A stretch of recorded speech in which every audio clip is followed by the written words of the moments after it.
Hachette Audio presents When Did You See Her Last? Written by Lemony Snicket. Read by Liam Aiken. Includes a Mac and PC compatible PDF of illustrations by Seth. Chapter 1. There was a town, and there was a statue, and there was a person who had been kidnapped.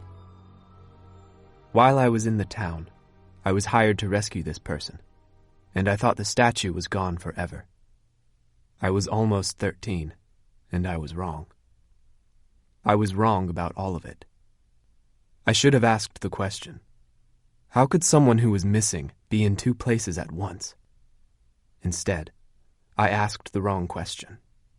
4 wrong questions, more or less. This is the account of the second. It was cold, and it was morning, and I needed a haircut. I didn't like it. When you need a haircut, it looks like you have no one to take care of you. In my case, it was true. There was no one taking care of me at the Lost Arms, the hotel in which I found myself living. My room was called the Far East Suite, although it was not a suite, and I shared it with a woman who was called S. Theodora Markson, although I did not know what the S stood for. It was not a nice room, and I tried not to spend too much time in it, except when I was sleeping, trying to sleep, pretending to sleep, or eating a meal. Theodora cooked most of our meals herself, although cooking is too fancy a word for what she did. What she did was purchase groceries from a half-empty store a few blocks away, and then warm them up on a small heated plate that plugged into the wall. That morning, breakfast was a fried egg, which Theodora had served to me on a towel from the bathroom. She kept forgetting to buy plates, although she occasionally remembered to blame me for letting her forget. Most of the egg stuck to the towel, so I didn't eat much of it, but I had managed to find an apple that wasn't too bruised, and now I sat in the lobby of the Lost Arms, with its sticky core in my hand. There wasn't much else in the lobby.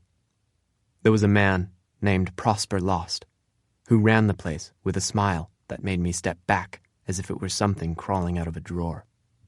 And there was a phone in a small booth in the corner that was nearly always in use. And there was a plaster statue of a woman without clothes or arms. She needed a sweater, a long one without sleeves. I liked to sit beneath her on a dirty sofa and think. If you want to know the truth, I was thinking about Ellington Faint, a girl with strange, curved eyebrows, like question marks, and green eyes, and a smile that might have meant anything.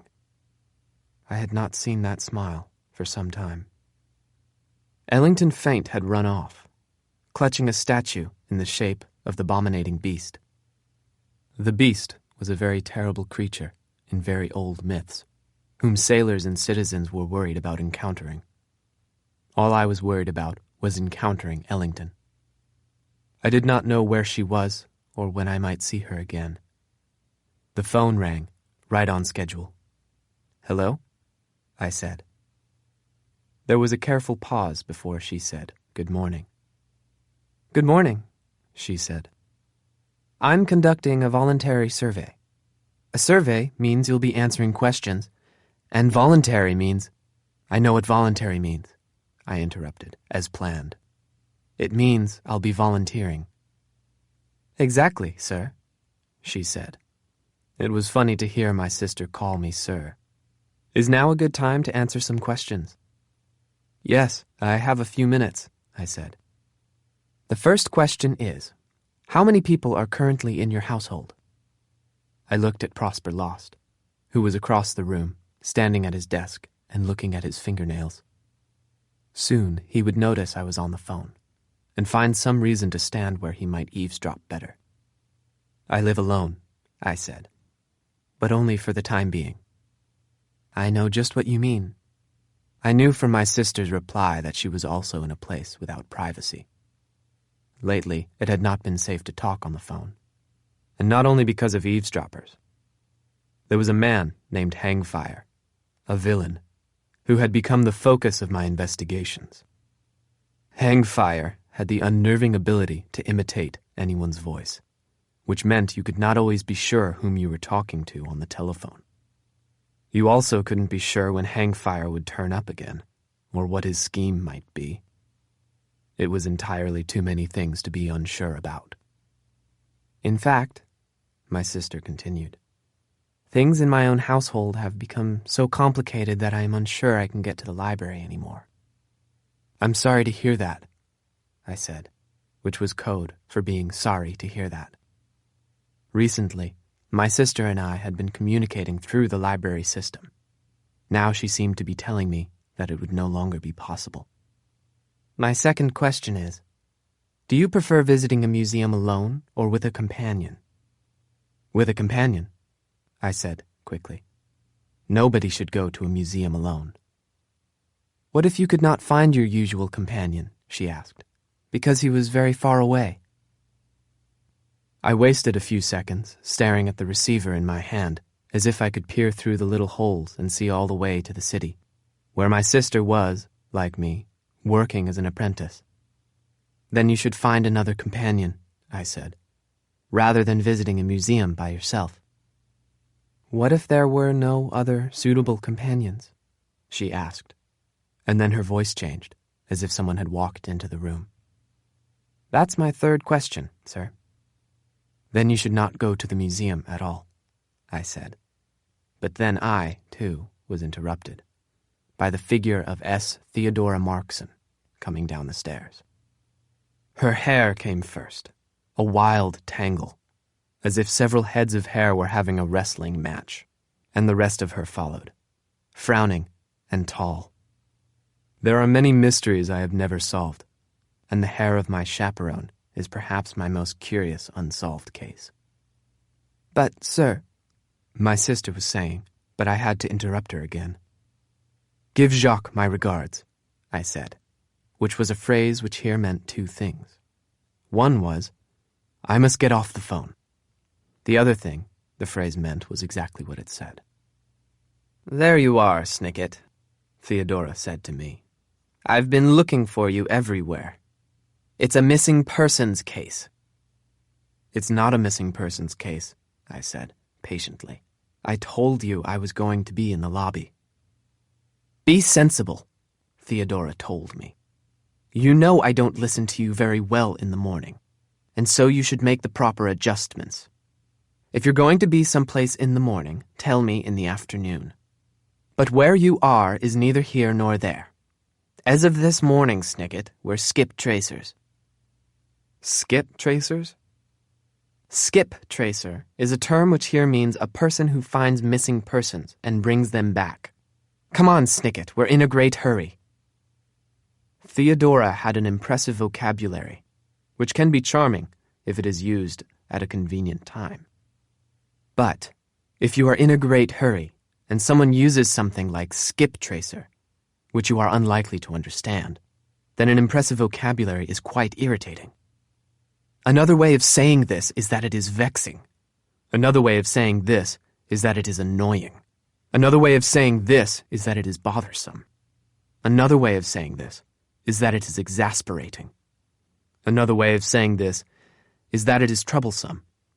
Another way of saying this is that it is chafing. Another way of saying this is that it is nettling. Another way of saying this is that it is ruffling.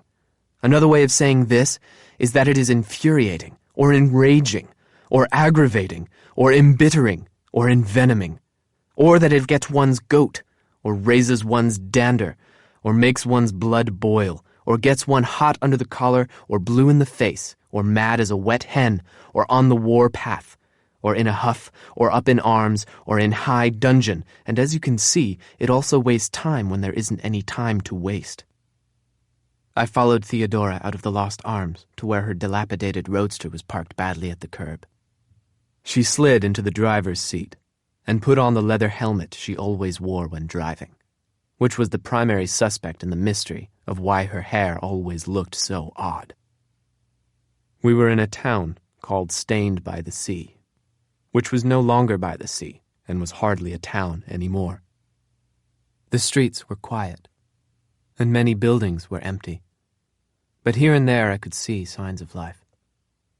We passed Hungry's, a diner I had yet to try, and I saw through the window the shapes of several people having breakfast. We passed Partial Foods, where we purchased our groceries, and I saw a shopper or two walking among the half-empty shelves. Black Cat Coffee had a solitary figure at the counter, pressing one of the 3 automated buttons that gave customers coffee, bread, or access to the attic, which had served as a good hiding place. On this drive, I also noticed something new in town, something pasted up on the sides of lampposts and on the wood that barricaded the doors and windows of abandoned houses. Even the mailboxes had the posters on them, although from the hurrying roadster I could only read one word on them. "This is a very crucial matter," Theodora was saying. "We were given this important case because of our earlier success with the theft of the statue of the abominating beast." "I would not call it a success," I said. "I don't care what you would call it," Theodora said. "Try to be more like your predecessor, Snicket." I was tired of hearing about the apprentice before me. Theodora had liked him better, which made me think he was worse. "We were hired to return that statue to its rightful owners," I reminded her. "But that turned out to be one of Hangfire's tricks, and now both the item and the villain could be anywhere." "I think you're just mooning over that girl Eleanor," Theodora said. "Cupidity is not an attractive quality in an apprentice, Snicket." I was not sure what cupidity meant, but it began with the word Cupid, the winged god of love. And Theodora was using the tone of voice everyone uses to tease boys who have friends who are girls. I felt myself blushing, and did not want to say her name, which wasn't Eleanor. "She is in danger," I said instead, "and I promised to help her." "You're not concentrating on the right person," Theodora said, and tossed a large envelope into my lap. The envelope had a black seal on it that had been broken. Inside was nothing but a piece of paper with a photograph of a girl several years older than I was.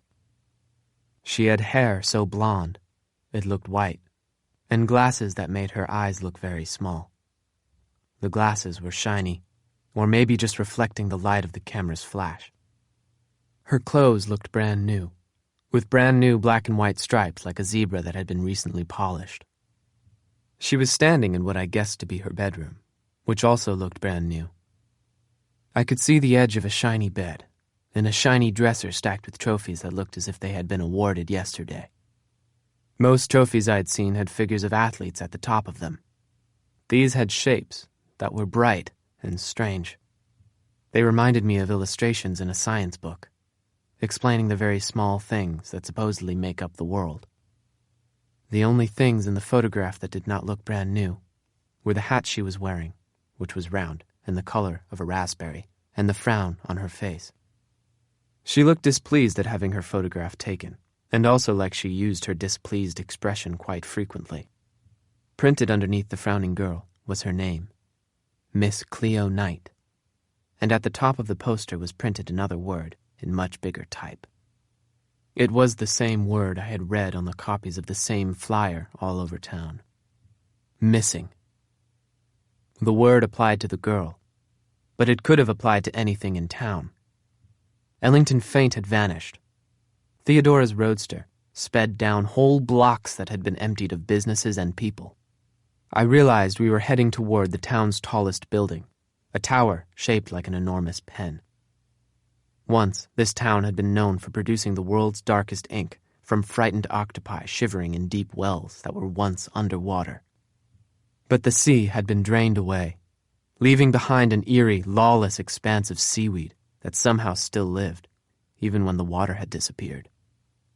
Nowadays, there were few octopi left, and eventually there would be nothing at all but the shimmering seaweed of the clusterous forest. Soon, everything will go missing, Snicket, I thought to myself. Your chaperone is right. You are in a great hurry. If you do not hurry to find what has gone missing, there will be nothing left. Chapter 2. The pen-shaped tower had a surprisingly small door, with printed letters that were far too large. The letters said ink, ink, and the doorbell was in the shape of a small, dark ink stain. It was the name of the largest business in Stained by the Sea. Theodora stuck out a gloved finger and rang the doorbell 6 times in a row. There was not a doorbell in the world that Theodora did not ring 6 times when she encountered it. "Why do you do that?" My chaperone drew herself up to her full height and took off her helmet so her hair could make her even taller. "S. Theodora Markson does not need to explain anything to anybody," she said. "What does the S stand for?" I asked. "Silence," she hissed, and the door opened to reveal 2 identical faces and a familiar scent. The faces belonged to 2 worried-looking women in black clothes, almost completely covered in enormous white aprons, but I could not quite place the smell. It was sweet, but wrong, like an evil bunch of flowers. "Are you S. Theodora Markson?" one of the women said. "No," Theodora said. "I am." "We meant you," said the other woman. "Oh," Theodora said. "In that case, yes. And this is my apprentice. You don't need to know his name." I told them anyway. "I'm Zeta, and this is Zora," said one of the women. "We're the Knight family servants. Don't worry about telling us apart. Miss Knight is the only one who can. You'll find her, won't you, Miss Markson? Please, call me Theodora. We've known Miss Knight since she was a baby. We're the ones who took her home from the hospital when she was born. You'll find her, won't you, Theodora? Unless you would prefer to call me Ms. Markson. It really doesn't matter to me, one way or the other. But you'll find her." "I promise to try my best," Theodora replied. But Zeta looked at Zora, or perhaps Zora looked at Zeta, and they both frowned. Nobody wants to hear that you will try your best. It is the wrong thing to say. It is like saying, "I probably won't hit you with a shovel." Suddenly, everyone is afraid you will do the opposite. "You must be worried sick," is what I said instead. "We would like to know all of the details of this case, so we can help you as quickly as possible." "Come in," Zeta or Zora said, and ushered us inside a room that at first seemed hopelessly tiny and quite dark. When my eyes adjusted to the dark, I could see that what had first appeared to be walls were large cardboard boxes stacked up in every available place, making the room seem smaller than it really was. The dark was real, though. It almost always is. The smell was stronger once the door was shut, so strong that my eyes watered. "Excuse the mess," said one of the aproned women. "The Knights were just packing up to move when this dreadful thing happened. Mr. and Mrs. Knight are beside themselves with worry." Zeta and Zora's eyes were watering too. Or perhaps they were crying. But they led us through the gap between the boxes and down a dark hallway to a sitting room that appeared to have been entirely packed up and then unpacked for the occasion. A tall lamp sat in its box, with its cord snaking out of it to the plug. A sofa sat half out of a box shaped like a sofa, and in 2 more open boxes sat 2 chairs holding the only things in the room that weren't ready to be carried into a truck: Mr. and Mrs. Knight. Mr. Knight's chair was bright white, and his clothes dark black. And for Mrs. Knight, it was the other way. They were sitting beside each other, but they did not appear to be beside themselves with worry. They looked very tired and very confused, as if we had woken them up from a dream. "Good evening," said Mrs. Knight. "It's morning, madam," said either Zeta or Zora. "It does feel cold," Mr. Knight said, as if agreeing with what someone had said, and he looked down at his own hands. "This is S. Theodora Markson," continued one of the aproned women, "and her apprentice. They're here about your daughter's disappearance." "Your daughter's disappearance," Mrs. Knight repeated calmly. Her husband turned to her. "Doretta," he said, "Miss Knight has disappeared." Are you sure, Ignatius, dear? I don't think Miss Knight would disappear without leaving a note. Mr. Knight continued to stare at his hands, and then blinked, and looked up at us. "Oh," he said. "I didn't realize we had visitors." "Good evening," said Mrs. Knight. "It's morning, madam," said either Zeta or Zora, and I was afraid the whole conversation was about to start up all over again. "We've come about Miss Knight," I said quickly. "We understand she's gone missing, and we'd like to help." But Mr. Knight was looking at his hands again, and Mrs. Knight's eyes had wandered off, too, toward a doorway at the back of the room, where a round little man was gazing at all of us through round little glasses. He had a small beard on his chin that looked like it was trying to escape from his nasty smile. He looked like the sort of person who would tell you that he did not have an umbrella to lend you when he actually had several and simply wanted to see you get soaked. "Mr. and Mrs. Knight are in no state for visitors," he said. "Zeta or Zora, please take them away so I can attend to my patients." "Yes, Dr. Flammarion," one of the aproned women said with a little bow, and motioned us out of the room. I looked back and saw Dr. Flammarion drawing a long needle out of his pocket, the kind of needle doctors like to stick you with. I recognized the smell and hurried to follow the others out of the room. We made our way through a skinny hallway made skinnier by rows of boxes, and then suddenly we were in a kitchen that made me feel much better. It was not dark. The sunlight streamed in through some big, clean windows. It smelled of cinnamon, a much better scent than what I had been smelling, and either Zeta or Zora hurried to the oven and pulled out a tray of cinnamon rolls that made me ache for a proper breakfast. One of the aproned women put one on a plate for me while it was still steaming.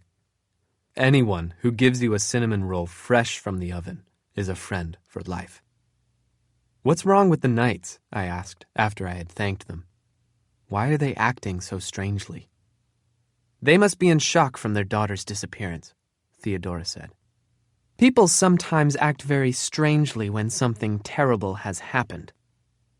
One of the aproned women handed Theodora a cinnamon roll and shook her head. "They've been like this for quite some time," she said. "Dr. Flammarion has been serving as their private apothecary for a few weeks now." "What does that mean?" I asked. "Flammarion is a tall pink bird," Theodora said. "An apothecary," continued the woman more helpfully, "is something like a doctor, and something like a pharmacist. For years, Dr. Flammarion worked at the Colophon Clinic, just outside town, before coming here to treat the Knights. He's been using a special medicine, but they just keep getting worse."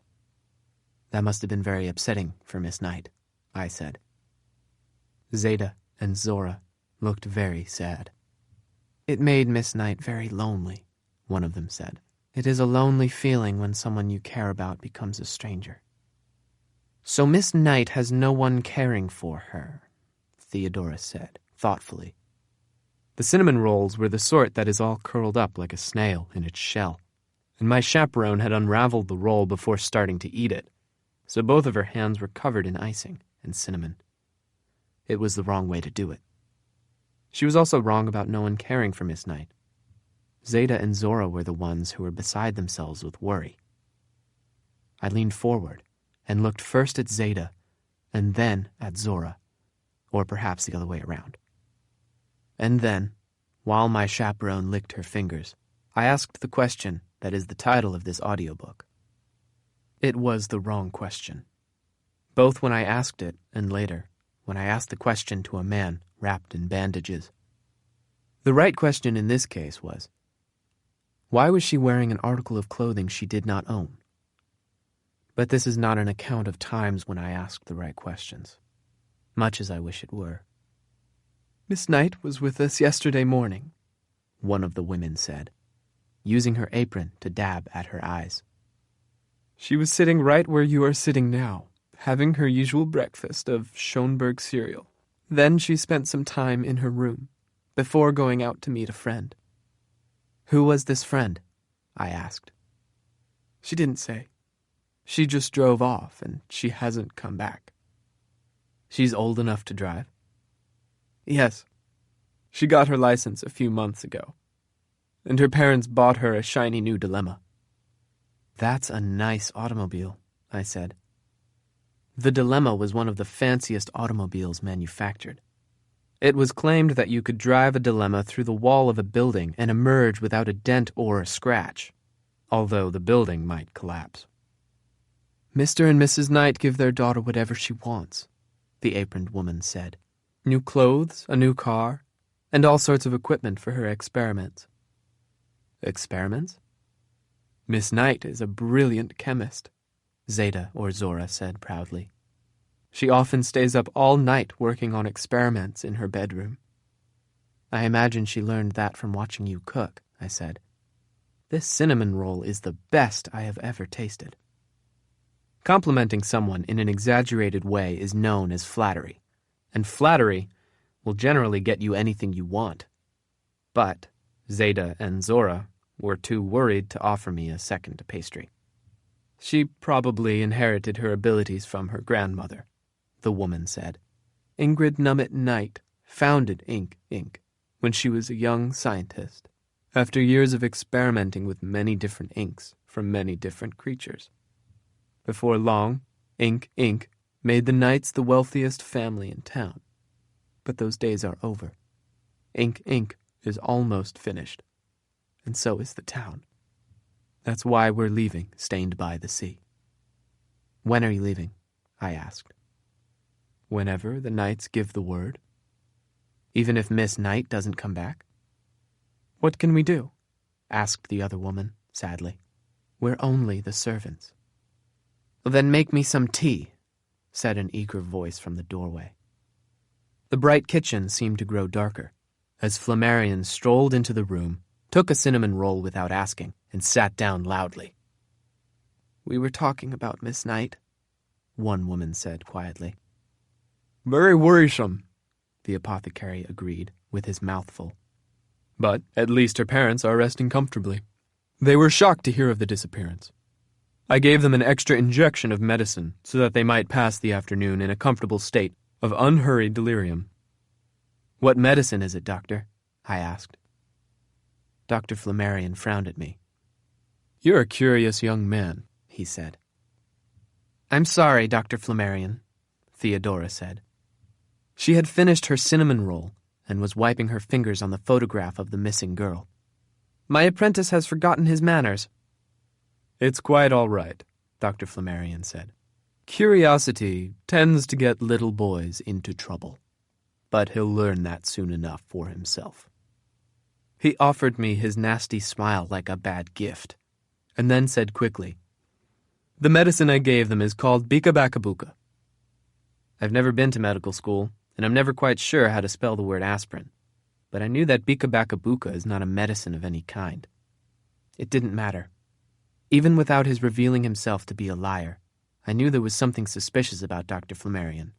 And even without his telling me, I knew the medicine he was giving the Knights was laudanum. I recognized the smell from an incident some weeks earlier, when people had tried to sneak some into my tea. This incident is described in my account of the first wrong question, on the rare chance you have access to or interest in such a report. It must be difficult to care for Mr. and Mrs. Knight all by yourself, I said, and looked him in the eye. He blinked behind his glasses, and his beard tried harder to flee from his nasty smile. I'm not quite all by myself, young man, he told me. I have a nurse who is good with a knife. Theodora stood up. I want to conduct a thorough search of the scene of the crime, she said. What crime? Dr. Flammarion said. What scene? I asked. It seems likely a terrible crime has been committed, Theodora said firmly, with no thought to how much that would upset the two women who cared for Miss Knight. As the Knight family's private apothecary, I must say that I'm not sure a crime has been committed at all. Miss Knight likely just ran away, as young girls often do. The two servants looked at each other in frustration. She wouldn't have run away, one of them said. Not without leaving a note. Who knows what a wealthy young girl will do, Dr. Flammarion said with a smooth shrug. In any case, I told Zeta it was not worth alarming the police. Zora! She corrected him sharply. I'm sorry, Zora, Dr. Flammarion said, with a little bow that indicated he was not sorry at all. I'm Zeta. She corrected him again. But it's true.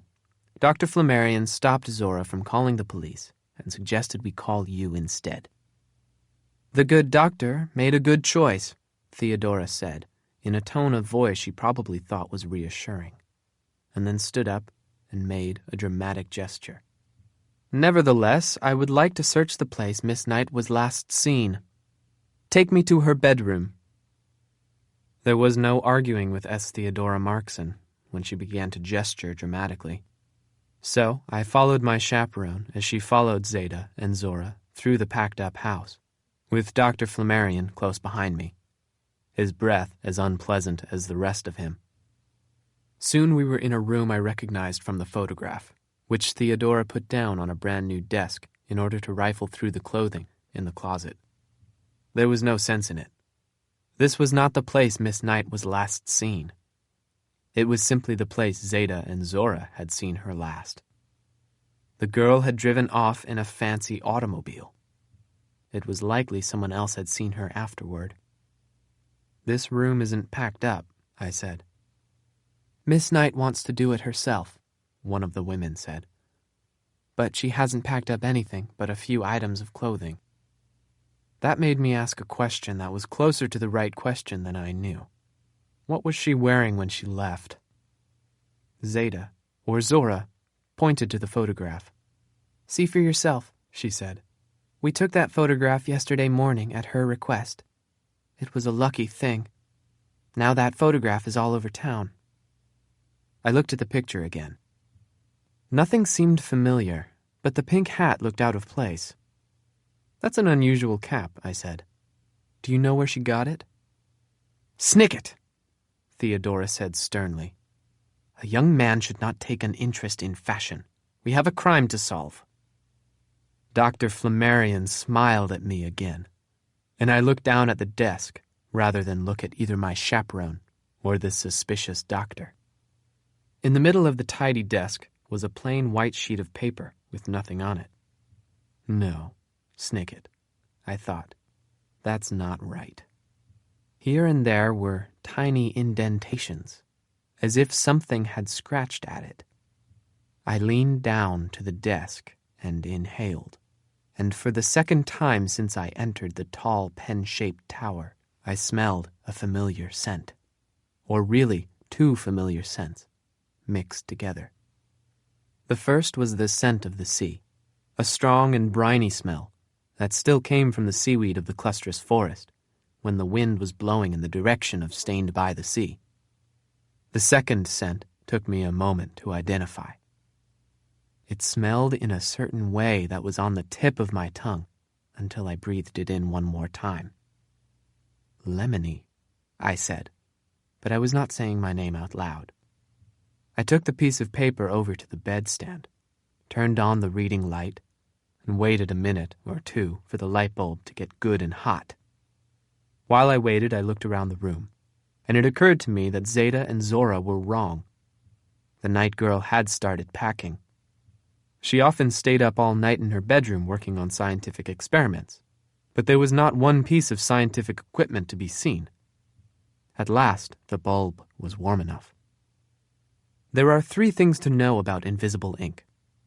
The first is that most recipes for it involve lemon juice. The second is that the invisible ink becomes visible when the paper is exposed to something hot, such as a candle or a light bulb that has been on for a few minutes. I held the paper up, very close to the light bulb, and watched. Zeta and Zora saw what I was doing and walked over to get a look. Dr. Flammarion also stepped closer. Only Theodora did not watch the paper as it warmed up, and instead took a blouse from the closet and held it up to her own body to look at herself in the mirror.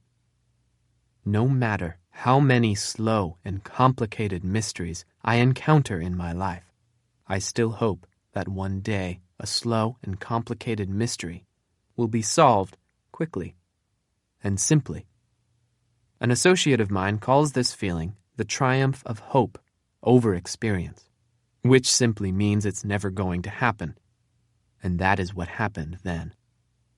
The third thing to know about invisible ink is that it hardly ever works.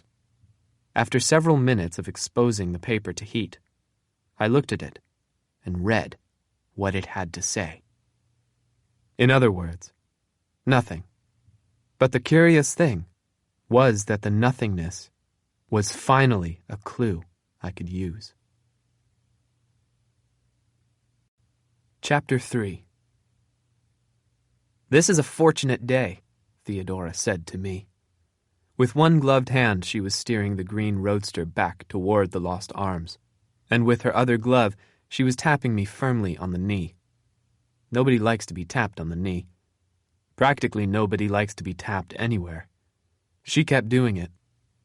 Fortunate is a word which here means fortuitous, and it's particularly fortuitous for you. It's auspicious, it's opportune, it's kismet, it's as lucky as can be. Lucky you, Snicket. With this new case, I will reveal my routine and my methods for skip tracing. Outside, it looked like it might rain again. Inside, I had the photograph of the girl in my lap. The promising young chemist looked even more annoyed, perhaps because Theodora had left sugary fingerprints all over the picture. "What shall we do first?" I asked. "Don't talk, Snicket," Theodora said. "Fools talk while wise people listen, so listen up, and I'll tell you how we will solve this case sensibly and properly. We will do 6 things, and for each thing I will hold up a finger of my hand, so at the end I will be holding up 6 fingers, and you will not be confused." I stopped listening, of course. Theodora's sensible and proper methods of solving our previous case had led to our dangling unnecessarily from a hawser, which is a cable, suspended up in the air. Not a sensible or proper thing to do. I nodded solemnly at thing number 1, and when she lifted a second gloved finger, I stared out the window and thought. It was surprising to me that so much of the mystery had been solved already.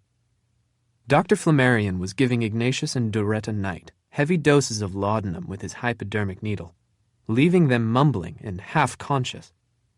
It was not difficult to think of reasons why an apothecary would want to control the wealthiest family in town, even if they were not as wealthy as they once had been, and the town was fading away to nothing. But Dr. Flammarion would have a more difficult time with a promising young chemist who would know all about laudanum and its sleepy, dangerous ways. And so, she had vanished. The part of the story that confused me was the note. Zeta and Zora had insisted that Miss Knight would have left a note if she had run away, but Dr. Flammarion had said there was no note. But I had found a sort of half-note, a message written in invisible ink that hadn't worked. Miss Knight was a chemist. She would know that invisible ink hardly ever works. She also seemed to like brand new clothes, but was wearing an old hat in the picture. There's a connection, my brain said to me, between the hat and the disappearance. But I told my brain that if there was a connection, it had to think of it itself, because my eyes had spotted a bigger clue on the street outside. "Stop the car," I said. "Be sensible," Theodora said. "I haven't even gotten to thing number 4. Stop the car, please." She stopped the car, perhaps because I had said please. I stepped out onto the curb of a quiet street, although practically all of the streets in Stained by the Sea were quiet. They were so quiet that if you drove through them on a regular basis, you would notice anything new, such as the flyers of Miss Knight, printed with the word missing. You would also notice an enormous automobile, particularly if it was one of the fanciest automobiles manufactured. I was standing in front of a dilemma. There are people in the world who care about automobiles. And there are people who couldn't care less. And then there are the people who are impressed by the dilemma. And those people are everyone. The dilemma is such a tremendous thing to look at that I stared at it for a good 10 seconds before reminding myself that I should think of it as a clue to a mystery rather than as a wonder of modern engineering. It was one of the newer models, with a small, old-fashioned horn perched just outside each front window, and a shiny crank on the side so you could roll down the roof if Stained by the Sea ever offered pleasant weather. And it was the color of someone buying you an ice cream cone for no reason at all. Theodora had gotten out of the roadster and stared at the dilemma for as long as I had. "You should be ashamed of yourself, Snicket," she said, when she remembered she had to be a chaperone.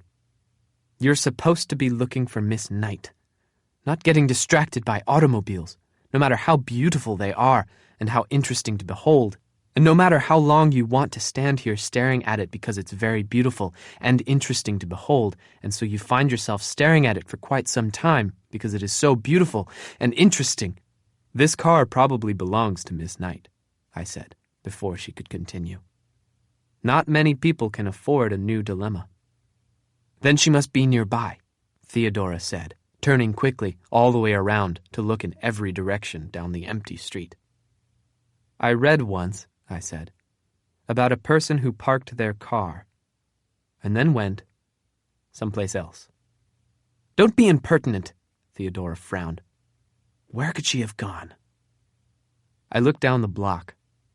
Impertinent is a word which actually means not suitable to the circumstances, but most people use it to mean, I am using a complicated word in the hopes that it will make you stop talking. So I merely pointed at the only remaining grocery store in town. Partial Foods must have once been a grand grocery store. It was not a grand grocery store for the duration of my stay in Stained by the Sea. It looked like a grand grocery store that someone had thrown down the stairs. To enter the store, you walked through a pair of enormous glass doors with brass handles, carved with the images of fresh fruit and vegetables. But the doors were badly cracked and difficult to open. There were wide shelves and deep bins, ready to hold enormous mountains of delicious food. But at least half of them were empty, and the rest held food that was unripe or stale, mushy or brittle, bruised or encased in too many layers of plastic, or something I didn't like. The place was almost enormous, and almost deserted, so it took some time wandering through the big, meager aisles until we found someone to talk to. The owner of Partial Foods was a woman who could look both very angry and very bored at the same time, and in fact was doing so when we found her. On a stained smock, she was wearing a peeled name tag that read Polly Partial. "Good day," Theodora said to her. "Who are you?" Polly Partial asked. She was standing next to a basket of honeydew melons. I do not like honeydew melons. I do not see the point of them. "My name is S. Theodora Markson, and this is my apprentice," Theodora said, and took the flyer from my hand. "We're looking for this person." Polly Partial peered at the frowning girl. "That's Cleo Knight," she said, pointing to the words printed above the photograph. "Yes, we know," Theodora said. "I was wondering if you had seen her recently." "Hard to say," Polly Partial said. "She looks like any other runaway girl, even if she is from a wealthy family. Is there a reward? With enough money, I could retire and devote myself to raising minks." The Knights had not said anything about a reward, but Theodora did not say anything about there not being one. "Only if you help us," she said. "Have you seen this girl?" The shopkeeper squinted at the flyer. "Yesterday morning," she said. "About 10:30. She hurried in here to buy that silly breakfast food she likes." She led us down an aisle and pulled down a box for us to see. It was Schoenberg cereal, the brand Zeta and Zora had mentioned.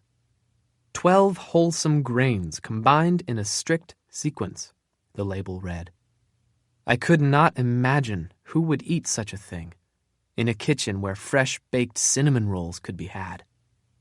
The Knights are the only ones who buy it, Polly Partial said, although usually it's one of those twin servants who does the shopping. Did she say anything? Theodora asked. She said thanks, Polly said. And then she said she was running away to join the circus. My chaperone scratched her hair. The circus? That's what she said Polly Partial. Aha! Theodora cried. Then she walked outside and got into a taxicab and went off. Aha!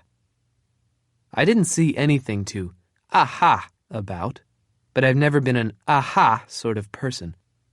What was she wearing? I asked. Theodora gave me an exasperated sigh. What did I tell you about your interest in fashion? She said.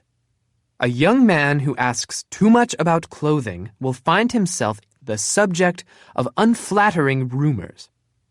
You can see for yourself what she was wearing, Polly Partial said, and handed me back the flyer. The Knight family always wears black and white to honor the family business and the paper it's scrawled on. I remember the hat surprised me. It wasn't black and it wasn't white. It looked French. You've been very helpful, Miss Partial, Theodora said. I'm sure the Knights will thank you. Of course, everything looks French when you stop to think about it. You're a very reliable witness, I couldn't help saying. Polly Partial looked at me like she had never seen me before. Off with you, she said. I have canned smelt the stack. We left the store and stood in the street. Overhead, the clouds talked with the wind about whether or not it should rain again. Well, I'd say the case is solved, Theodora said, and her hair ruffled in agreement. Dr. Flammarion was right. There is no crime. The Knight girl ran away from home. She drove into town, bought the supplies she needed, and took a taxi to join the circus. Do you have any questions? I had so many questions that they fought for a minute in my head over which one got to ask itself first. Why didn't she need more than cereal? Was the winner. Why didn't she leave a note?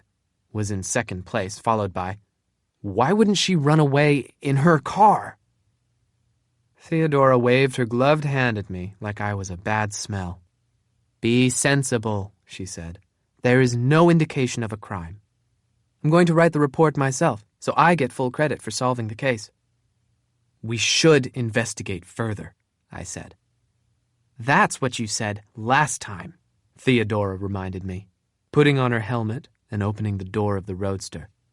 And the only thing you investigated was that silly girl. Girls and fashion, Snicket. You are too easily distracted. I felt myself blush. It is not a feeling I like. My ears get hot, and my face gets red, and it is no way to win an argument. I'm going to walk back to the Lost Arms, if you don't mind, I said. It's only a couple of blocks. By all means, Theodora said. You'd only be a fifth wheel if you hung around our headquarters while I wrote my report. In fact, Snicket, why don't you make yourself scarce until dinner time? She shut the door of the roadster and drove off. I waited for the sound of the engine to fade, and then spent another minute looking once more at the dilemma. I even put out a hand and rested my palm on one of the horns. A fifth wheel is an expression meaning someone who is of no help at all. The way a fifth wheel on an automobile doesn't make it go any faster. It made no sense that Miss Knight would drive to Partial Foods and then take a taxi someplace else. She would never need a taxi at all with an automobile like that. But she did. But she wouldn't. But she did. Stop arguing with yourself, Snicket. You can't win. I looked down at the ground and wished I'd looked there earlier. One of the tires of the dilemma was deflated, so instead of looking round, it looked like an old potato. You couldn't drive far like that. A dilemma with a flat tire was a reminder that no matter how splendid and shiny the world might be, it could be spoiled by something you didn't notice, until the damage had been done. I leaned down to get a closer look, and found myself staring at a needle. It was the kind of needle doctors like to stick you with, and it was sticking out of the flattened tire. "Hello," I said to the needle.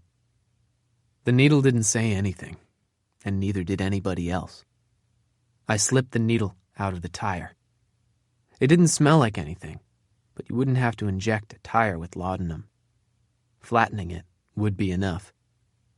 Carefully, so I wouldn't get punctured, I put the needle in my pocket and stood up and looked this way and that. No one was around. Like most blocks in town, this block was nothing but boarded-up shops and homes and flyers with Cleo Knight staring back at me. But there was also some place I'd been meaning to visit since my arrival in town. Why not now, I thought. Hungry's was a small and narrow place, and a large and wide woman was standing just inside the doors, polishing the counter with a rag. "Good afternoon," she said. I said the same thing. "I'm hungry," she said. "Well, you're probably in the right place." She gave me a frown and a menu. "No, I mean I'm hungry. It's my name, Hungry Hicks. I own this place. Are you hungry?" "No," I said. "You are." "Don't be a smart aleck," Hungry said. "But it cheers me up," I said. "Sit anywhere you want," she said. "A waiter will be right with you." There were a few booths alongside one wall, but I always liked sitting at the counter. There was a boy a few years older than I was, leaning against a sink full of dirty dishes with a book in his hand and shaggy red hair in his eyes. I had not heard of the book, but I liked the author. "How's that book?" "Good," he said, without looking up. "A guy named Johnny takes the wrong train and ends up in Constantinople in 1453. This guy's books are always good." "That's true," I said, "but there's a bunch of books that he didn't really write. They put his name on them anyway. You have to check carefully to make sure you don't get one of those." "Is that so?" he said, and put the book down and poured me a glass of water, and shook my hand. "I'm Jake Hicks," he said. "I haven't seen you in here before." "I'm Lemony Snicket, and I've never been in here," I said. "Are you Hungry's son?" "Hungry's my aunt," Jake said. "I work for her in exchange for room and board." "I know the feeling," I said. "I'm an apprentice myself." "An apprentice what?" "It's a long story," I said. "I have time." "No, you don't," Hungry grumbled, squeezing by Jake and swatting him with a towel. "Take his order and do the dishes." "Never mind her," Jake said, when his aunt was out of earshot. "She's cranky because business is bad. Few people come in here anymore. This town is draining, like somebody pulled the plug. You're the first paying customer we've had all day." "I don't have any money," I said. Jake shrugged. "If you're hungry, I'll make you something," he said. "It's better than doing dishes. You like soup?" "Never say you're hungry until you learn what they're fixing." "I like good soup," I said. "Good soup it is," Jake said with a smile. "With dumplings." Jake busied himself at the stove, and I put the flyer down on the counter. "Have you seen this person?" I asked. Jake looked quickly at the photograph, and then looked away. "Of course," he said. "That's the night girl. Those flyers are all over town." "I'm looking for her," I said. "Everybody is, it looks like." "You said few people come in here," I told him. "Was she one of them?" Jake turned away from me and chopped something very hard and very quickly before throwing it into a pan to sizzle. "I don't talk about my customers," he said. "If she's in trouble," I said, "I can help." Jake turned around then and gave me a look like I was a fifth wheel after all. Didn't look like he really meant it, but I still didn't like getting it. "You?" he asked. "Some stranger who just wandered into the diner?" "I'm not a stranger," I said, and pointed to his books. "I read the same authors you do." Jake thought about this for a minute, and the food started to smell good. "Miss Knight was in here yesterday morning," he said. "About 10:30. 10:30? I asked. "Are you sure about that?" "Sure, I'm sure," he said. Did she have breakfast? Tea, he said. It helps her think. Did she say anything? Jake gave me a curious look. She said thanks. Anything else? I don't know what you've heard, Snicket, but Miss Knight's not a friend of mine. She's just a customer. What was she wearing? The same as in the picture. Let me guess, I said. Then she got into a taxi. A taxi? Jake repeated with a laugh. You really are a stranger. Cleo, in a taxi. Miss Knight's got a brand new dilemma. That's way better than any taxi. There's no need to insult us, Jake, said a voice from the door. 2 boys had walked into Hungry's, and they were 2 boys I knew. Their names were Bouvard Bellerophon and Pécuchet Bellerophon, which explains why everyone called them Pip and Squeak. They worked as taxi drivers when their father was sick, and it looked like he was sick today. I said hello, and they said hello, and Jake said hello, and we figured out we all knew one another. I'm making Snicket here some soup, Jake said. You 2 want some? Absolutely, Pip said. Business is slow today. Then can you give me a ride after lunch? I asked them. Sure, said Squeak, in the voice that matched his nickname. We're parked right outside. Going to see your friend again in Handkerchief Heights? She doesn't live there anymore, I said, not wanting to say Ellington's name. And I don't know if I'd call her a friend exactly. That's too bad, Pip said. She seemed nice enough to me. I'd rather not talk about it, I said. How's your father? We'd rather not talk about that, Squeak said. Well, then what should we talk about? Books, Jake said, and served up soup. After 1 bite, I knew where I'd be eating for the duration. The dumplings had the flavor of paradise, and the broth spread through my veins like a secret that's fun to keep. I wanted to tell the secret to my sister, who would have enjoyed the soup, but she was back in the city, doing the wrong things while I was asking the wrong questions, so I couldn't share it with her. Pip and Squeak probably wanted to share the soup with their father, and I had a feeling as to whom Jake would like to share it with. But we didn't talk about that. We talked about the author of the book he was reading. It felt good. I finished my soup and wiped my mouth and asked if there was anything else he could think of to tell me about Miss Cleo Knight. He said there wasn't.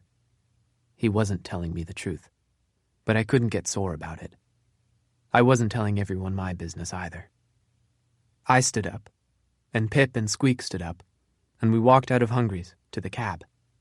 Squeak got in and hunched down by the brake and the gas pedals, and Pip arranged some books so he could sit on them and reach the steering wheel. I got in back, moving carefully, so I wouldn't get punctured by the needle in my pocket. Where are we going, Snicket? Pip asked me. To the Lighthouse, I said, which reminded me of a book I'd been meaning to read. I need a haircut. Chapter 4.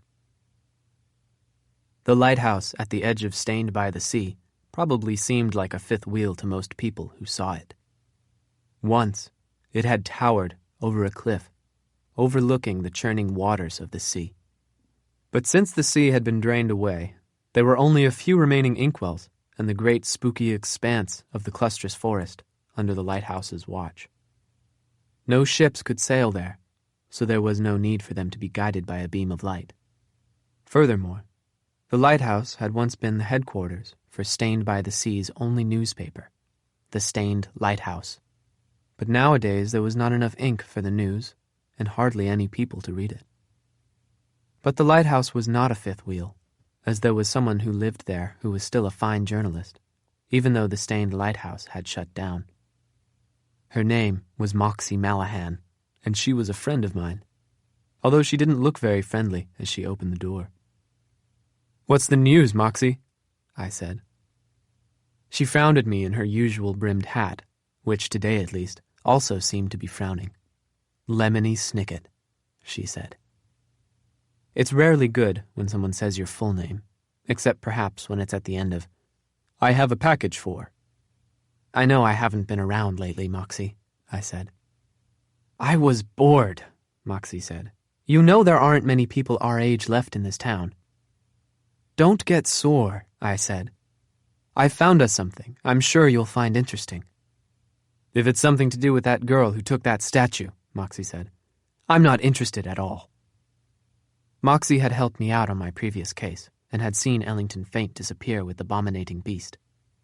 This has nothing to do with her, I said, without saying her name and without knowing I was wrong. Moxie didn't stop frowning, but she looked like she was thinking of stopping. So? I'm looking for the night girl. You and everybody else in town, Moxie said. I've seen that poster up everywhere. Theodora and I are on the case, I said, but I need your help. She looked at me and thought. Behind her, I could see the typewriter, which folded up into its own case. Moxie always had her typewriter handy so that she might take notes on what was going on. I knew her curiosity about things that went on in town meant she would let me into her home, and I was right.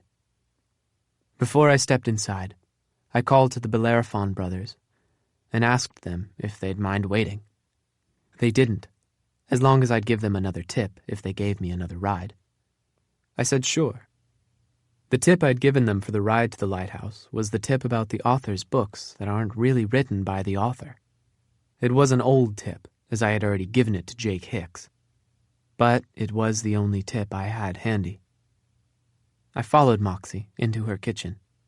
There was a pot of coffee bubbling away, so I knew her father was somewhere close by. But Moxie did not mention him, just sat me down at the table and put her typewriter between us. What's going on with the case? She asked.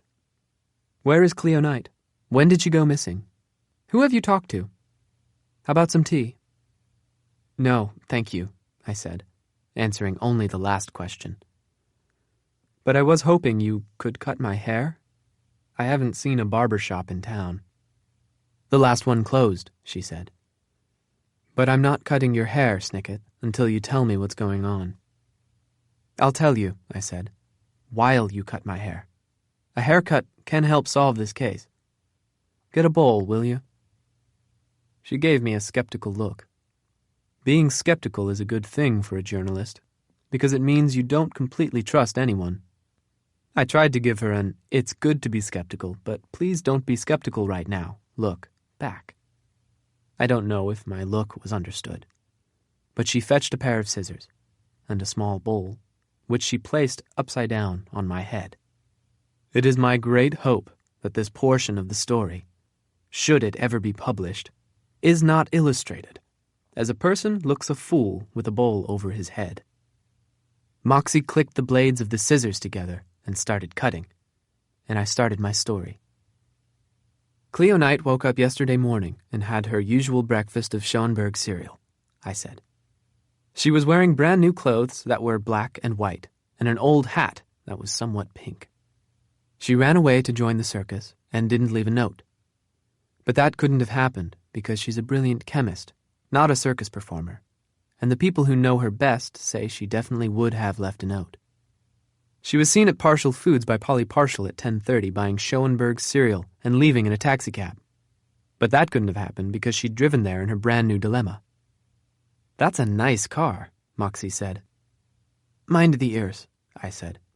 Now, Cleo Knight was also seen at Hungry's by Jake Hicks, also at 10:30, and she left in the Dilemma. But that can't have happened because the Dilemma is parked nearby with a flat tire. That's a lot of things that couldn't have happened, Moxie said. Either Polly Partial is wrong, I said, or Jake Hicks is wrong. Or they're both wrong. That's true. Do you know either of them? I know both of them, Moxie said, but not that well.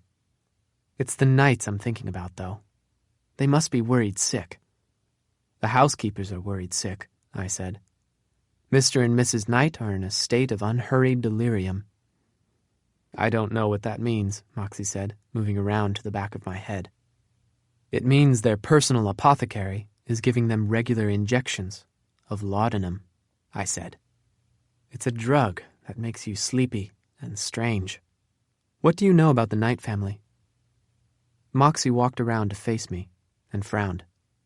I could not tell if she was frowning at the thought of the Knights or at the way she'd cut my hair. Well, Ingrid Nummit Knight, Cleo's grandmother, was the genius who founded Ink Inc., along with her business partner, Colonel Coliphon, our town's greatest war hero. Ingrid died some time ago and left the company to her son, Ignatius Nettle Knight. Cleo's father is not a genius at all, nor a scientist. He is a tycoon, which is a sort of business person, and business has not gone well. You can say that again. Business has not gone well. Cut it out, Moxie.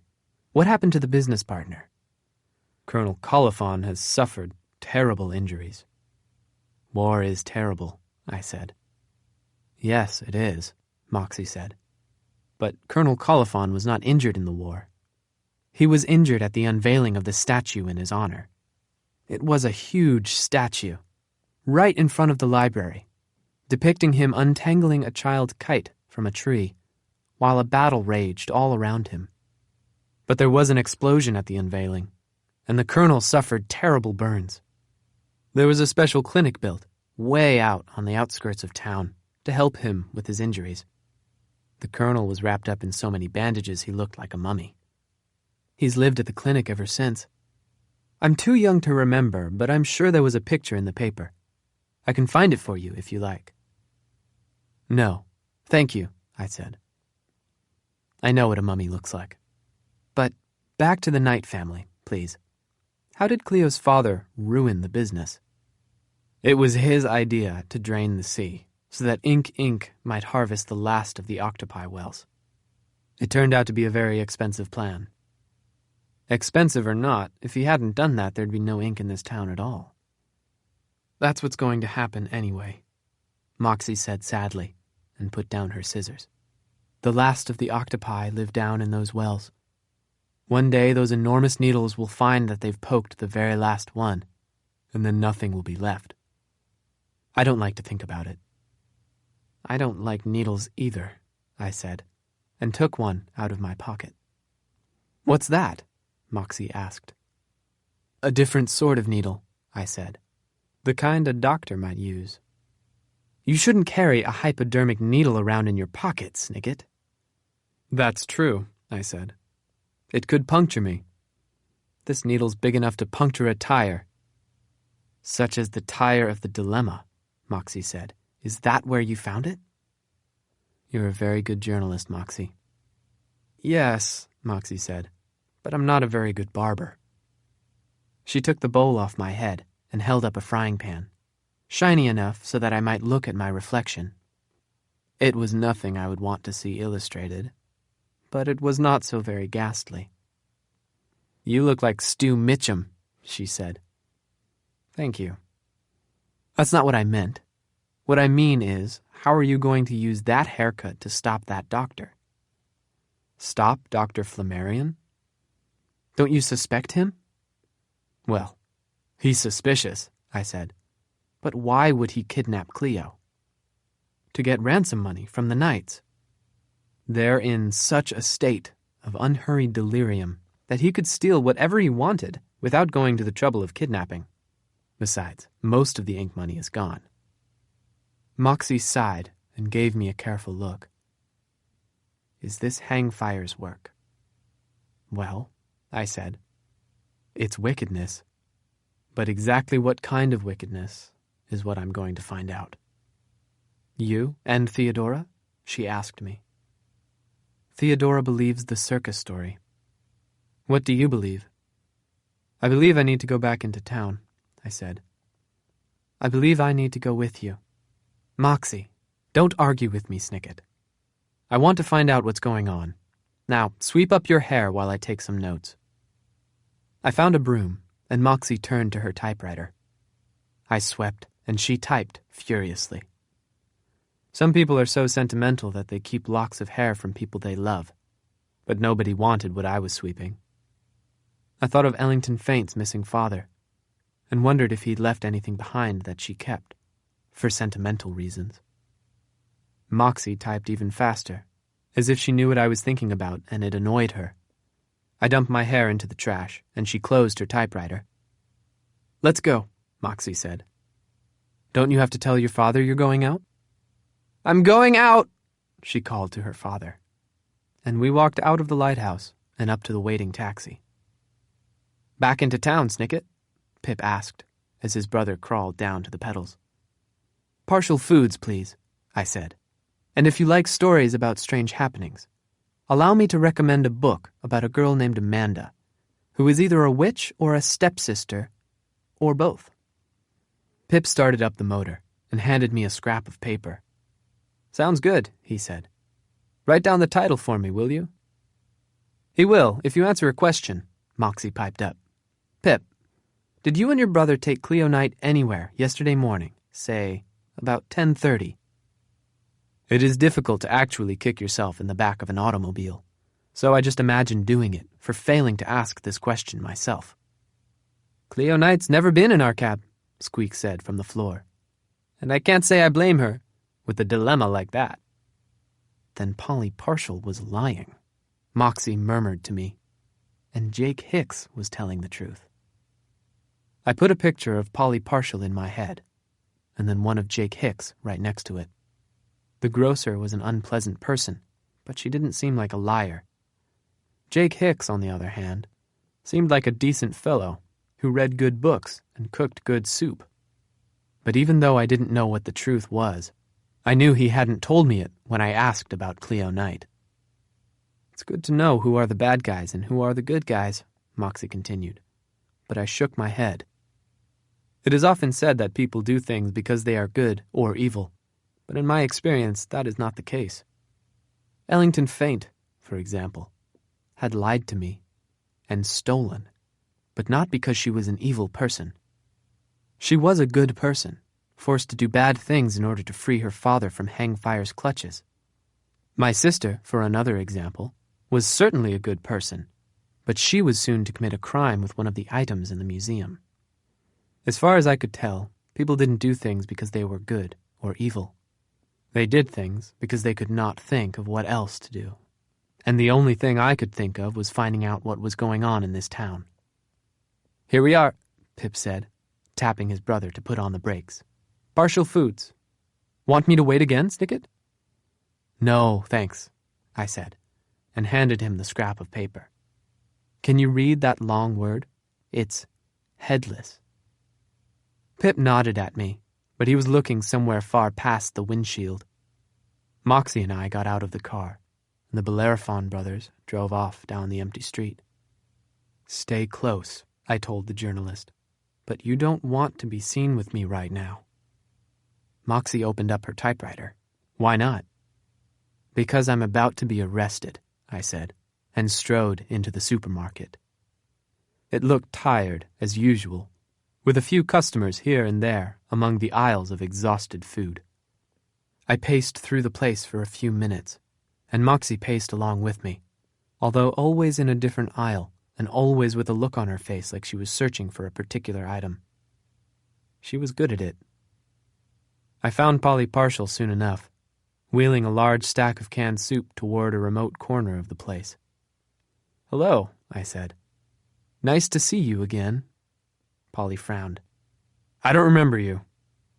"I knocked over a display once," I said, "and sent pineapples tumbling all over the place." "Oh, yes," Polly said, and blew some air into her frown so it was bigger. "No," I said, "that wasn't me." I turned on my heel and walked quickly toward the basket of honeydew melons. Wherever you can find a honeydew melon, you can find other melons. All other melons are better. There is really no point to having a honeydew melon under any circumstances whatsoever. I picked up 2 honeydew melons in my hands, checked to make sure Polly Partial was watching me, and then dashed quickly out the door. I heard Moxie gasp. "Stop! Thief!" Polly Partial called to me.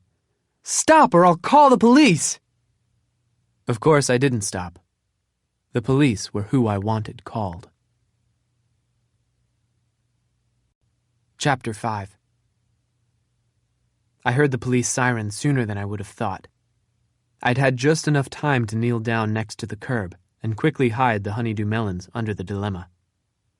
I stood up and brushed off my pants just as the dented station wagon of Stained by the Sea's only police officers pulled up in front of Partial Foods. As usual, there was a red flashlight taped to the roof of the car instead of the police car's usual flashing light, and the siren sound came from a boy about my age sitting in the back seat. Stu Mitchum had the ability to mimic the irritating sound of a siren, and this was not the only irritating ability he had displayed to me. He was the sort of child who was nasty to everyone but behaved like an angel when his parents were watching. There is nothing to be done about such people in the world. It is best not to even talk to them, but Stu saw me and hopped out of the automobile while his parents walked into Partial Foods. Harvey and Mimi Mitchum were arguing, as they were always doing, and Stu had his usual wicked smile.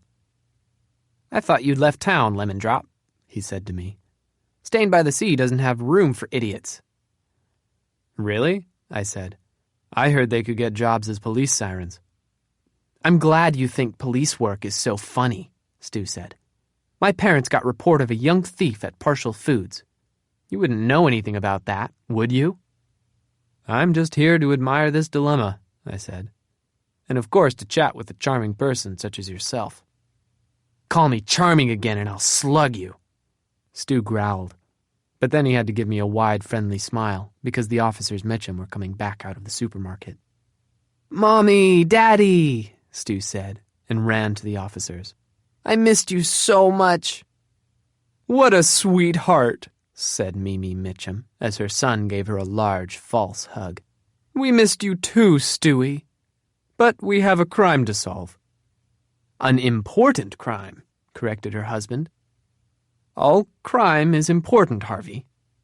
But some crimes are more important than others. I don't think we should argue about it in front of the B-O-Y. Stuart knows how to spell boy, Mimi. There's no reason to spell it out. And there's no reason for you to boss me around like that, Harvey." "Mimi, don't Mimi me, Harvey." "Well, don't Harvey me. How can I not Harvey you when your name's Harvey?" I hadn't been in Stained by the Sea very long, but I'd long ago learned the officers Mitchum would continue arguing until someone interrupted them. "Hello, officers," I said. "I haven't seen you for quite some time." Harvey and Mimi Mitchum stopped scowling at each other and turned their gaze to me. They had a look on their faces that they probably thought was intimidating. Intimidating is a word meaning it was supposed to scare me, but instead, I just wondered what they had eaten recently that made them frown. "Lemony Snicket," Harvey Mitchum said. "The last time we saw you was during all that unpleasantness with the stolen statue. And now, here you are at the scene of another theft." "A theft?" I said. "Egad!" "Don't talk with four-letter words," Mimi Mitchum said to me, covering Stewie's ears. "There are 4 four-letter words in the sentence, 'Don't talk with four-letter words,'" I said. I was being cheeky, but I was afraid that if I were polite, I might not get arrested. "That's it," Harvey Mitchum said. "You're under arrest, Snicket. Come with us."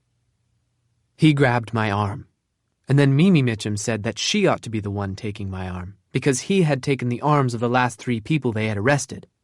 And Harvey said it didn't matter one way or another who took the arm of someone they were arresting. And Mimi said if it didn't matter who took the arm of someone they arrested, why couldn't she be the one taking my arm? And he said he'd prefer not to talk about it any further in front of the B.O.Y. And Mimi reminded him that he had reminded her that their intelligent, sensitive boy could certainly spell a simple 3-letter word, as opposed to me, who used 4-letter words all the time and needed to be arrested right away. It was interesting to watch Stewie's face as his parents bickered. He reminded me of a shark I had seen once in the aquarium, circling a tank while schoolchildren tapped on the glass. Someday, the shark seemed to be thinking, I will no longer be trapped like this. I will be in the open water, right where you'll be swimming. On that day, you'd better watch out. But it was not Stu who interrupted the bickering Mitchums. What's going on, officers? Moxie Mallahan said, stepping out of Partial Foods and reaching into the brim of her hat. She kept cards there, printed with her name and occupation. She handed one to each of the Mitchums to remind them who she was. They did not look happy to be reminded. "This is police business," said the male Officer Mitchum. "There was a honeydew theft at Partial Foods, and we are just arresting a suspect." "Who are you arresting?" Moxie asked. "Why have you arrested him? How did you decide he was a suspect? What evidence do you have? Where are the melons?" "This young man," Mimi Mitchum said, pointing at me, "was seen loitering outside the supermarket. He has a history of suspicious activities. We're bringing him down to the police station to be identified by the witness. It's still too early to make assumptions, but it wouldn't be surprising if this Snicket lad here ends up in jail for a very long time." The officers Mitchum always said it was too early to make assumptions. They apparently enjoyed doing things early. "Mind if I tag along?" Moxie asked. "I'd like to see how this plays out." "There are no newspapers left in this town," Harvey Mitchum said suspiciously. "How can you be a journalist?" "That's the wrong question," Moxie said with a small smile. "The question is, how can a town find out what's going on if nobody's there to report it?" The officers Mitchum grunted and shrugged and opened the back door of the station wagon to pile us all in. Moxie went in first, and then me, and then Stu. It is uncomfortable to sit in the middle seat, but Stu had a habit of pinching people, and I thought Moxie would want to avoid that. It was the least I could do. After a short argument over who should drive, Mimi started the engine, and Stu made his siren noise out the window as we drove through town. The police station at Stained by the Sea was half of a building that had once been City Hall. The other half was the library, where I spent a great deal of my time. The building was a shadow of its former self, which means that it once looked nice, but now was as fading as anything else in town, with 2 big crumbling pillars and a set of front stairs covered in cracks. Harvey Mitchum took me out of the car, and Moxie and Stu followed behind us, while Mimi Mitchum turned the station wagon around and drove away. We walked across the lawn to the building, passing a sculpture so damaged I could never identify it. I looked at it differently this time. I thought of a war hero, and the day the statue was unveiled. The police station turned out to be one long room, about the size of a bus. At the back of the bus was Stained by the Sea's only jail cell, with thick metal bars and a small cot for a prisoner to sleep on. There was no prisoner, asleep or awake. The rest of the room was taken up with desks, chairs, cabinets, tables, and endless piles of paper that make every office look the same, and boring. "Now look here, Snicket," Harvey Mitchum said to me. "We're doing this by the book. Polly Partial said a boy about your age stole 2 honeydew melons from her store. Mimi is bringing her here now to identify you from a lineup, which is a police term for people lined up." He stomped his way to a drawer and pulled out 3 dirty caps and 3 large squares of cardboard with loops of string stapled to them. He frowned and pointed me toward a blank and dirty wall. "Go stand over there," he barked, "and put these on." He handed me a cap and a cardboard square. The cap advertised the Stained by the Sea Sea Stains, a sports team that no longer existed, and the cardboard square turned out to be a sign with the number 1 scrawled on it. "Son," he said to Stu, "would you please do me a favor and stand next to the boy we just arrested?" Stu turned around so his father couldn't see him sneering at me, and then stood next to me while his father hung a cap and a sign on him. Stu's cap was the same. His sign read, B. "We need a 3rd person," Officer Mitchum muttered, and cast his eyes around the room. He stopped at Moxie, who was already typing into her typewriter. "Young lady," he said, "I need your help." "Of course, officer," she said. "Please help me move that small file cabinet so it's next to those 2 boys," Harvey Mitchum said, and together the police officer and the journalist dragged the file cabinet until it was standing in line with Stu and me. The officer nodded at his handiwork and balanced a cap and a sign on top of the cabinet. The cabinet sign was scrawled with a simple star. The sort a teacher writes at the top of a piece of homework to indicate that you've either done the assignment well or she hasn't read it carefully. The three of us stood there for a minute. I didn't know what Stu was thinking, and the file cabinet wasn't thinking anything. But I was thinking, is this the world? Is this really the place in which you've ended up, Snicket? It was a question that struck me, as it might strike you, when something ridiculous was going on, or something sad. I wondered if this was really where I should be, or if there was another world someplace, less ridiculous and less sad, but I never knew the answer to the question. Perhaps I had been in another world before I was born and did not remember it, or perhaps I would see another world when I died, which I was in no hurry to do. In the meantime, I knew only the world I was in. In the meantime, I was stuck in this police station, doing something so ridiculous it felt sad, and feeling so sad it was ridiculous. The world of the police station, the world of Stained by the Sea, and all of the wrong questions I was asking, was the only world I could see. "Close your eyes," Harvey Mitchum said. "Close your eyes until I tell you different." I closed my eyes, and heard the shuffle of two people entering the police station. "Here we are, Miss Partial," Mimi Mitchum said. "Take a good look at this lineup we have for you." "Is one of them the thief?" "That's for you to tell us, ma'am. Remember, you can see everyone in the lineup, but they cannot see you. Now then, do you recognize any of these three individuals? Is the thief who robbed your store number 1, number B, or number star?" There was a small, busy silence as Polly Partial looked us over. Even Moxie paused in her typing. "Number B," she said finally. "Yes, it's number B. That's the thief." I heard Harvey Mitchum take a deep breath. "How dare you!" he thundered when it was done. "Number B is my boy, Stu. He couldn't have taken those honeydews. He has been with me all day long, and he never eats fresh fruit or vegetables." "I don't like how they taste," explained Stu next to me. "And you don't have to, my darling," Mimi Mitchum cooed. "Number B is the only one I recognize," the grocer insisted. "I would swear on my mother's grave if only she were dead."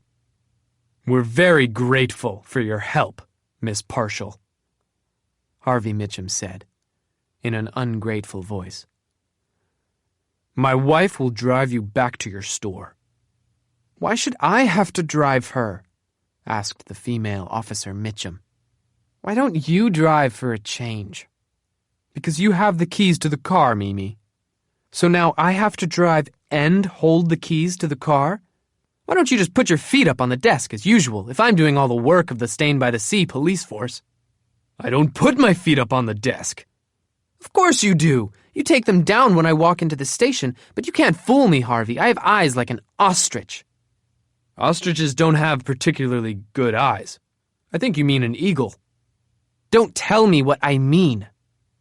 "Well, don't tell me you're an ostrich when you're really an eagle." "I'm a woman, Harvey. Don't call me a bird, you imbecile." "Don't call me an imbecile, you fool." "Don't call me a fool, you numbskull." "Never mind," Polly Partial said. "I'd rather walk back to my supermarket. Good day, officers." The officers Mitchum muttered something I could not hear over the sound of Moxie's typewriter, and then I heard Miss Partial's footsteps heading out the door and down the stairs. "You can open your eyes now, son," Harvey Mitchum said with a sigh. "You too, Snicket." Apparently, the file cabinet had to keep its eyes closed. I removed my hat and my sign and handed them back to the officer. "I still think you had something to do with this crime," he said, "but I have no proof." "Her eyesight might be bad," his wife said. "Polly Partial is no spring chicken." "I'd call her an autumn chicken," Harvey Mitchum agreed. "Or even a winter chicken. She couldn't recognize a lampshade if I put it on her head." "It might be her eyesight," I said.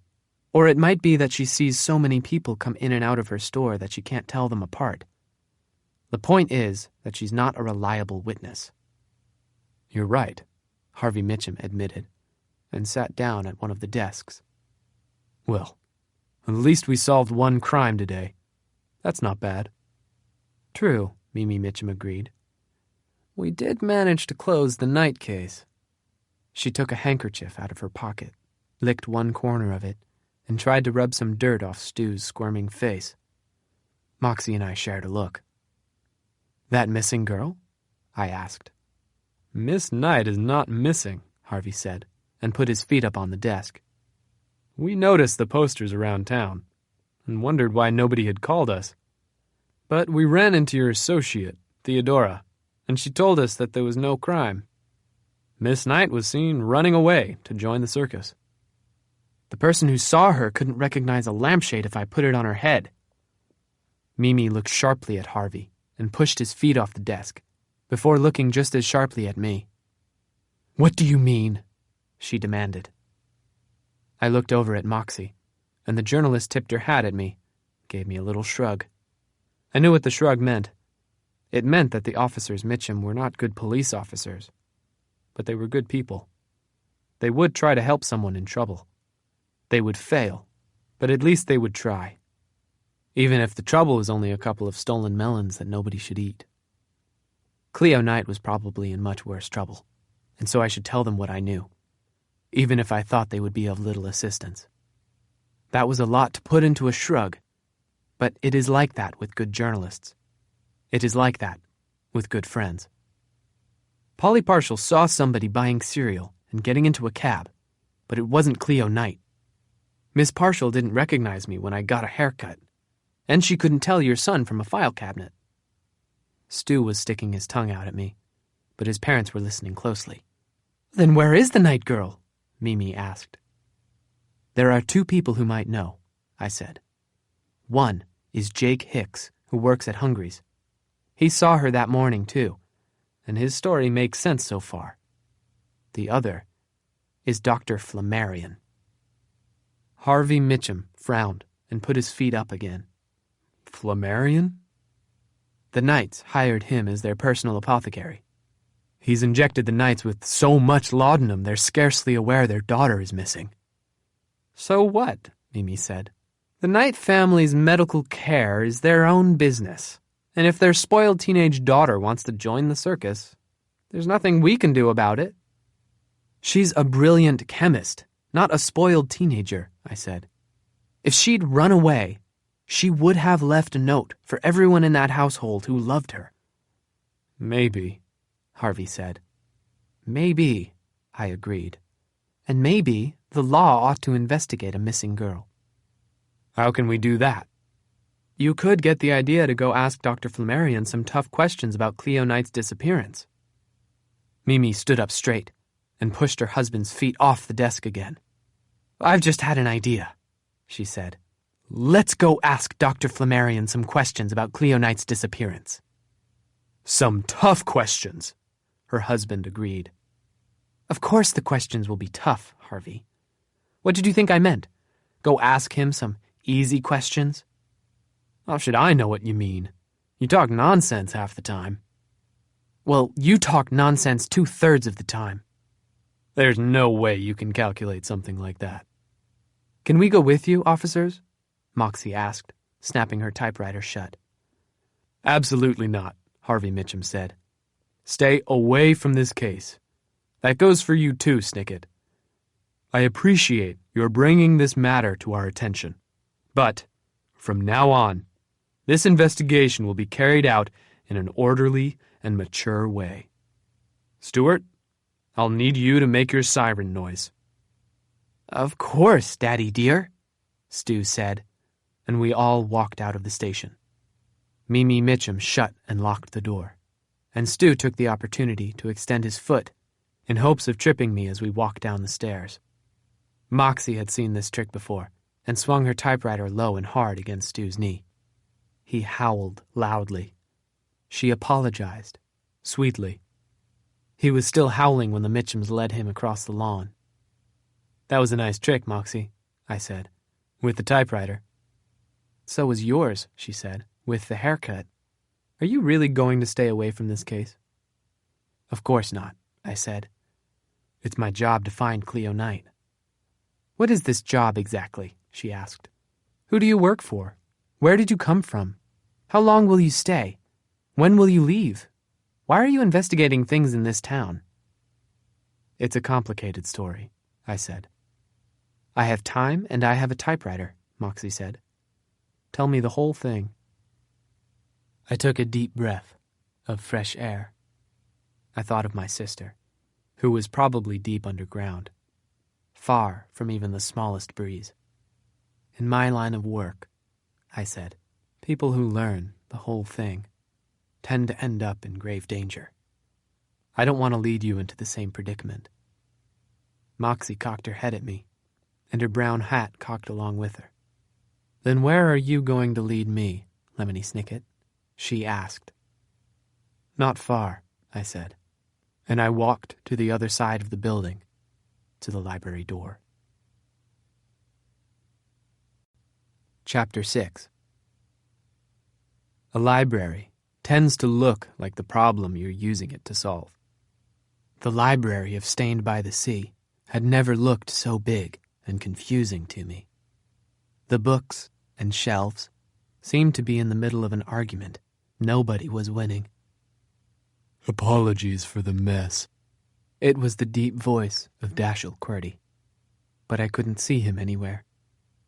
His desk was towered with books, with a few of his eternal enemies, a phrase which here means moths, fluttering just out of the reach of his checkered handkerchief.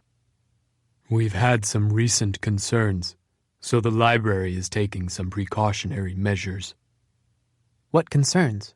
Moxie asked, already opening her typewriter. What measures?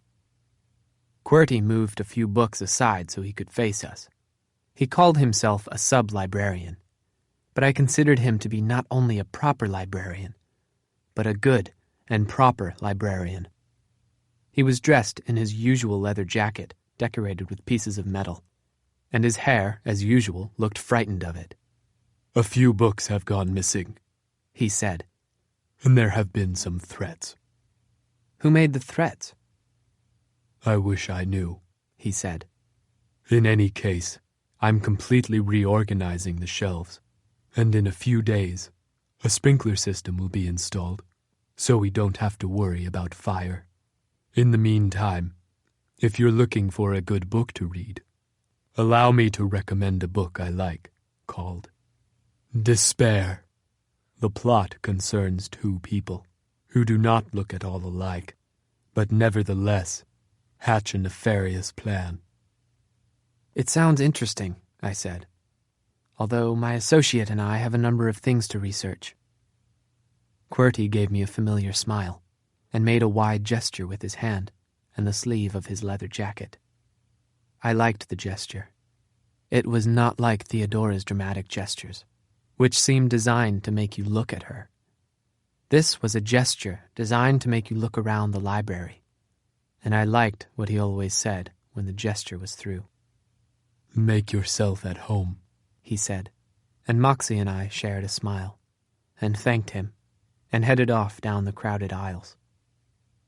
So, she said, when we were out of earshot. So, this is where I do my research. Yes, but what are we researching? Dr. Flammarion is obviously up to something, I said, and we need to find out what it is. There's not going to be a book on Dr. Flammarion, Moxie said. No, I said, but there might be one about Colonel Coliphon. What does he have to do with all this? I wish I knew, I admitted. He was Ingrid Nummit Knight's business partner, and Dr. Flammarion works at the clinic where the Colonel lives. I also want to do some research on chemistry. Dr. Flammarion works with laudanum, and Cleo Knight was working with invisible ink. Maybe there's another connection there. I'll tackle Colonel Coliphon, and you take chemistry. Fair? Fair. And Snicket? Yes, Moxie? Do you really consider me an associate? Certainly. She smiled the way people smile when they are trying to stop smiling. So we're solving this case together? I told you before, I don't want to lead you into danger, I said. We don't know what happened to Cleo Knight. If it's safe enough for you, it's safe enough for me, Moxie said firmly. I was trained for this sort of thing, I said. It was part of my education. Is Theodora part of this education? Yes, I said. She's my associate, too. The same Theodora who made you steal the abominating beast from me? The same Theodora who thinks that no crime was committed in this case? The journalist put down her typewriter on one of the library's desks. I might be a better associate than your associate. Moxie Mallahan was reminding me of me. I was known for arguing with my teachers until they became so flustered they could think of only one thing to say to me. It was an unfair thing, the thing they said, but I was almost 13. I was used to unfair things. Let's get to work, I told her. Moxie sighed and walked away from me, toward the section of the library dedicated to military history. I headed toward science, hoping that the books I was looking for would be on the shelves and not in the messy stacks that clogged the aisles. To get to the science section, I had to walk through fiction, where there was a gap 3 books wide, blank and obvious, like a missing tooth. It was my fault. I had found it necessary to remove 3 books from the library without checking them out, and now the books were in Hangfire's possession. They were good books, and now nobody could check them out. Don't mope about it, Snicket. There's nothing you can do. The science section was in no order whatsoever. So, chemistry books were piled with biology books, stacked with botany books, leaned up against endocrinology. I sighed, but it didn't get any better. The room was quiet. I knelt on the ground, began to look through everything. There wasn't a book called Laudanum, or a book called Invisible Ink, or a book called Laudanum and Invisible Ink, or a book called The Case of Cleo Knight's Disappearance, solved in a book, so Lemony Snicket doesn't have to do it himself. I did find a book about chemistry, but I didn't want to read it. It was as big as a cake, and it was called Chemistry. It had no index, so there was no way to look in the back of the book to see where the sections on laudanum were. You had to stumble on them. I wanted to stumble on whoever had made the decision not to put an index in the back of Chemistry. I lugged it to a table and started reading. Chemistry is a branch of science dealing with the basic elementary substances of which all bodies and matter are composed, and the laws that regulate the combination of these elements when forming compounds, and the phenomena that occur when such bodies are exposed to different physical conditions and environments. I closed the book. I had read enough.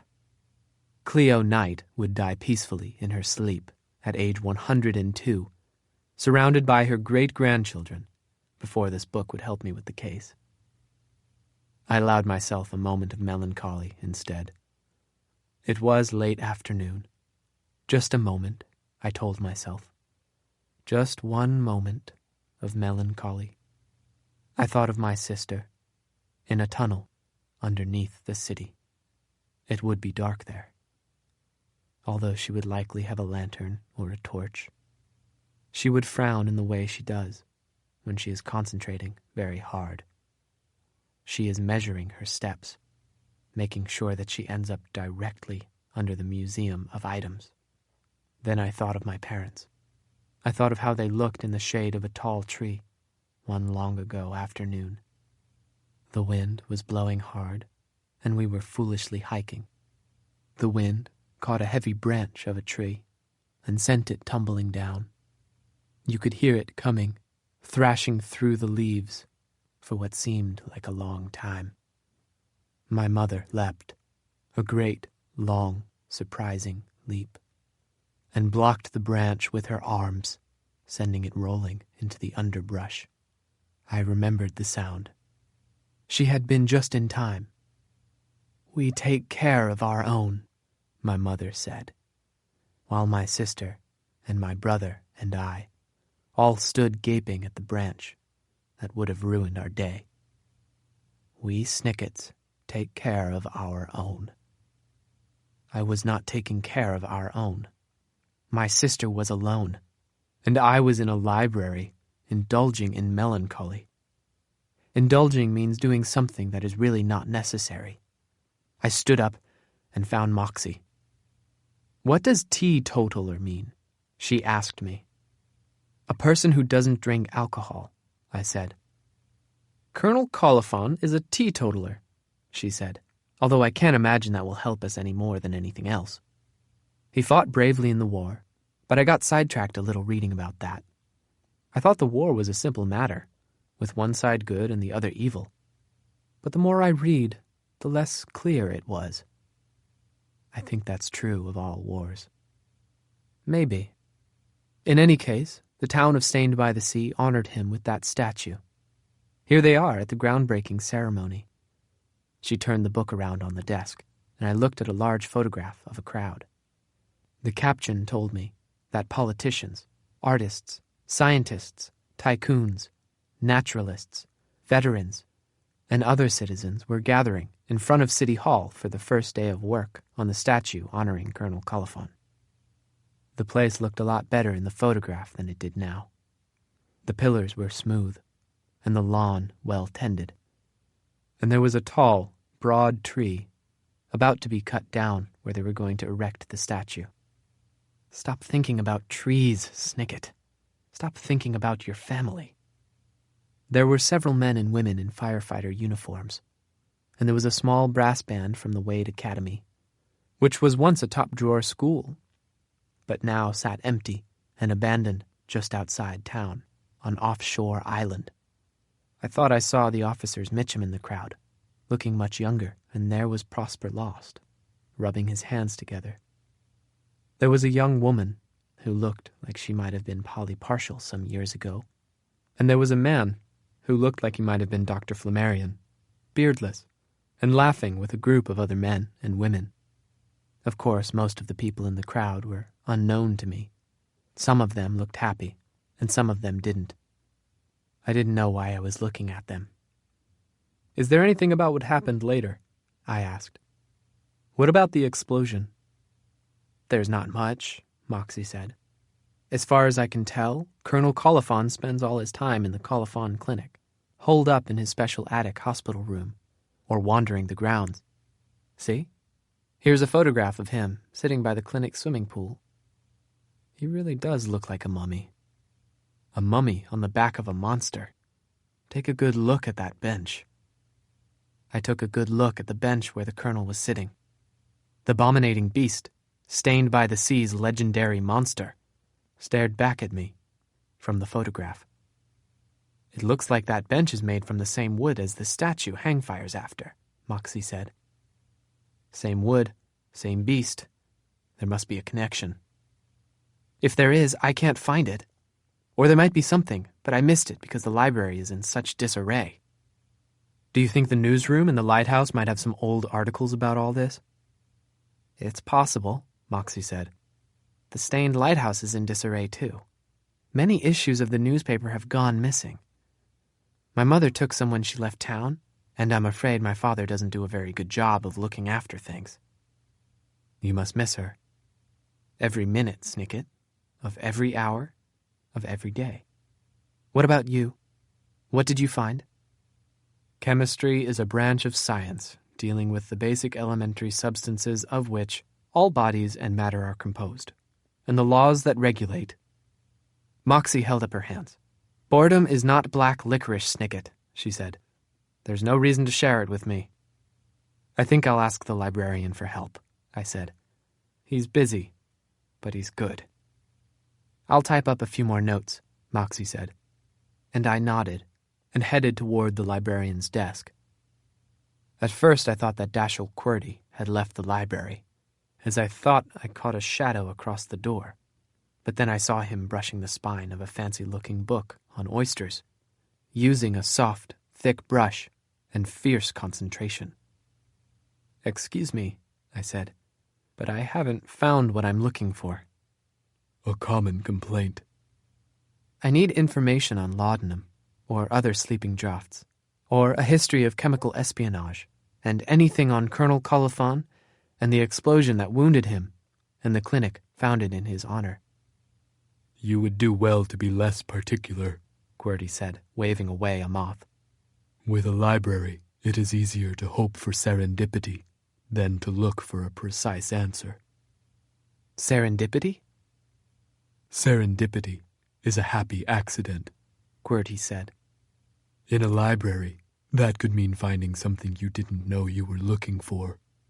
In any case, I'm afraid most of the books covering the subjects you mentioned have been checked out. A card holder reserved them some time ago and picked them up just now. I blinked and then hurried to the door. The shadow I had seen was no longer a shadow. Now it was a woman walking down the steps toward the lawn where once there had been a tall, broad tree. Then there had been a statue. Now there were the remains of a statue. The woman was wearing a white coat that looked official and made me nervous. I didn't recognize her. She was carrying a load of books under one arm and a bag of groceries in the other. I could see into the top of the bag. It looked like she had bought some milk, a loaf of bread, and perhaps a dozen lemons. And then there was a tall box of something you might have for breakfast, if you like 12 wholesome grains combined in strict sequence. "Who is that?" I asked QWERTY, trying to keep my voice quiet. "Who checked out those books?" A librarian doesn't reveal information like that, QWERTY replied. Who you are and what you read is private in a library. The world... "I tell you, I must know who that is," I said. QWERTY put a hand on my shoulder. The metal decorations jangled on the sleeves of his jacket. And I tell you, he said, gently, that you will not get that information from me. I looked again at the departing woman, and then at QWERTY, and then all around the library, with its wild stacks of books. There were 3 new ones now, stacked right on the desk. The woman had returned 3 books to the library. 3 books that fit perfectly into a gap in fiction. I had slipped those books out of the library, and now they were back again. It shouldn't have been surprising. Of course, Hangfire was involved, in some way. The 3 books were all by the same author, and I recommend all 3 of them. There is one about a girl who spies on her neighbors, and one about creepy notes that ruin people's summer, and one about a family that does not change, even though the children want it to. They had been in Hangfire's possession, which meant that the woman who returned them was one of his associates. I could not get any information about her by asking a librarian, but there was another way. I took one last look around the library and hurried after her. Chapter 7. The woman walking through the streets of Stained by the Sea, carrying a bag of groceries and a stack of books, had her hair coiled up on her head like a cobra in a basket. You could tell her feet hurt. You could tell that when she was angry, she knew just the thing to say to make you squirm. She passed Dicey's department store, with its quiet, sad mannequins in the windows. She passed Ink Inc., with its little closed door. I kept behind her. She didn't look back once. The trick to following someone without getting caught is to follow somebody who doesn't think they're being followed. This is how I learned to follow people, and over the course of an entire school year, I learned fascinating secrets about complete strangers I followed for hours on end. It made me wonder who knew my secrets on the days I thought I was walking with no one behind me. She turned the corner, and I waited a little before following her onto a quiet block. There was not even a single business. No Hungries or Lost Arms or Black Cat Coffee. Once upon a time, it must have been a pretty block, I thought. There would have been shops instead of smashed windows and chained doors. And above the shops were rows of apartments that would have been occupied. Each apartment had tall windows and balconies that were broken and deserted. It was easy to imagine how they might have looked on a hot day, with the windows flung open and people on the balconies sipping cool drinks and staring down at a parade that might be going by. A parade for a military hero, for instance. I thought of Colonel Coliphon and the statue in front of the library. It was like a tune I couldn't stop humming, but couldn't name either. It fit somehow. I should have taken a better look at the photograph Moxie showed me. Moxie will be as mad as a paper cut, I thought, when she notices I've left the library without her. Stop it, Snicket. Focus on the woman in front of you, frowning into each doorway. Her shoes look like she stepped in something wet and dirty. The doorways are all boarded up. She won't find anything there. She rounded another corner. I had to wait. The street was so quiet. But when I peeked around the corner, it was quieter still. The woman was gone. I forced myself to calm down. If someone disappears around a corner, it means they've gone into one of the buildings, or a giant bird has carried them away. The skies were clear, so I checked doorways.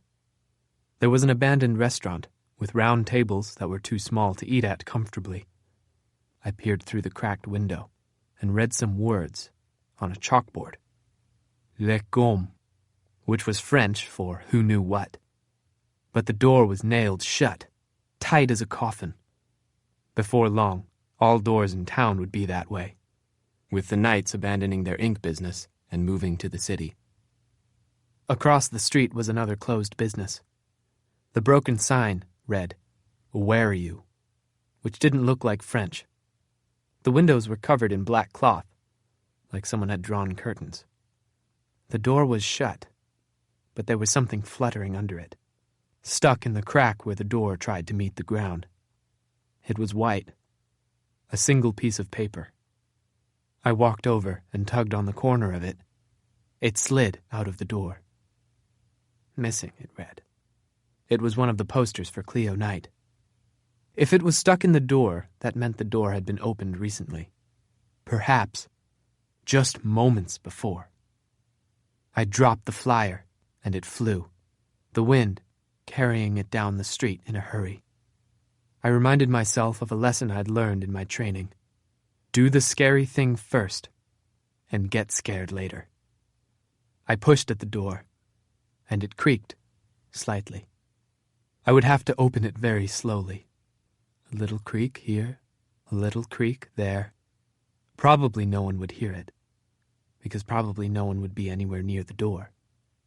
They would be far, far from the door, whoever they were, and they would be happy to see me if I happened to pop in.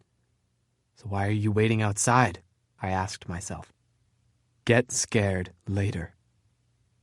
I pushed the door open, slow as long division. The door creaked, but I was the only one listening. The floor was wet and dirty, but there was nobody there. I was inside the shop, or what had been a shop. I was right. Où are you wasn't French. It was most of the word aquarium. Once, the people of Stained by the Sea had come here to buy fish and bowls and all of the equipment to care for them.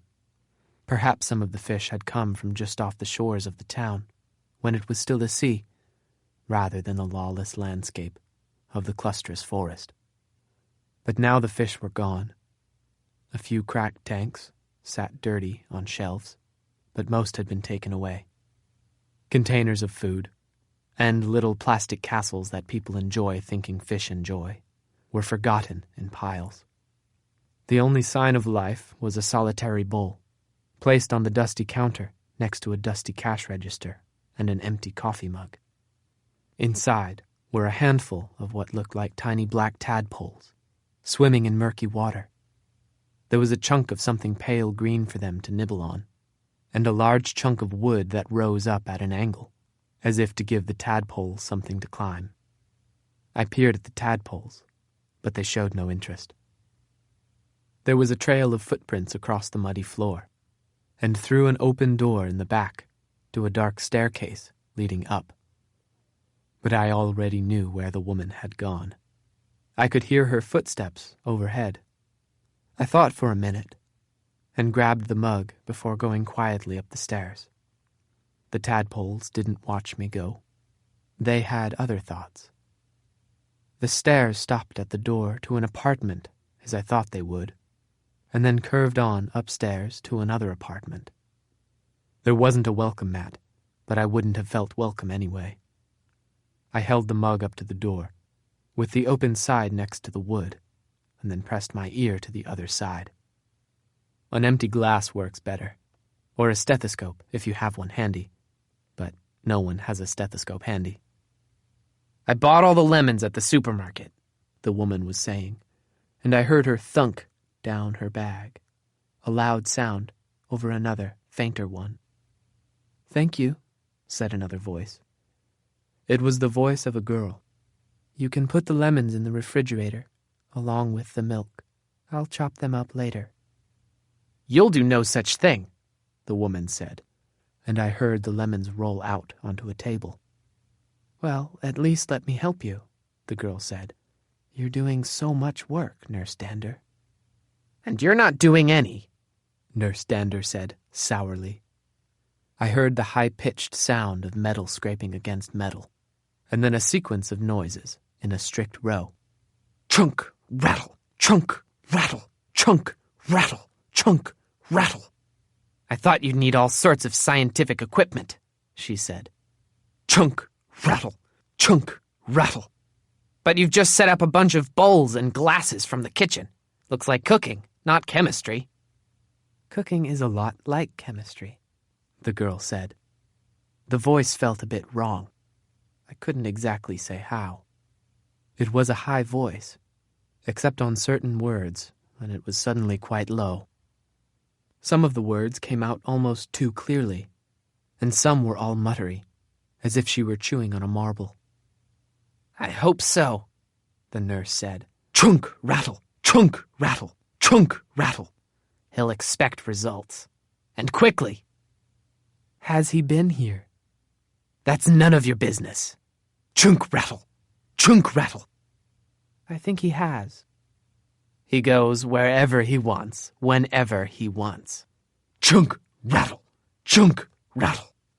And the next time he's back here, he'll expect you to have what you promised." "And when will that be?" asked the girl. "I told you, that's none of your business. Chunk, rattle, chunk, rattle, chunk, rattle, chunk, rattle. There, that's the lot of them. You can squeeze the lemons yourself." "You're good with a knife." "You remember that, if you ever try to escape." "I won't," the girl promised. "You'd better not," Nurse Dander said. "You have everything you need now. Get to work." "Couldn't we talk for a minute?" "We have just talked for a minute." "But I like the company." "We're not friends. You're working for us. I've brought you everything you asked for. You said lemons. Many lemons, you said. Certain books, you said." "Well, I hope it works," said the girl, uncertainly. "But it might not. During this season, the lemon juice has considerably less." The voice trailed off, and I could hear Nurse Dander's fingernails rattling impatiently on something. The fainter sound, I realized, was music. "Less what?" "Less of an important chemical." "What chemical?" "Bika-baka-buka," I thought. "One that's crucial for the work I'm doing," the voice said, even higher and lower than usual. The woman's footsteps moved slowly, slowly, slowly, across the room. "You are here on your honor, Cleo Knight. Do not cross us. We are not a society that tolerates treachery. We've given you everything you asked for. It's time for you to uphold your promise as well." "Could you at least pass the message to Hangfire?" For a second, there was no sound at all, and I shivered against the mug. Then the woman spoke very quietly. "I told you never to mention his name," she said, and there was the sound of metal against metal once more. I could not tell if the woman was putting away the knife or pointing it at the girl. "Don't provoke me," The footsteps came toward me. There was nowhere to go, and no time to go there. So I did the only thing I could think of, which was nothing. The door opened and pushed me to the wall. It smelled bad. My hand gripped the handle of the mug. When the door swung back, I would be discovered. Except the door didn't swing back. Provoke means to irritate someone so much that they might not notice what is going on around them. Nurse Dander stomped up the stairs past me. I did not get a good look at her. I did not see if she had the knife. My eyes were closed. It is useless to close your eyes when you are hiding, but everyone does it anyway.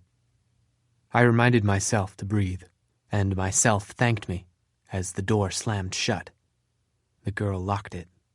I was alone. You cannot be sure, I told myself. You cannot know what you hope you know. I knocked on the door. Yes? The voice of the girl forgot for a moment what it should sound like, but then it remembered its wrong sound. Who is it?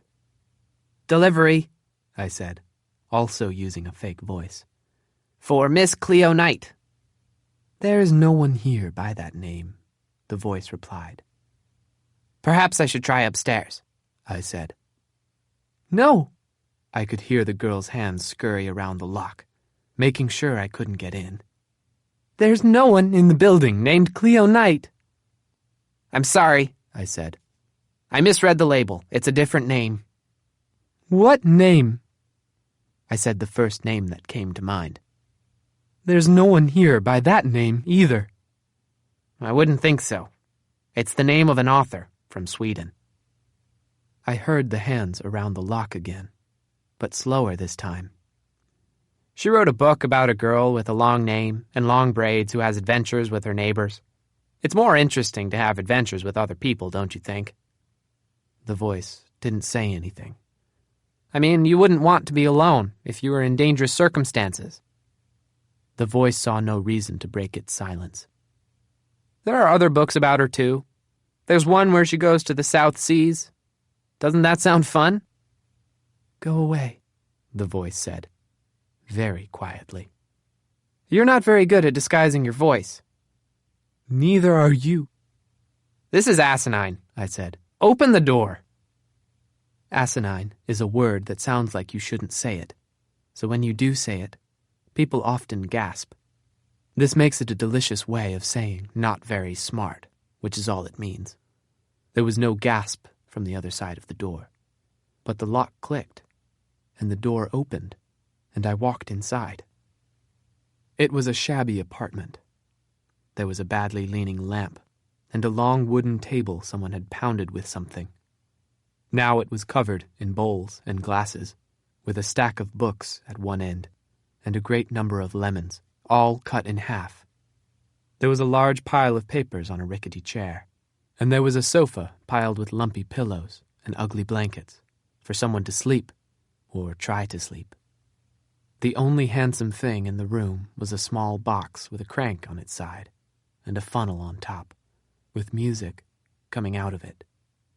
And there was a girl standing in front of me. Her green eyes were the same, but her hair wasn't black. Not now. It was blonde instead. So blonde, it looked white. Her fingers were still slender, with long black nails again, and over her eyes were strange eyebrows, curved, like question marks. She was using the same smile, too.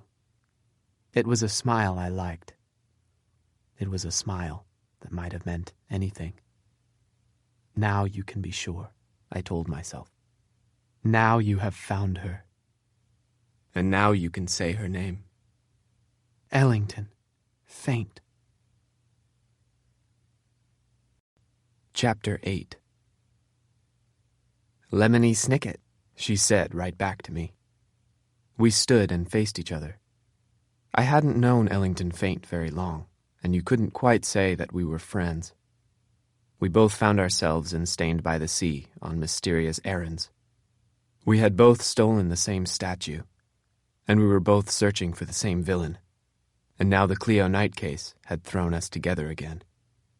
But the abominating beast, fashioned after Stained by the Sea's legendary monster, and Hangfire, who was holding Ellington's father prisoner, and even the disappearance of a brilliant chemist, didn't make us friends. We were more like jigsaw pieces, each of us parts of the same big picture. There are people like this wherever you go. They are part of the same mystery as you are, but you can't quite tell how you fit together. The world is a puzzle, and we cannot solve it alone. "What are you doing here, Miss Faint?" I said. "I might ask you the same question, Mr. Snicket." "I'm looking for Cleo Knight," I said. Ellington moved now, and quickly shut the door. "As far as everyone here is concerned," she said in a whisper, "I am Cleo Knight." I sat down at the table with all the kitchen equipment and the lemons sliced in half. I had most of the story, but not all of it. "That's quite a stunt," I said. "How did you do it?" Ellington walked to the sofa and reached underneath it to pull out a suitcase. It was the one she'd carried with her from Killdeer Fields, the nearby town where she had grown up. It was filled with all sorts of clothing, everything she needed to wear on her journey to find her father. She held up a new coat, with black and white stripes, and a hat the color of a raspberry. "The hat, I remember," I said. "I saw it when you were living in Handkerchief Heights. Where did you get the coat?" "Cleo Knight bought it for me," she said, "at Dicey's department store." "That's a generous gift. You must be very good friends." "I wouldn't call us friends," Ellington said. "I only met her a few weeks ago, at Black Cat Coffee. She was trying to get the machine to make her a cup of coffee to help her think. I convinced her to try coffee instead, and we started to talk. She told me that her parents were abandoning the ink business and moving to the city, but she has been working on an important experiment that could save the town." "Invisible ink," I said. Ellington smiled. "I should have known you would know. Cleo Knight really is a brilliant chemist. Usually, invisible ink is just some nonsense with lemon juice, but she's almost perfected a new formula with a secret ingredient she discovered herself. There will be invisible inkwells everywhere, she told me, just as soon as the formula is finished. People will go back to work. Stained by the Sea will thrive again. The octopi will no longer be endangered. They could even put the sea back where it belongs. All because of Cleo Knight's formula. Can you imagine? Invisible ink that actually works." "There are certain people I know who would be very interested in that," I said. "S. Theodora Markson. Your chaperone, for instance." "Any number of people would be interested in invisible ink that actually works." "That's exactly what Cleo Knight was worried about. She didn't want her formula to fall into the wrong hands." "She was right to worry," I said, thinking of Dr. Flammarion. "And she was right to disappear. She knew danger was nearby. Her parents had been very supportive of her experiments, but then suddenly they began acting strangely and insisted on leaving town. It was a desperate situation, Snicket. The fate of the entire town was in the hands of Cleo Knight, so we made a deal." "You gave her your extra hat," I said, "and she bought you an extra coat. She even found me the right chemical to make my hair blonde." So now there were two Cleo Knights. The real Cleo Knight found a safe place to hide, left a note for her parents, and drove off in her fancy car with her special equipment. And I'm supposed to pop up around town, dressed like her, talking about joining the circus, so if anyone goes looking for her, they'll be on the wrong track. "And then?" Ellington smiled, but she wasn't looking at me. "And then nothing," she said. "That's the whole story. Cleo Knight is somewhere safe, working on her experiments, and I'm confusing her enemies until she's done." "That's not the whole story," I said. "Not by a long shot. First of all, her family never found a note, and Cleo Knight and her dilemma never made it to any safe place. Someone changed the plan, Miss Faint. Someone destroyed the note and kept Mr. and Mrs. Knight in a state of unhurried delirium, thanks to regular injections of laudanum. And someone gave the dilemma a flat tire with a hypodermic needle, and then offered Cleo Knight a ride. Someone she trusted. The family's private apothecary, Dr. Flammarion. I don't know him. Maybe not, Miss Faint. But the woman in the apartment above this one, the woman taking care of you, is Dr. Flammarion's nurse. Ellington looked up at the apartment's flickering chandelier, as if she expected the woman to drop through the ceiling. How did you know? I followed her from the library, I said. She returned some books that I hadn't seen in some time, books that were in the possession of Hangfire. That villain is controlling everything, Ellington. Remember when he forced Dame Sally Murphy to impersonate Mrs. Murphy Salis? Now Hangfire has Dr. Flammarion doing his dirty work. He has Nurse Dander helping him. And he has you too, Miss Faint. What do you mean? Nurse Dander said you were here on your honor. She said you needed to uphold your promise. You're doing something for them, Miss Faint. You're helping Hangfire with his treachery, and you don't even know it. Now she looked at me. Her eyes seemed greener, or perhaps the green was just more angry than I had seen green before.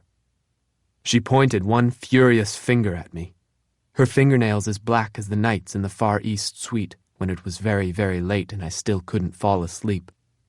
Of course I know it, Mr. Snicket, she said.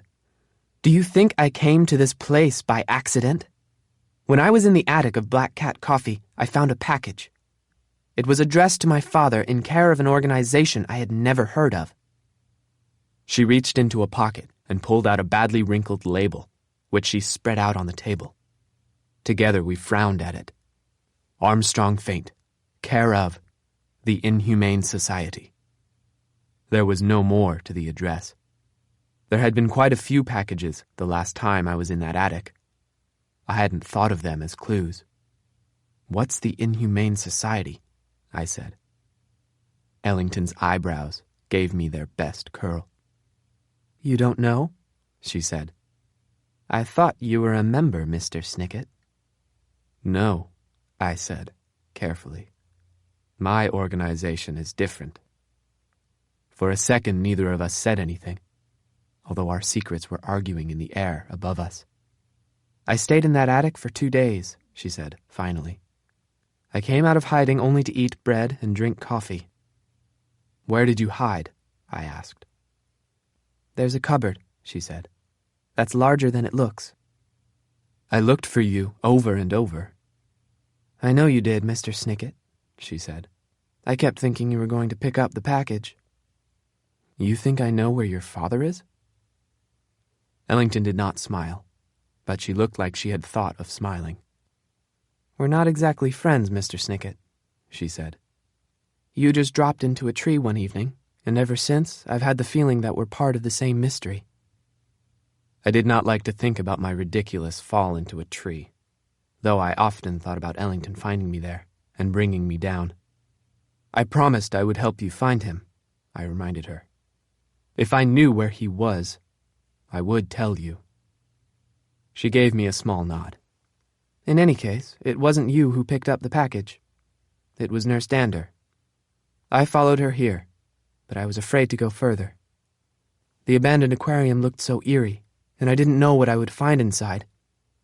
But when I met Cleo Knight and we cooked up our plan, I knew I had my chance. Instead of popping up all over town, I made just one appearance at Partial Foods. Then I took a taxi here and knocked on the door. Nurse Dander answered, and I introduced myself as Cleo Knight. I promised a formula for invisible ink that actually worked, in exchange for a meeting with Hangfire. It's a good plan, Mr. Snicket. Oh, sure, I said. Like juggling dynamite or kicking a polar bear. Don't be asinine. What's asinine is trying to trick a villain like that. It's the only way, Ellington said. I went to all that trouble of getting the abominating beast, but when I left him a message telling him I had it, he never answered. I need to rescue my father, Mr. Snicket. Pleasing Hangfire is the only way. I did not mention that the one who had gone to all the trouble to get the statue was me. I did not ask her how she left a message for Hangfire. When I sit and think of this incident in my life, beginning with the phone call from my sister and ending in the basement of the Colophon Clinic, the list of things I did wrong stretches out in front of me, and I cannot see the end of it. You can't make invisible ink, can you? Of course not, Ellington said, with a helpless gesture at everything on the table. I don't even know what the secret additive is. When Nurse Dander is here, I putter around, pretending to be a scientist, and when she goes out, I search the building for my father. What have you found? Nothing.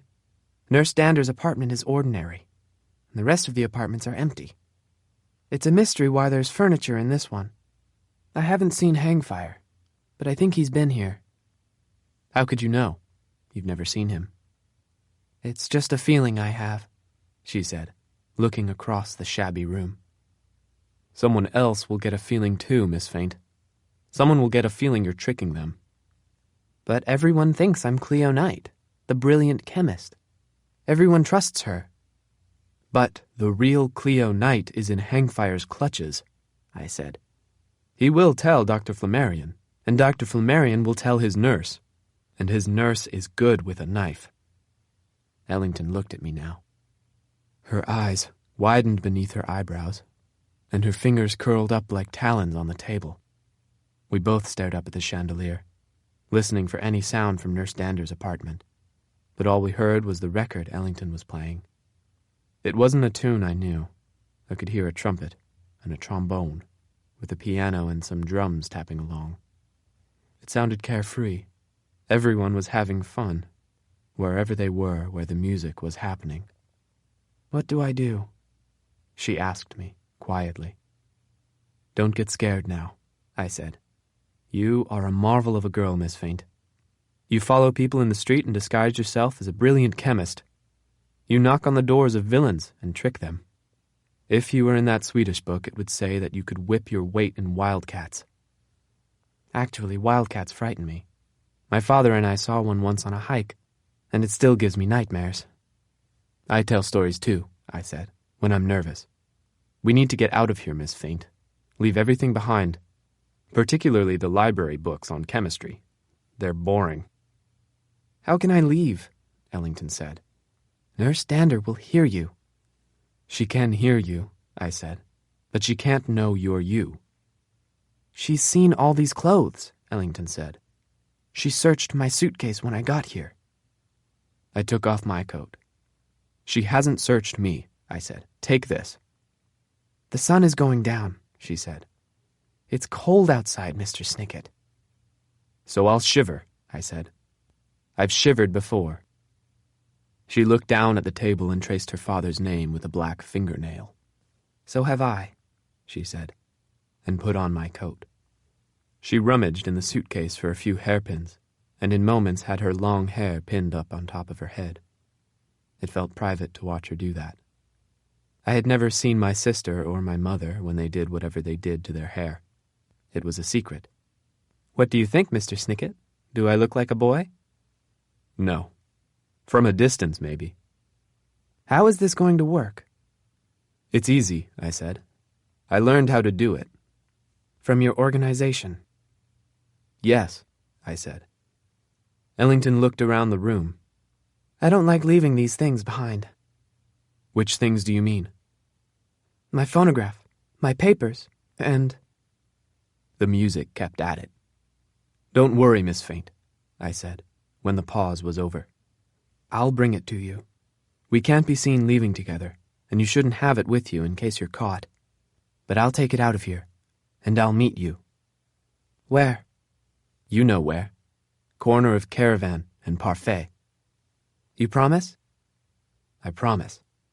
But you'd better show me where it is. I liked that Ellington didn't even pretend not to know what I meant. She walked over to the refrigerator and opened it. It was the sort that had a few drawers, called crispers. She opened one, and inside, nothing was very crisp. It looked like lettuce, or something that had been lettuce during a happier time. Now it was slimy and watery, and looked like nothing you'd want to touch, which I suppose was the idea. Ellington brushed the old lettuce aside and threw me something large and black. It looked something like a seahorse, with small holes for eyes and a nasty, hollow smile. I didn't know what it was before, and I didn't know what it was then. The statue gave me a look like it wasn't going to tell me. I held it in my hands and turned it over for a minute, to feel the patch of crinkly paper that was pasted over a small slit. Spend some time with me, I thought. Sit with me, you terrible beast. Tell me all your secrets. But there wasn't time. Not then. I took the smallest blanket from the sofa, light blue, with silly fringes on the edges, and wrapped up the beast so no one would see what I was carrying. Take good care of that, she said. What is it exactly? I asked her. She gave me a tiny shrug. It's my only hope, she said, and I walked her to the door. I looked at her and wanted to tell her to take good care of something, too. But I wasn't quite sure what it was, so I opened the door very quietly, and then knocked on it very loudly. Delivery, I said, in my delivery voice. Delivery for Miss Cleo Knight. Ellington caught on at once. Sir, she said, sternly, I told you there is no one here by that name, or any other name either. My mistake, I said. See you later. See you later, she replied, and with one last look at me, she hurried down the stairs, just as I heard from overhead the sound of another door opening. Miss Knight? Nurse Stander called down to me. Who was that? Was someone looking for you? I didn't answer, of course. I couldn't imitate voices. I was no hangfire. But neither did I want Nurse Stander to think there was no one in the apartment. I walked quickly to the record player and turned up the volume. The musician sounded even happier. Ellington was right. It was a shame to leave something like that behind. Miss Knight! The nurse called again. I looked around quickly. The bathroom, I thought. Even the shabbiest of apartments has a bathroom. I walked through the only doorway I could see and found myself in a very tiny bathroom, made tinier by a sink so large there was room for a goldfish bowl on the rim. The bowl had nothing but a small black tadpole, like the one I had seen in the aquarium, with another chunk of food and another chunk of wood in case it was in a climbing mood. It didn't appear to be. The faucet was dripping steadily, but I wasn't going to fix it. I drew back the shower curtain and saw a small window, open just a crack. The air whistled through the crack and reminded me of something. It was not big enough to climb out of. Miss Knight! Answer me! I put the statue, still wrapped in a blanket, down on the dirty tiles of the floor. A distraction, I thought. A loud noise. Out the window. Enough time for Ellington to escape and for you to get out, too. Yes, I must find a weight or some other heavy object. Something in the kitchen. But Nurse Stander was already walking down the stairs. And then I heard her step into the apartment. She had a slight wheeze I had not noticed before. I could hear it now because she was so close to me. Miss Knight? She said. I listened to her wheezing and put the stopper in the sink. The faucet kept dripping. I stepped into the shower and slowly opened the window all the way. Miss Knight! Nurse Stander said one more time, like a warning. And then I heard that high-pitched sound again, of metal, scraping against metal. Good with a knife means nothing, I said to myself. It's just an expression. Think of another expression. The cat's pajamas. That's a funny one. Why should it mean something wonderful, what a cat wears to bed? Get scared later. There was enough water in the sink now. I leaned over the fishbowl. There was a sweet smell. The smell of something I didn't like. Forget it, Snicket. You do not see the point of honeydew melons. I reached in and quickly cupped the tadpole in my hand. I lifted it out and dropped it into the sink. But my finger hurt just as I did. A sharp and angry pain, like I'd been stuck with a piece of glass. But it isn't broken yet, Snicket. Where are you? Knight! I looked at my finger. It was bleeding, just a tiny bit. I had been bitten. I glared down at the tadpole. I was trying to save you, and you bit me, you ungrateful, tiny thing. It ignored me. It was busy circling its new surroundings. I picked up the fishbowl and stepped back into the shower. Now the voice was at the door. "Night!" I heaved the fishbowl out the window, and for a second listened to nothing. Then I listened to a terrific crash of glass. It was very loud. It made me grin. Everyone in the neighborhood could hear it, but I only cared about one person. It worked. I heard Nurse Dander gasp, and then hurry out of the apartment and down the stairs to see if all the ruckus was the girl she was looking for. I picked up the statue and made sure the blanket was holding tight, and then I hurried down myself. I walked through the abandoned aquarium with my bitten finger in my mouth. "I don't like your cousin," I muttered to all the tadpoles on the counter. In silent tadpole language, they said, "Who cares?" The floor was still dirty, and the door was hanging open, so I didn't have to risk the noise. I stepped out into the street and saw the careful, suspicious figure of Nurse Dander standing by the cafe, looking this way and that. When she was looking this way, I went that way, and when she was looking that way, I was around the corner. Ellington was right. It was cold with the sun setting. I wished the blanket were around me instead of the abominating beast. I had it in my hands, and I could have gone anywhere. I could have gone back to the Lost Arms to check in with my chaperone. I could have checked on the officers Mitchum to see if they had cracked the case. I could have gone back to the library to get Moxie, or to Hungry's to see Jake Hicks, or walked around until I found Pip and Squeak, and had them drive around town looking for Cleo Knight. These are all things you could do, Snicket. I shivered against the side of the building, and thought it again. You could do any of these things. You should do them. You don't have to meet her. She's a liar, and a thief. She's desperate. She's trouble. She stole from you. Nobody knows what you promised. You could keep it to yourself. But you can tell yourself anything. A wildcat is just one of the wonders of nature, and it's not going to give you nightmares. It was just once on a hike, years ago, and you should forget about it. But then you're sitting up in bed in the middle of the night, heart pounding from the chase, and it doesn't matter what you tell yourself. Your sister is older now. A branch of a tree would no longer hurt her. You don't need to be in the city helping her. You can be here, in Stained by the Sea. Nobody is in any danger, I told myself. I clutched the beast to my chest and started walking quickly. You know where, I told myself. Corner of Caravan and Parfait. Black Cat Coffee is where she is waiting. Chapter 9.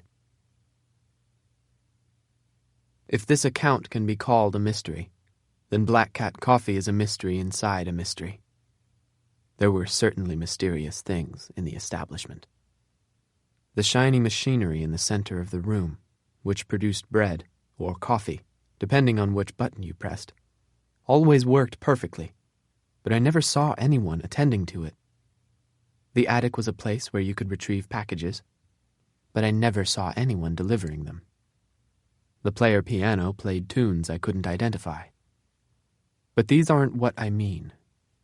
I don't care who oiled the machinery of Black Cat Coffee, and who made sure the bins were full of flour and roasted beans, or who delivered the boxes of books filled with blank pages, or gears used in botanical extraction. The music doesn't matter to me. The real mystery of Black Cat Coffee is the girl with the curved eyebrows and the unreadable smile, who was there at the counter when I arrived, an empty cup and saucer in front of her, and another one steaming in front of the neighboring stool. Her hair was still pinned up, but my coat lay folded on the counter. I told myself if you weren't here by the time this coffee cooled, she said, then you wouldn't be here at all. I told you I would meet you, I said. You didn't even hide that, she said, and pointed at the abominating beast. True, I said, although I kept it tucked underneath my arm. "Are you going to give it back to me?"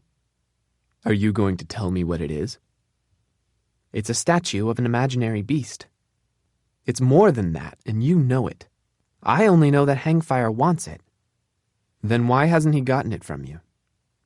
Ellington shook her head. "I don't know," she said. "Have a seat, Mr. Snicket. Have some coffee."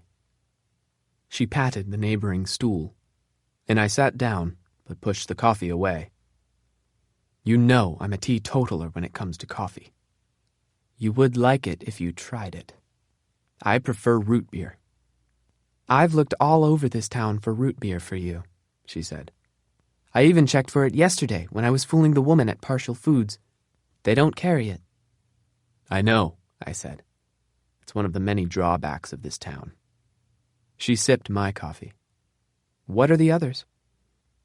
The disappointments of Stained by the Sea seemed too numerous to list. "This town is far from people I would prefer to be closer to," I said. "And it's in the shadow of the treachery of a terrible villain." "I suppose that's what brought us both here," she said.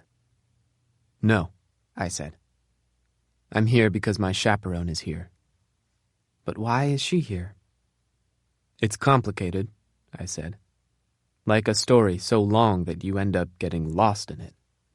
Do you know that one about the big fight over an apple and a pretty woman?" "The one that ends with a hollow statue and a ghost who likes to bury things?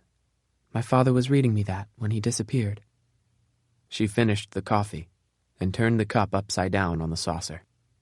It was a nice gesture to watch. "Every night, my father would get home from his field work and leave his boots on the porch.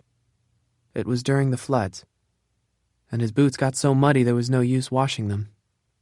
He'd cook dinner in his socks, and then I'd do the dishes, and he'd pour himself a glass of wine and read me a chapter of something before we put the lights out." "It sounds like a cozy life," I said. "It was." Ellington's voice was far away, and I could scarcely hear her over the sounds of the player piano. "My father is a naturalist, so our house was always filled with wild flowers from nearby meadows, or baby animals he had rescued, recuperating in old shoeboxes until they were healthy enough to be set free.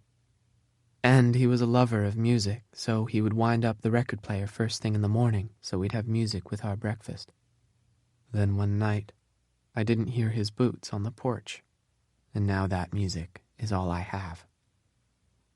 I thought of the record player, still playing music in that shabby apartment. "I'm sorry you had to leave that behind," I said, "but you might be able to get it back." "I still have this." Ellington reached into her pocket and laid a small object between the two coffee cups. It looked like the old-fashioned record player, except it was the size of a deck of cards. She wound the tiny crank, and we both leaned forward to hear the little tinkly music. "My father always carried this music box," she said, "so he could have music with him, no matter how far into the wilderness he went. He left it behind on the day he disappeared, so I've been taking care of it." "I recognize the tune," I said, remembering the first night Ellington and I met. The same music had been playing out of the record player at Handkerchief Heights. It was a tune that was sad, but not weepy, as if it were trying to say there was no point in bursting into tears when there was so much work to be done. "What's it called?" Ellington just shook her head. "There are some secrets you want to keep to yourself, even if they don't matter. They might only matter if you keep them secret." "I saw the rescued tadpole," I said, "in the bowl on the bathroom sink. Do you think your father was there?" "I don't know. But rescuing a little animal like that is definitely something he would do." "It might be little, but it's fierce."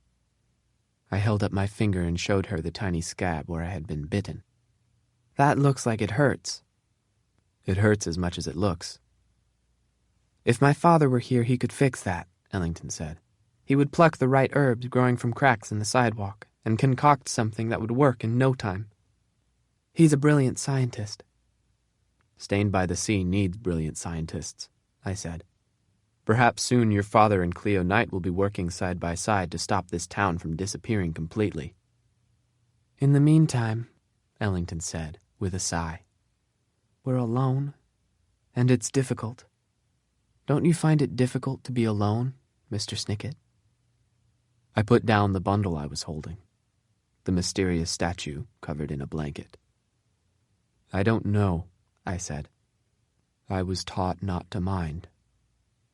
Who would teach you a thing like that? S. Theodora Markson? No. I learned it long before she became my chaperone. Oh, yes, she said. You told me you had an unusual education, but you didn't tell me the details. I don't like thinking about the details. Digging in a tunnel, you told me once. Digging in a tunnel to the basement of a museum. That's right. There are no more museums in Stained by the Sea. No, I said. There aren't. So you're not doing the digging. Someone else is. Yes. Someone you would prefer to be closer to, like you said. Yes. So I guess you don't mind being alone after all. I told you, they taught us not to mind, I said. They can teach you anything. That doesn't mean you learn it. It doesn't mean you believe it.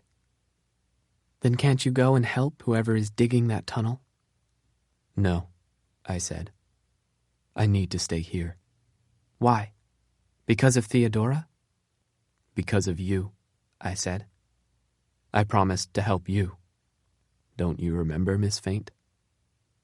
Ellington looked at me, and her green eyes filled with water. Yes, she said. Mr. Snicket, my father is such a gentle man. He must be very frightened wherever he is. How can we find him?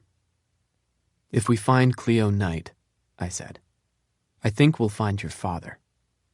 Cleo is a brilliant chemist, and your father is a brilliant naturalist. Hangfire is collecting brilliant people and forcing them to do terrible things. My father would never do anything terrible. I did not answer. I did not know the man. It seemed to me that every adult did something terrible, sooner or later. And every child, I thought, sooner or later becomes an adult. I did not like to think this. So I listened instead to the sounds of the player piano tangling with the sounds of Armstrong Faint's music box. I listened until a new sound joined in, a sound I was sad to recognize. It was the sound of a boy about my age, leaning out the window of a station wagon, pretending to be a siren. In moments, the officers Mitchum were striding into Black Cat Coffee, followed by their sneering son and a great heap of wild yarn. I had to blink 3 times before realizing the yarn was actually S. Theodora Markson, with her hair looking even crazier than it normally did. "Snicket!" she cried. "There you are!" "S," I couldn't resist answering. "Here I am." "These officers were looking for you, Snicket. They interrupted me in the middle of a shampoo. I told them that you like to waste your days here, mooning over your cupidity for Elaine." "Her name is Ellington Faint," I said. "And she is sitting right here." "We're not interested in where your friends are sitting," Harvey Mitchum told me. "We're interested in what you're up to." "My chaperone told me to make myself scarce until dinner time," I said. "Did she also tell you to send the police on a wild goose chase?" demanded Mimi Mitchum. "You wasted the time of the law and of the law's son, who could have been doing something more constructive with his time." "It's true," Stu said to me, with a phoniness the adults had no ear to catch. "I was going to give myself a spelling test, but instead you wasted my afternoon." It was useless to argue that Stu Mitchum was more likely to continue his antics with his slingshot, which was sticking prominently out of his pocket. "You told us to go see the Knight family," Harvey Mitchum said. "You told us silly things about Dr. Flammarion. But, instead—" "Let me tell it, Harvey," Mimi said. "I'm better at telling stories." "You are not." "I am so." Remember that time I told a story at that tea party that our friend's mother held at that restaurant that used to be on the corner near the dry cleaners where that man used to... You see? Harvey Mitchum crowed in triumph. That story is boring already, and you haven't even told it. If I haven't told it, how could it be boring? You could make anything boring, Mimi. You're like a magic wand of boring. Well, you're like a magic wand of bad breath. I get bad breath because I eat what you cook. That's right. You never do the cooking. Ellington Faint hadn't spent much time with the officers Mitchum, but she instinctively knew that the only way to stop them from arguing was to interrupt. Excuse me, she said, but what happened when you went to see the Knights? Harvey Mitchum gave her an irritated frown. Nothing happened, he said. The Knights have left stained by the sea.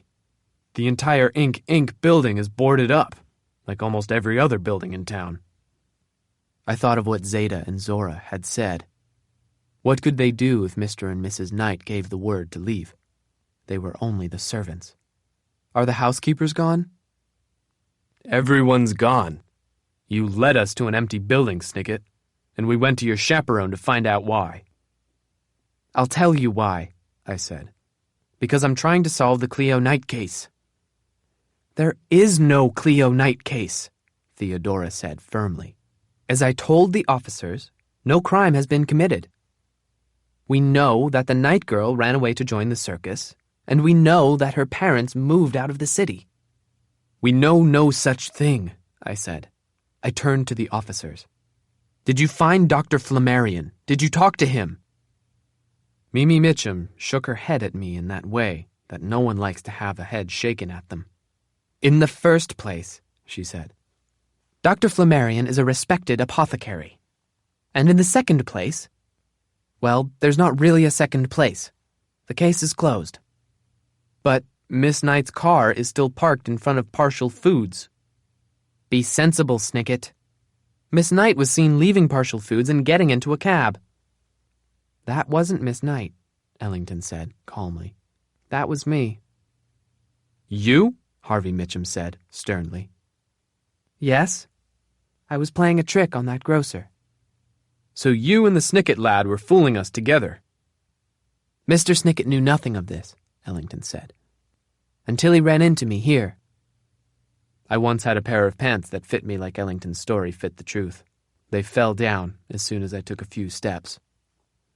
Then I'm afraid you're under arrest, Mimi Mitchum said sternly, and grabbed Ellington's arm. Playing tricks is called fraud, and fraud is a crime. This isn't right, I said. You should be looking for Miss Knight, not arresting Miss Faint. Don't tell us our business, Harvey Mitchum said sternly. This girl was involved in robbery not long ago, and now is guilty of fraud. It's still too early to make assumptions, but it wouldn't be surprising if she were involved in all of the other suspicious shenanigans around town. Like those threats to the library, Mimi said. Or those stolen melons, her husband said. Or the broken glass in that alley. Harvey Mitchum looked Ellington Faint straight in her green eyes. You're in a great deal of trouble, young lady. You'll likely be on the next train to the city, where you'll be imprisoned for your crimes. In the meantime, we'll take you down to the station and lock you up until all of us know what's what. I did not like to think about how long it would take for all of us to know what was what.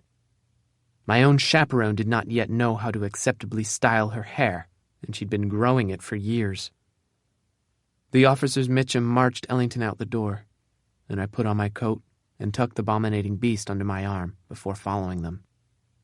What a beautiful blankie, Stewart cooed to me, pointing at the light blue fringe. I'm glad you like it, I told him, but it's not for sale. It's too bad you don't want to do business with me, he said, giving me a very dark look. I'm going to be very important around here. You already are, I said. You're the sweetest boy the town's ever seen. Keep joking, Stu said. You just keep on joking and see where it gets you. I guess I should be scared, I said. You're good with a slingshot. The officer's son leaned in close. And I have a friend, he murmured, who is good with a knife. I blinked at him and saw him in a new light, a phrase which here means that I no longer thought he was harmless. We are all told to ignore bullies. It's something they teach you, and they can teach you anything. It doesn't mean you learn it. It doesn't mean you believe it. One should never ignore bullies. One should stop them. "Hop in, Snicket," Harvey Mitchum said, hopping in himself. It was apparently his turn to drive. "We'll give you and your chaperone a ride as far as the station." "Very kind of you," Theodora said. "I'm sorry my youngster was so much trouble." The adults piled into the front of the car, and the children got into the back, which is the way of the world.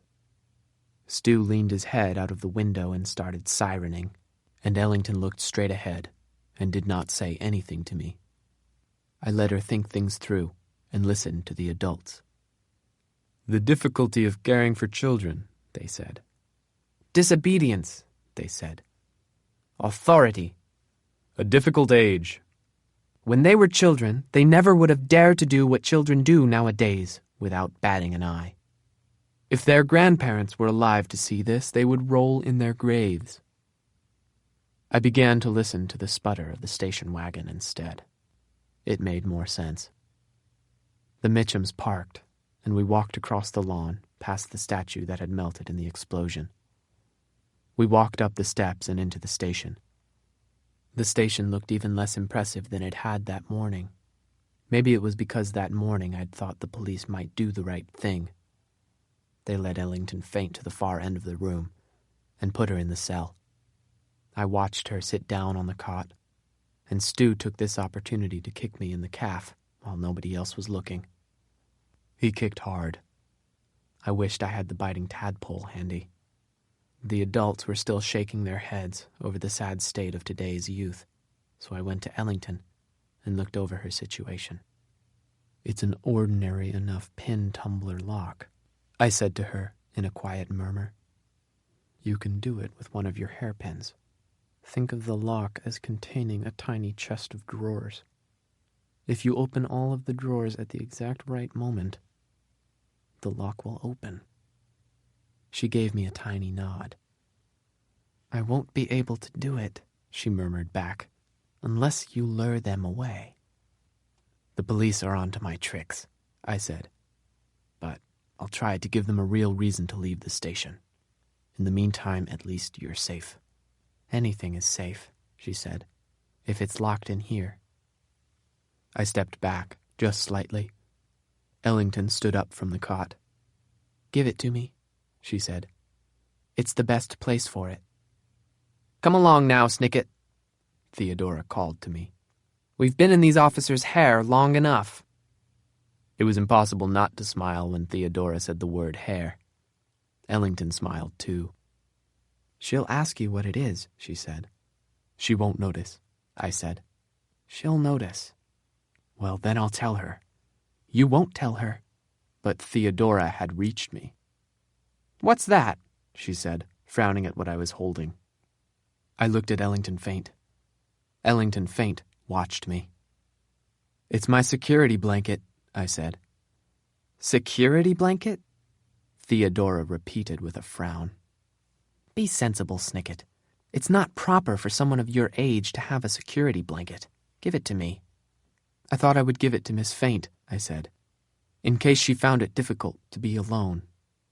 "I'm teaching myself not to mind," Ellington said quietly. "They can teach you anything," I said, and took the statue from underneath my arm. Even covered by a childish blanket, it felt dark and mysterious and even menacing. I felt its weight in my hands as I passed it through the bars. "They can teach you anything. It doesn't mean you learn it. It doesn't mean you believe it." I couldn't believe it myself, that I was giving Ellington Faint the abominating beast. Chapter 10. Moxie was waiting for me right outside the police station. She looked cross. She'd even put down her typewriter right by the door of the library so she could cross her arms. She did it crossly. "Don't be mad, Moxie." "I am mad," she said. "I sat in the library reading about military history for hours. And when I went to show you what I'd found, you'd snuck out." Theodora put a stern hand on my shoulder. "Snuck is not proper," she said to Moxie. "The correct term is sneaked, and it does not surprise me that Snicket has disappointed you, whoever you are." Moxie turned her eyes from me to my chaperone, and then reached into the brim of her hat. "I'm Moxie Malahan," she said, handing Theodora one of her printed cards. "The news. We've met before." "I'm not interested in discussing imaginary meetings," Theodora said, absently tucking Moxie's card into her hair. "I've had a very trying day. I solved the case in a few minutes, but then my apprentice spent the afternoon sending the police on a wild goose chase. His little friend has been arrested, and I'm considering putting him back on probation. Recently, I'd figured out the difference between being on probation and not being on probation. The difference was that if I were on probation, Theodora could remind me that she could put me back on probation." Theodora snuck a look at me to see what I thought of what she'd said. I looked at the ground. "I'm sorry to hear that, Ms. Markson," Moxie said, trying not to stare at Theodora's hair. "A person of your great skill shouldn't have to be bothered by inept apprentices. If you solved the case today, you should be celebrating, not disciplining troublesome underlings." Theodora's voice softened slightly, like an old onion. "I quite agree," she said. "Perhaps you're more sensible than I first thought." "That's very sweet of you to say," Moxie said politely. "Snicket, make yourself scarce," Theodora said. "I'm going to celebrate the solving of this case." "I'll look after him, Ms. Markson," Moxie said. "That way he'll be out of your—" I watched Moxie's face as she did something very difficult. A laugh is harder to swallow than a whole honeydew melon. Her mouth twisted every which way, and her eyes flitted madly as she looked everywhere but at me. "Out of your hair, Miss Markson," she finished finally. "Out of your hair." Theodora gave Moxie a nod and strode down the stairs. We waited until it was safe to open up the laugh, and then we shared it. "You have a very good, polite voice," I told her. "That's very sweet of you to say," she said again. "My mother said a good, polite voice is the journalist's best tool because people are more likely to tell you important information if you treat them nicely. She had an expression for it. You can catch more flies with honey than with vinegar." "Either way," I said, "you end up with flies." "Did your mother teach you the phrase, troublesome underlings?" "My father used to call everyone at the newspaper that as a joke." She stared out at the lawn, the damaged statue, and the darkening sky. "Back when the newspaper was running," she said, "and when my father was in a jokey mood." "It's a good phrase," I said. "You might not be a troublesome underling, Snicket, but you are still troublesome. You said we were associates, and then you ran out of the library without telling me." "I had to follow someone." "I would have gone with you. I keep telling you, Moxie, I don't want to lead you into danger." She reached down and picked up her typewriter. "I'm a journalist, Snicket. A dangerous story is an interesting story, and interesting stories belong in the newspaper. Now tell me everything that happened to you since you sneaked out of the library." "Snuck," I said. But Moxie just shook her head. "When did you leave? Who did you follow? How did you know to follow them? Where did they go? What did you find? Why aren't you telling me?" I sat down on the steps. "I'll tell you," I said. She opened her typewriter. "Everything," she reminded me. I told her everything. She typed wildly, like she was hurrying after something. She took off her hat and scratched her forehead in thought. "So Ellington Faint pretended to be Cleo Knight, so Cleo could stay in town and finish her formula for invisible ink. But Miss Faint took her Cleo Knight act to the Inhumane Society to get closer to Hangfire and rescue her father. And meanwhile, Cleo was kidnapped, and nobody's seen or heard from her." "Maybe somebody has," I said suddenly. "Are you hungry?" "Yes, I am." "That's funny. I thought somebody else was hungry." I don't follow you, Snicket. Then follow me, Moxie. Moxie followed me. The last few rays of sun lit the lawn in dim stripes. The shape of the ruined statue made a long, strange shadow. You haven't even asked me what I discovered, Moxie said. I thought you were too mad to tell me. She frowned at me. I didn't appreciate being left at the library, but I did find some interesting information. Dashiell Qwerty stopped by to check on me, and he just happened to leave a book on the table that turned out to be important. Isn't that a strange coincidence? It might be serendipity, I said. Or it might be something else. Whenever I talk with you, I get the feeling there's something else, Moxie said to me.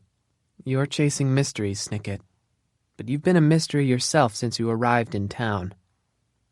I have the sense there's something you're not telling me, something secret underneath the surface, like an underground tunnel. I froze. What exactly did you find out? Moxie walked over to the remains of the statue and ran her hands down the cold, melted metal. Remember that photograph I showed you? I nodded. It was the groundbreaking ceremony, with everyone gathered to celebrate the first day of work on the statue honoring Colonel Coliphon. Not everyone was celebrating, Moxie said. The book Qwerty left on the table talked about what happened beforehand.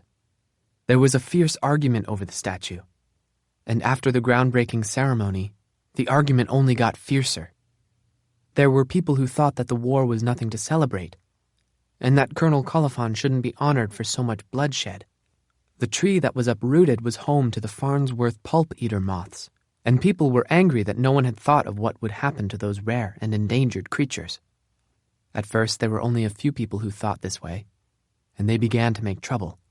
They even formed a sort of troublemaking society. The Inhumane Society, I said.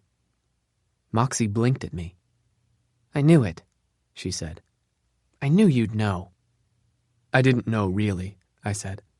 I guessed. You're a good guesser. I have good associates. We'd reached the door of Hungry's, and I held it open for Moxie, who sat immediately at the counter and typed a few lines. Pip and Squeak looked up at the sound and gave us a wave, and Jake Hicks gave us a salute from the stove, where he was standing over something sizzling with a spatula in his hand. Did you finish that mystery? I asked him. Not quite, Jake said. Well, maybe you can help me with mine. Jake slid the sizzles onto 2 plates and then hovered over them with a pepper grinder. Let me just serve this up and I'll come talk to you, he said. What are you fixing? Gas house eggs. Let me whip some up for you. Me too, Jake, said Moxie, without looking up from her notes. Jake gave her a smile and delivered dinner to the Bellerophon brothers. Sure thing, Moxie. Haven't seen you around for a while. How have you been? Busy, Moxie said, and kept typing while Jake got to work tossing another cube of butter into a hot, flat pan. Tell me, I said to Pip, why didn't you mention that you picked up Ellington faint in your cab the other day? You didn't ask, Pip said, with his mouth full. You just asked about Cleo Knight, Squeak said. Jake frowned into the butter. If that's what this is about, maybe I don't want to talk to you after all, Snicket, he told me. I said before, I don't talk about my customers. You're good at keeping secrets, I said, but you could be better. You slipped up. You said you didn't know her very well, and then you called her Cleo. Everybody calls her Miss Knight. Even her parents call her Miss Knight. You must be pretty close friends if you're calling her Cleo. Jake was silent for a minute. He sliced 2 big hunks of bread and ripped a hole in each of them, right in the middle, and then slid the 2 hunks into the sizzling pan, along with a handful of spinach and a few mushrooms. He got 2 eggs ready to crack, and he still didn't look at me. Gas house eggs are sunny-side-up eggs, cooked in the middle of a piece of bread. It's like French toast and fried eggs are dancing together, with some spinach and mushrooms playing the tune. He was sore at me, but he was still cooking me dinner. Jake Hicks was a person of honor. We're not friends, he said finally and quietly. We're sweethearts, okay? Go ahead and laugh if you want to. I never laugh at a man's romantic life, I said. That's his own business. Well, the Knight family doesn't feel that way, he said. They don't think it's proper to have a hash slinger like me involved with their brilliant chemist. A chemist and a cook are basically doing the same thing, I said. It all comes down to mixing and heating some basic elements. Pip pointed to his meal with his fork. Then I'd call you a brilliant chemist, Hicks. Jake smiled and covered the pan. Well, Mr. and Mrs. Knight put up such a fuss that Cleo and I had to keep things secret. But now that the Knights have left town, there's no reason to keep sneaking around. Does that mean this is on the record? Moxie asked, her fingers poised over the typewriter keys. Sure, Jake said. He wiped his hands on a towel and slung it over his shoulder. Cleo is hiding out, working on a big experiment. When she's done, Stained by the Sea will be a real town again, and Cleo and I will get married. I'm afraid that's not the case, I said. Sure it is, Jake said. Cleo made a deal with some girl. They dyed her hair and dressed her up in the same clothes so that anyone who went looking for her would be on the wrong track. Sorry, Snicket, but you've been barking up the wrong tree.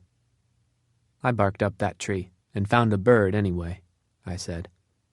Listen, Jake, has Cleo called you? Jake shook his head.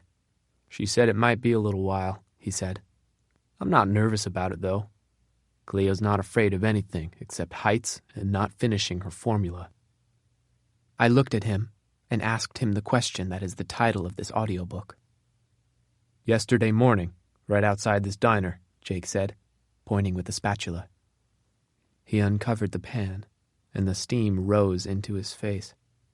She had tea here, and then she got into her dilemma and drove off. It's like I told you before, Snicket. I just didn't tell you all of it. He served up the gashouse eggs, first to Moxie, and then to me. I knew they'd be delicious, but I didn't want to eat them. I didn't want to be at Hungry's telling Jake Hicks the bad news. Cleo Knight's dilemma is parked a block away with the flat tire, I said. The family apothecary grabbed her, Hicks. Jake Hicks went white. No, he said. Now you're not telling me the truth, Snicket. I'm afraid so, I said. I think she's in the clutches of a doctor named Flammarion and a villain named Hangfire. She should be at the Colophon Clinic. I looked down the counter at Pip and Squeak. I'd appreciate a ride, I said, so we can get her back. Of course, Pip said. Let's go. Everyone got up from the counter, and Jake Hicks tossed the towel down to the ground and turned a sign around in the window so it read closed. Why didn't you tell me before, Snicket? He asked. Why'd you let me chatter away when all the while my sweetheart was in danger? I'm sorry, I said. I had to be sure. Sure of what? Sure I could trust you, I said. You lied to me before. Of course you can trust me, Jake Hicks said. We read the same books. Will there be room for everybody in the cab? Moxie asked, snapping shut the typewriter case. If we squeeze, Squeak squeaked. Jake shook his head. I'll take the dilemma, he said. It'll only take me a second to change the tire. I'll meet you all at the Colophon Clinic. You'll find 2 melons under the car, I said. I'd be grateful if you'd return them to Partial Foods. Jake was so worried he didn't ask me why. In a second we were outside, and he was sprinting around the corner to Cleo's car. It was getting chilly. There was a cranky wind, and here and there I could see white papers blowing hither and yon and then hither again. They looked like dried-up plants that had broken from their roots and let the wind roll them any place. I'd seen them once on a trip to the mountains with my parents. Tumbleweeds. But these were the posters for Cleo Knight's disappearance, blowing away, missing. If we don't find her soon, I thought, she'll be gone forever. Moxie turned to me as we got into the taxi. Are you sure you can trust me, Snicket? Sure, I'm sure, I said. That goes for you 2 up front as well. Much obliged, Squeak said. He meant thank you, and his brother said it in the regular way. If you trust me, Moxie said, why do I have the feeling there are things you're not telling me? There are things you're not telling me, too, I said.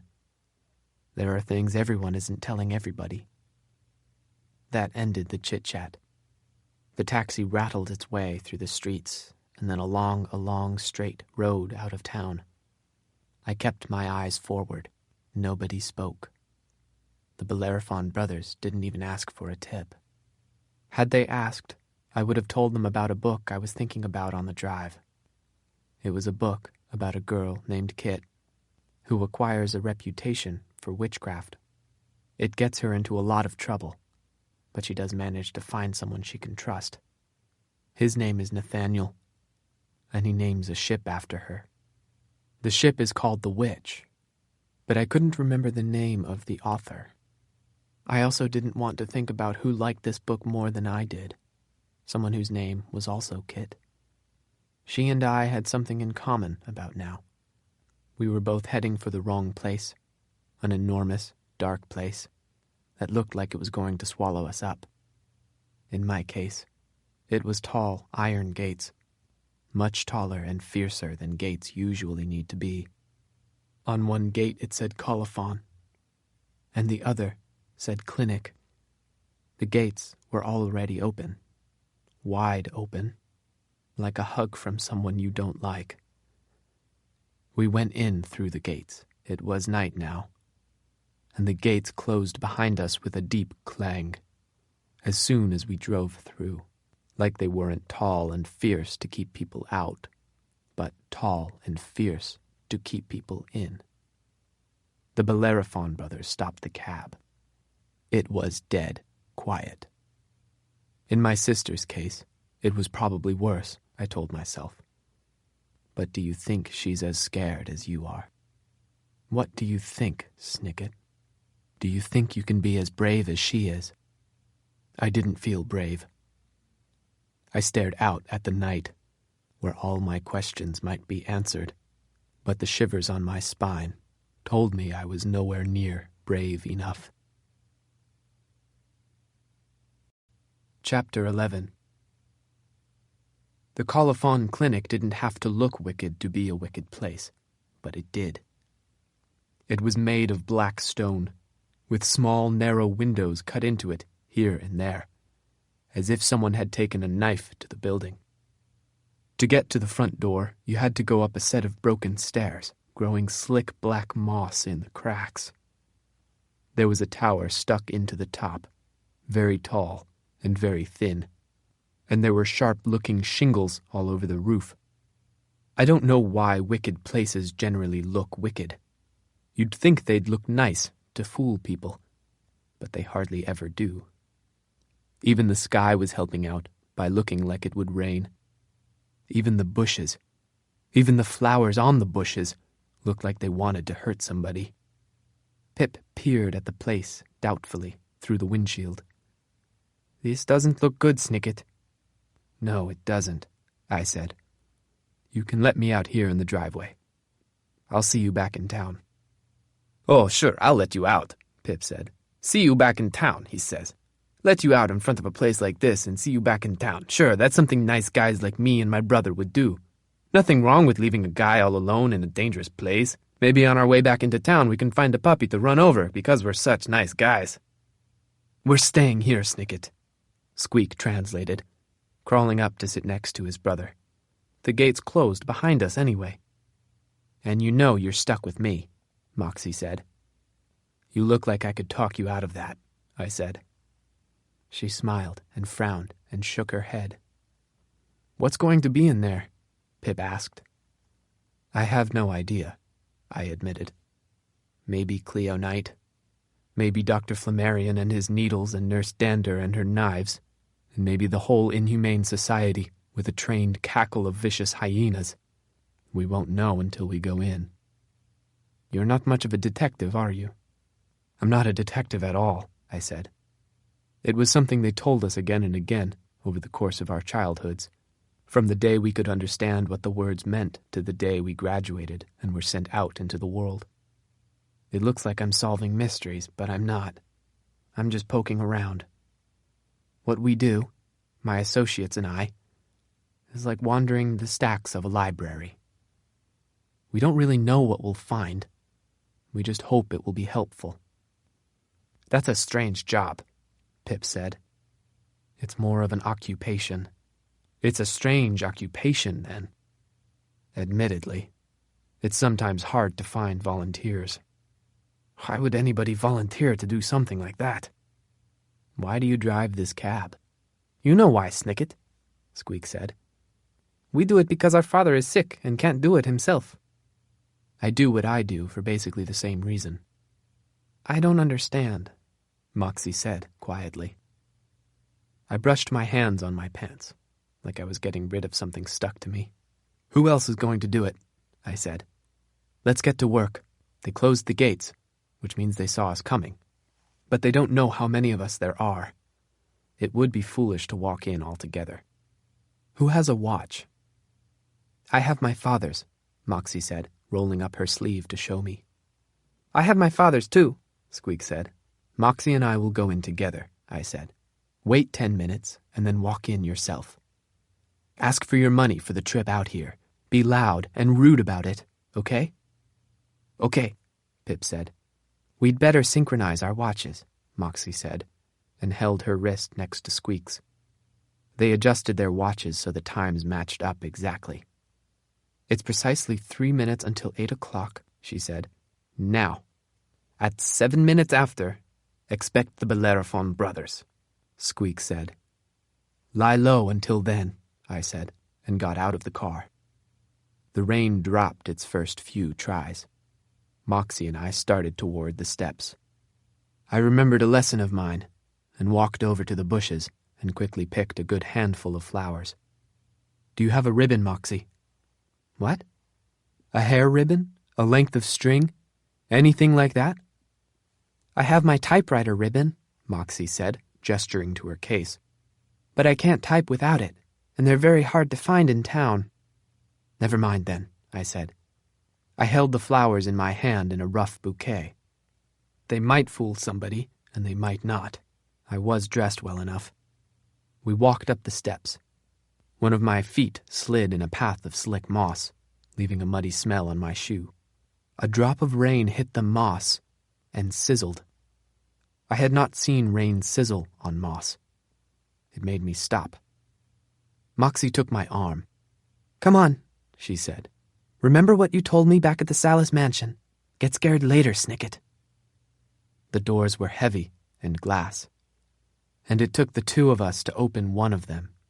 Then we were inside a tall room, full of windows doing the best they could to make the room light and airy. They were doing a bad job of it. There were some expensive sofas to sit on, and here and there were the kind of paintings that make people say their 5-year-olds could paint them. Gloomy 5-year-olds in this case. In the middle of the room was a large desk, towered with papers, and sitting at the desk with her hands folded was Nurse Dander. She looked right at us, and her fingers rippled. I didn't like it. Never in my life have I liked a receptionist. Yes, she said. Delivery, I said. Flowers for, I made a big show of looking at a label that wasn't there. Colonel Kalanick? Colonel Coliphon, Nurse Dander corrected. Colonel Coliphon. There is no such person at the Coliphon Clinic. If there's no such person as Colonel Coliphon at the Coliphon Clinic, how did you know what name I meant? Leave the flowers here and get out. I'll give them to Coliphon. I shook my head. I'm supposed to give them directly to the Colonel. Nurse Dander flushed. Don't provoke me, she said. The police were notified the moment you drove onto our grounds. This is private property. Well, these are private flowers. Moxie put a hand on my shoulder. I'm so sorry, she said to the nurse in her best polite voice. A person of your great skill shouldn't be bothered by troublesome underlings. If you just let my associate deliver these flowers, I promise I'll discipline him severely. Nurse Dander stood up. She was still wearing her white coat, and one of her hands slid into a pocket. "I'll take him to the Colonel myself," she said, "although I can't say he'll be pleased to have a visitor."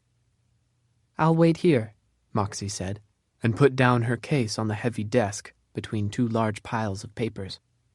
"Take your time. I'm sure I can find something interesting to read."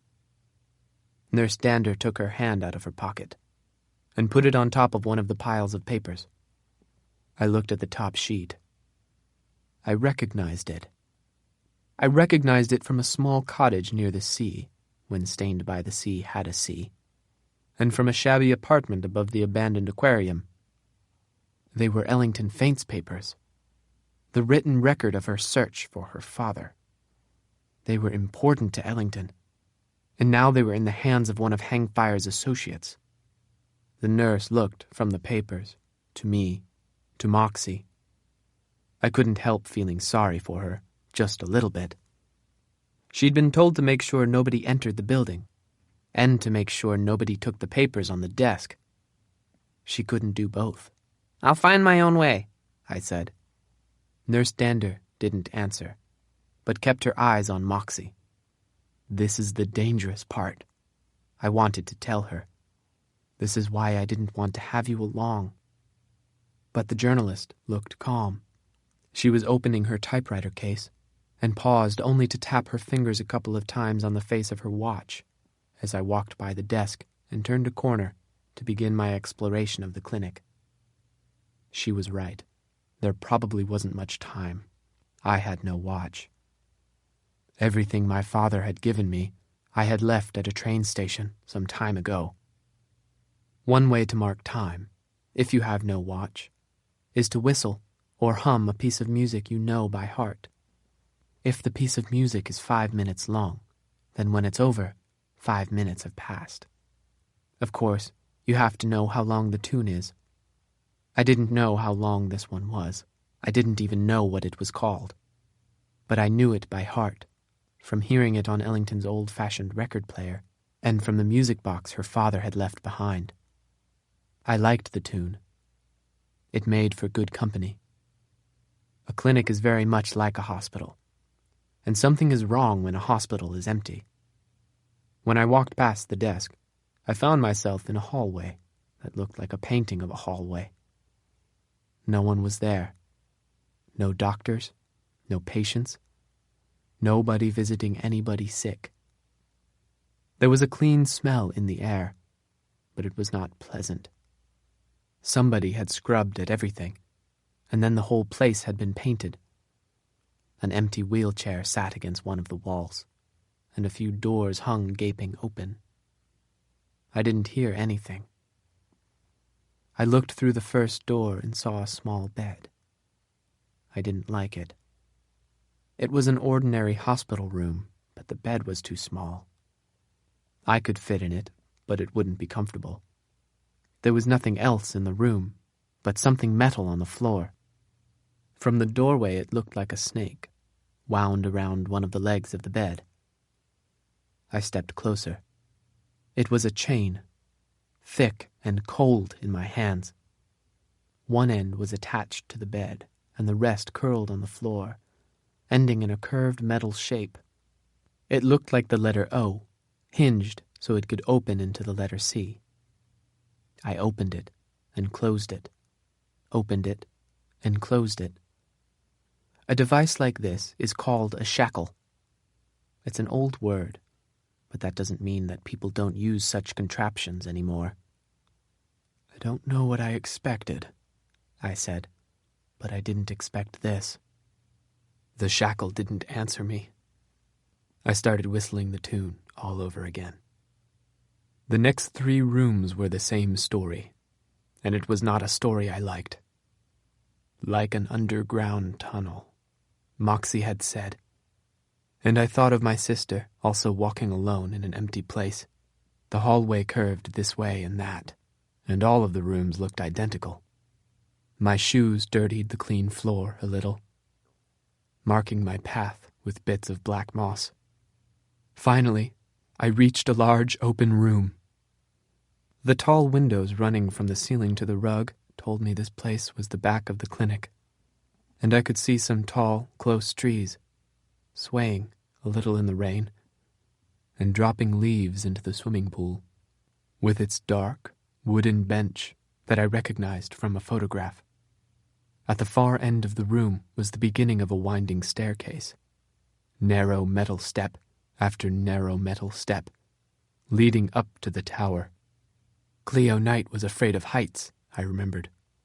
They would keep her in the tower. If it seems like there's something I'm not saying, something about the room, that's because there is.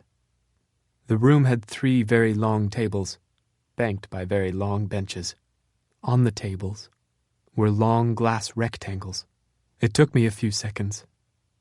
Then I recognized them, fish tanks, from the aquarium, and placed at regular intervals were the same chains with the same heavy shapes and hinges that I had seen attached to the small beds. They would chain them to the tables, and they would chain them to the beds. Nobody was here yet, but everything was ready for children to arrive at the Colophon Clinic and be prisoners of the inhumane society. The rain beat on the windows, and I walked up the stairs. It was narrower than I'd thought. Very narrow. It was like climbing up a drinking straw. My shoes were loud, and my whistling echoed all the way up. I kept whistling. Why not? If there was anyone there, they knew I was coming. Then there was a voice at the top, calling something. I stopped short. "Ellington?" It was a man's voice. "Mr. Faint?" I called. "Armstrong Faint?" I moved quicker, farther up the stairs. My footsteps clattered. It was true. It wasn't like solving a mystery at all. I wasn't even doing what I was supposed to be doing. I was supposed to be celebrating the end of the case with my chaperone in the Far East Suite. I was supposed to be deep under the city, moving quickly and quietly through a secret tunnel. Or perhaps I would already be in the museum with the item in my hand, following my sister to the exit, which was also a secret. I wasn't supposed to be here. Nobody thought Lemony Snicket should be climbing the steps of the Colophon Clinic on the outskirts of Stained by the Sea. It was reckless what I was doing. It was careless. It was dangerous. It was the right thing to do. Nobody should be chained to anything. "Mr. Faint!" I called again. "Armstrong Faint!" But it was not Armstrong Faint in the room at the top of the stairs. I was wrong again. This room was fancier and brighter. It had none of the clean, empty feel of the rest of the clinic. There was nothing of the scrubbed smell. It was a room I wouldn't mind living in, if I could bring some books. There weren't any, but there was a big brass bed, all aflow with quilts and blankets and a pile of pillows that made me comfortable, just looking at them. There was a large window, closed up in curtains, and 2 tables, one on either side of the bed. One was crowded with a small plate with some breadcrumbs, and a napkin, and a candle and a glass of wine, and the bottle it came from. The other had nothing on it, which seemed odd. It had probably had something on it once. The rest of the room was a wide brick fireplace, making everything orange.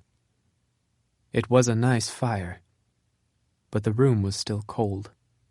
It probably wasn't cold to the man who was standing by the fire, poking at it with a long iron spike.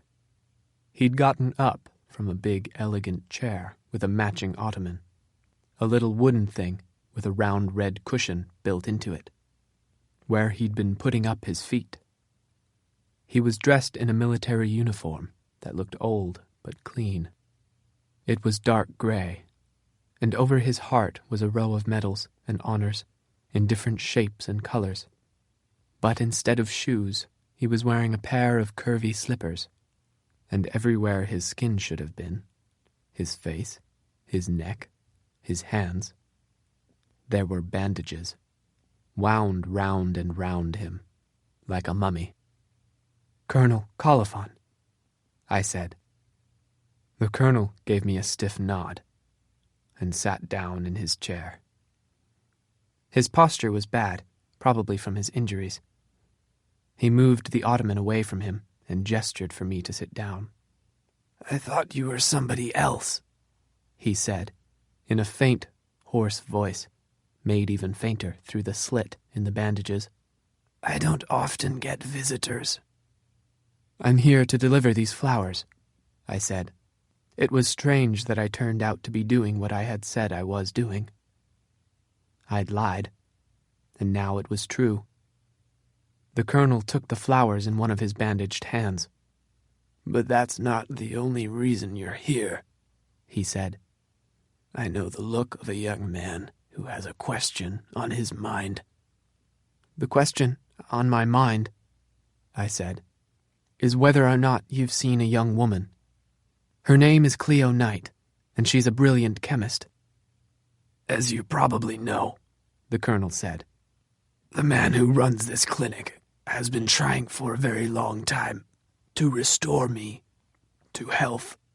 He's employed all sorts of scientists to help him over the years." "It doesn't look like Dr. Flammarion is doing much of that lately," I said. "This clinic is entirely empty."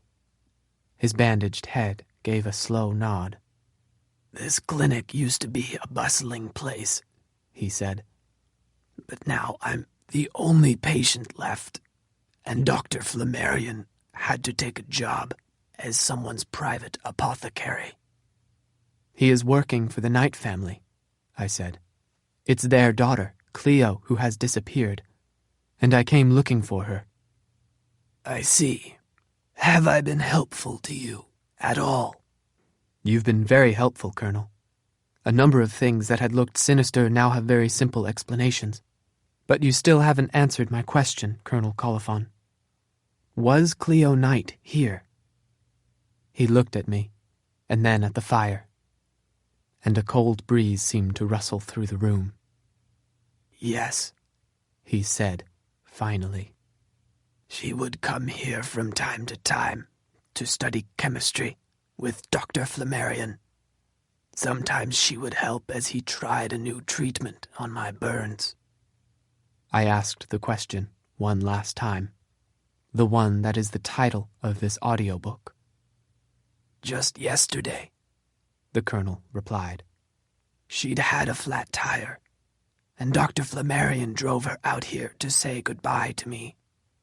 She told me she was tired of chemistry and was running away to join the circus. You see, lad, there's nothing sinister going on at all. It's just that people are moving out of town. Stained by the Sea is fading, and its problems are fading along with it.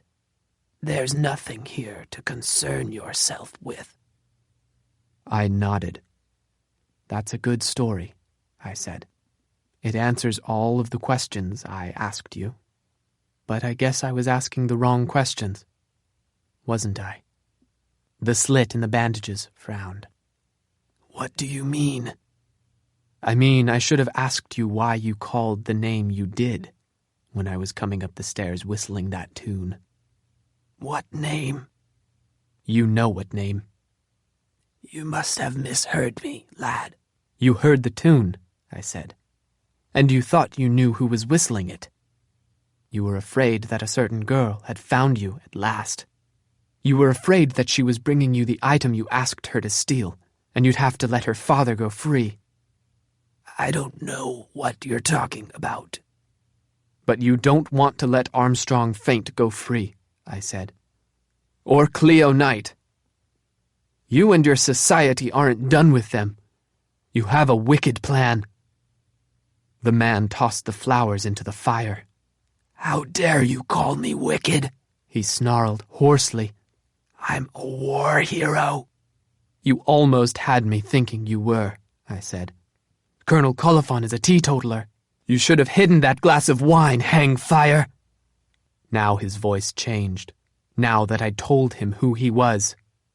This voice, if it was his real voice, was much, much worse. Teetotaler is a very fancy word for a little boy to use. Let's test your vocabulary a little more, shall we? Do you know the word defenestration? With a flourish, he drew back the heavy curtains, and the wind rushed in. The window had been broken, not shattered, but there was a big jagged hole in the middle of the pane, roughly the shape of a man. Defenestration is a word which means throwing someone out a window. It had clearly happened recently.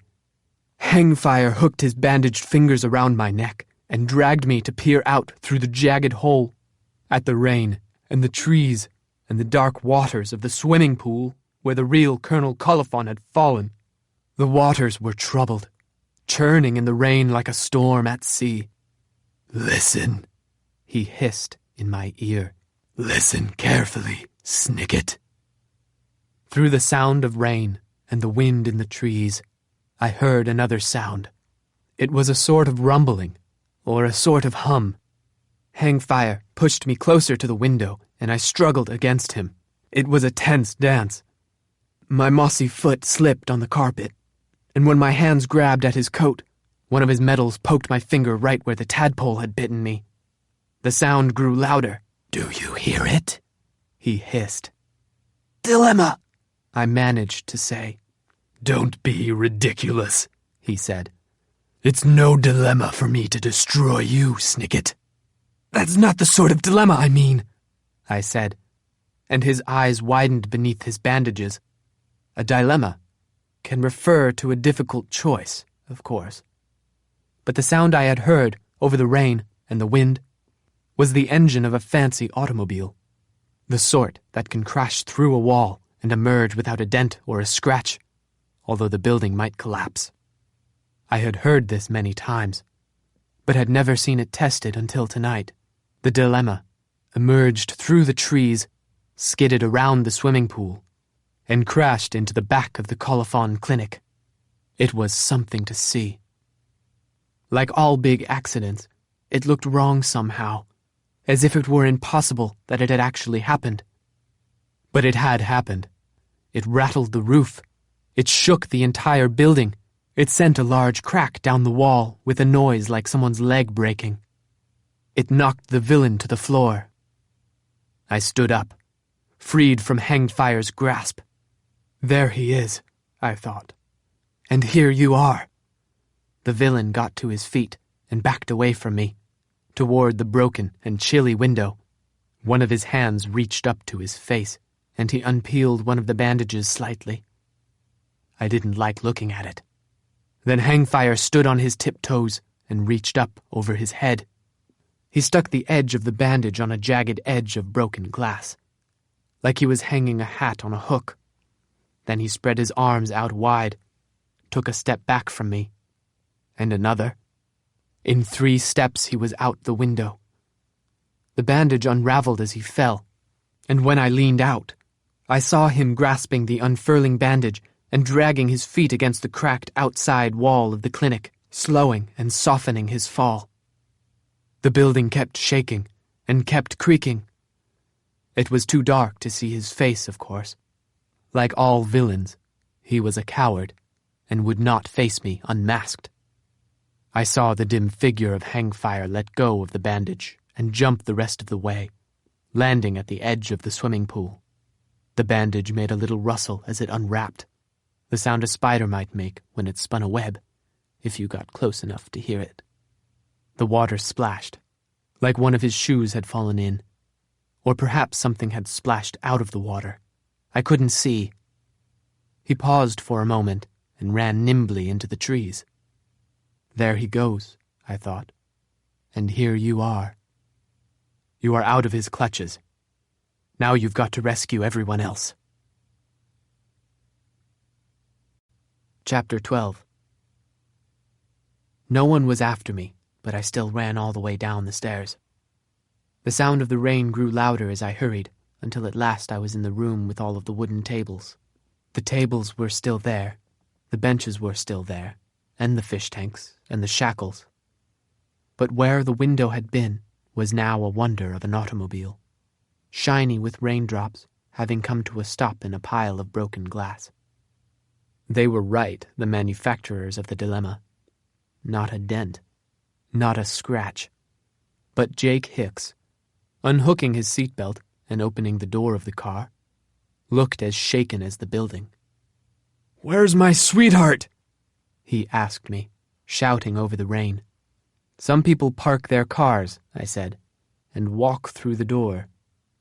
"The door was locked," Jake said. "I could see people moving around inside, but nobody would let me in. There was a taxi parked out front, but there was nobody in it. Where is she, Snicket?" Something in the building groaned, the groan of metal and bricks that are beginning to give up. "I can't find her, but she's here somewhere." "How do you know?" Hangfire was very eager for me to think there was nothing here to concern myself with. "Who's Hangfire?" "Just think of someone rotten, Jake. I'll explain later." For a moment, I thought that Jake Hicks had thought of someone so rotten that it made him scream. But Jake Hicks' mouth was closed and worried. The screams were from someplace else, muffled but frantic, with some thumpings along with them. He and I looked at each other and looked around, but it was hard to tell over the rain where the screams were coming from. It is awful. It is a wretched feeling to know that someone needs help and you are not helping. I had already asked it once in Stained by the Sea. The question, "Where is that screaming coming from?" And although it had not been the wrong question, the answer was still terrible. I ran over to the bottom of the spiral staircase and peered back up at where I had been. The screams weren't coming from there. Jake stepped carefully through the broken window and scanned the rain and the trees and the rippling pool. I shook my head to him, and he shook his head to me, and we walked toward each other until we were in the middle of the room. Somehow, the screams were louder. But the room is empty, I thought to myself. Think, Snicket. Jake Hicks works at a diner, but you've been taught what to do in these situations. I looked above me, but saw only the rafters of the room. I leaned down to look under the tables. Although Hangfire couldn't hide a screaming girl unnoticed under a table, any more than my sister could hide her diary unnoticed under her pillow. Nevertheless, the screams were louder when I looked. I knelt down on the rug, and they were louder still. The rug I hadn't looked at much. It was blood red, with small black swirls patterned in a row. The swirls I saw were little seahorses with sharp teeth and vicious eyes. Even on a rug, the abominating beast was something horrible. I stood up and pushed at one of the tables. "Help me move this," I said, and Jake understood immediately. The screams continued, along with a few thumps as we pushed a table as far as we could, knocking over benches. We moved those too.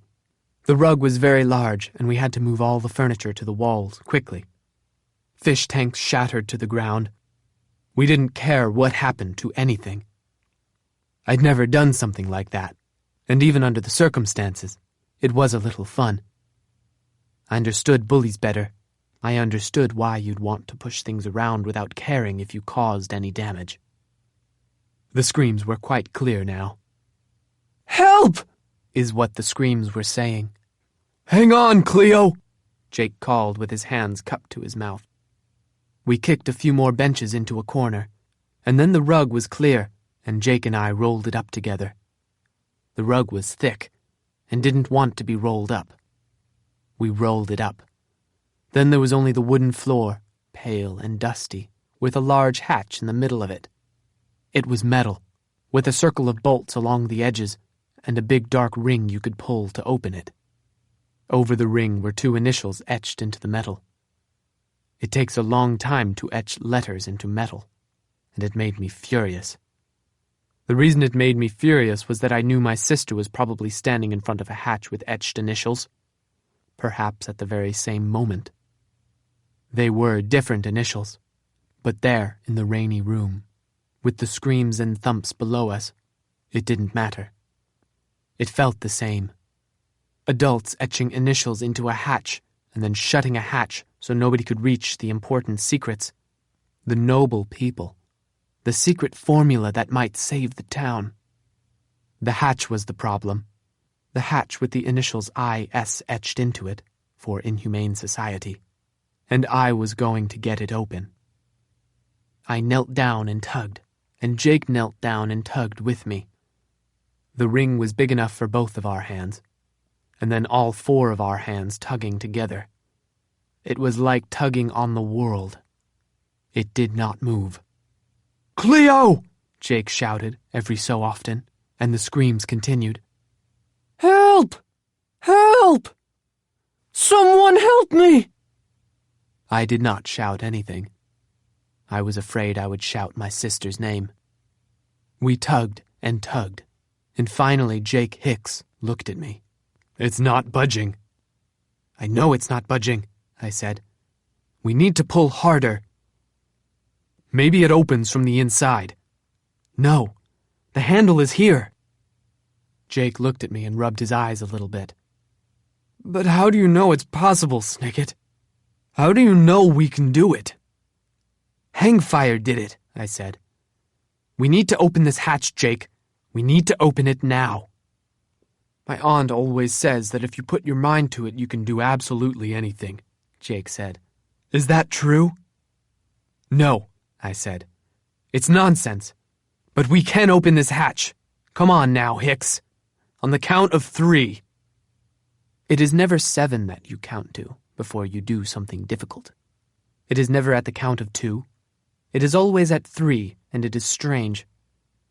1, 2, 3, and then Jake and I pulled on the ring very hard. Our hands strained together at the task, and our faces had terrible frowns. We probably looked ridiculous, and we probably sounded ridiculous. But, ridiculous or not, we were going to open the hatch. It doesn't matter if you look ridiculous, not if you are with people you know and trust. If you are with people you know and trust, and you put your mind to it, you cannot do absolutely anything. I said this to myself, and I meant it. But you can do this, Snicket. You can open the hatch and rescue the screaming girl. But it wasn't the girl who was screaming. The hatch flung open after a long pull.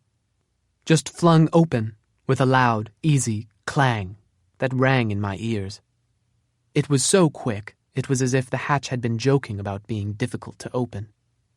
Jake and I looked at each other in astonishment, and then scurried through the hatch and down a short metal ladder, into a room with a low ceiling and someone screaming in it. The rest of the room was a long laboratory table, piled with all sorts of scientific equipment. There were glass tubes and bubbling containers. There were electronic boxes with lights and switches, and blackboards with equations scrawled across them. And there was a girl, several years older than I was. She had hair so blonde it looked white, and glasses that made her eyes look very small. She had a frown on her face, and she was rubbing one of her wrists, which looked swollen and sore.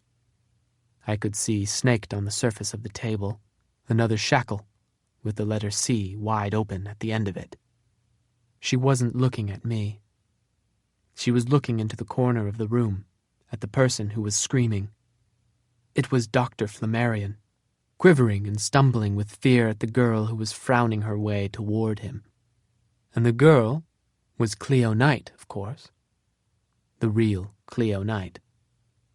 "Help!" screamed Dr. Flammarion again. "Someone help me!"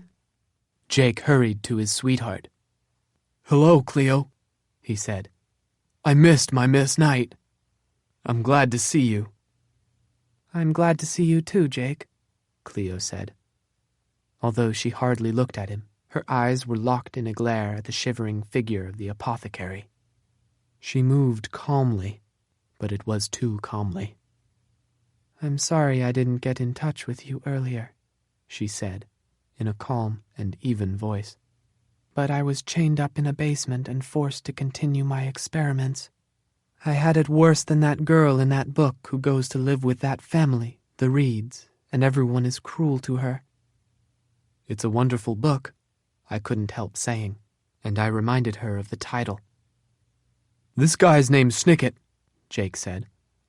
He's the one who figured out that you'd been kidnapped, instead of just hiding out like we planned. He's the one who figured out that you were locked up here and made us come and get you. He looked at her wrists, and the shackle. Although it doesn't seem like you needed rescuing, really. It was an ordinary enough pin-tumbler lock, she said, gesturing to the shackle. The trick was getting Flammarion to lend me a hairpin.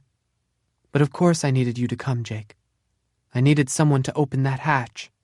And I needed someone to help me take this terrible man to the police.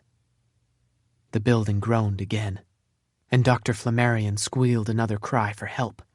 And now Cleo Knight was no longer calm.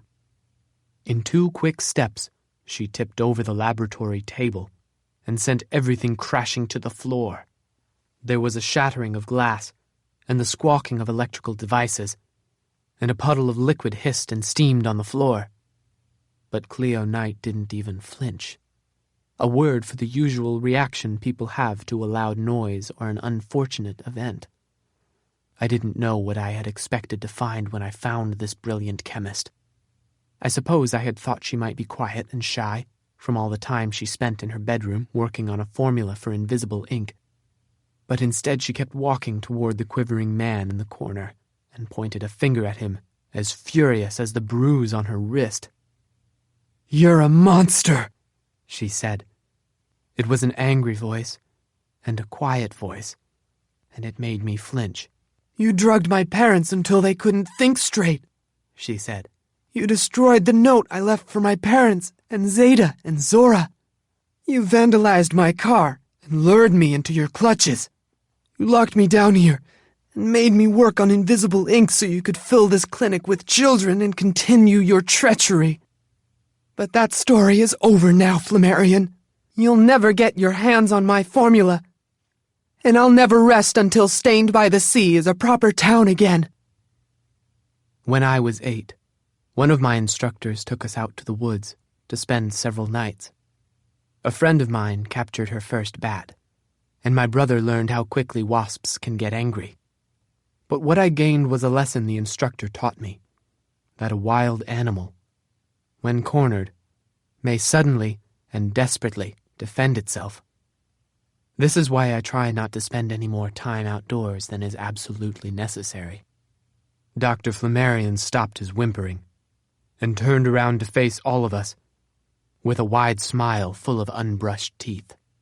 "This story isn't over," he said, and then for some reason he sneered at my muddy shoe.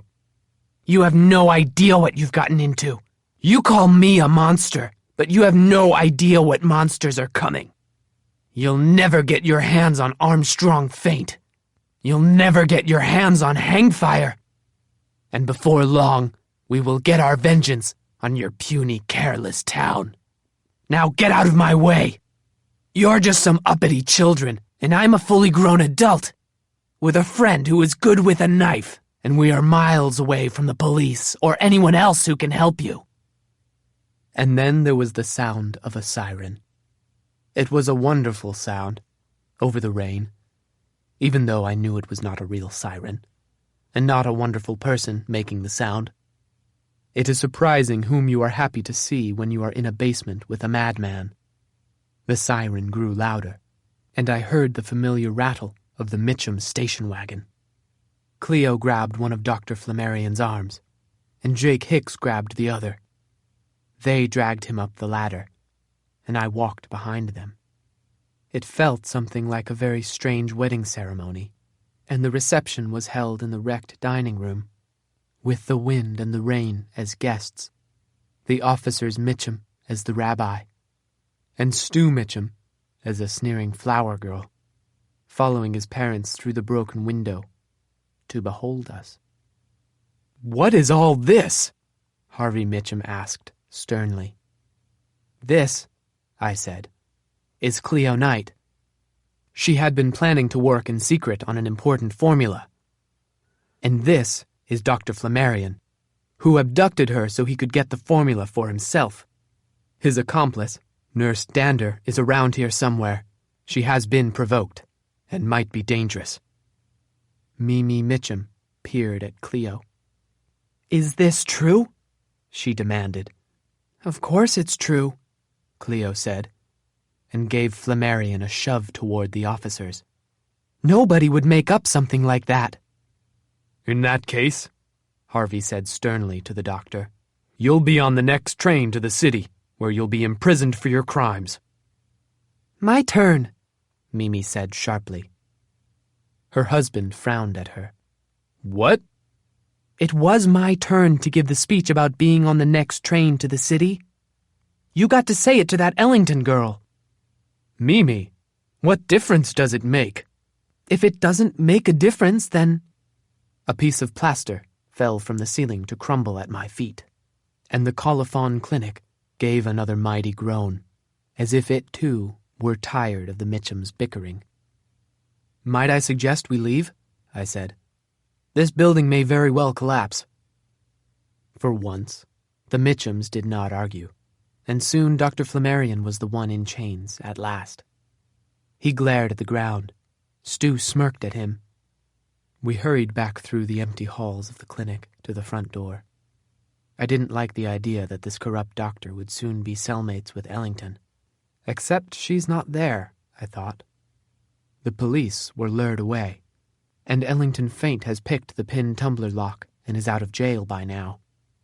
I thought of her running across the lawn, and I thought of the statue she was holding.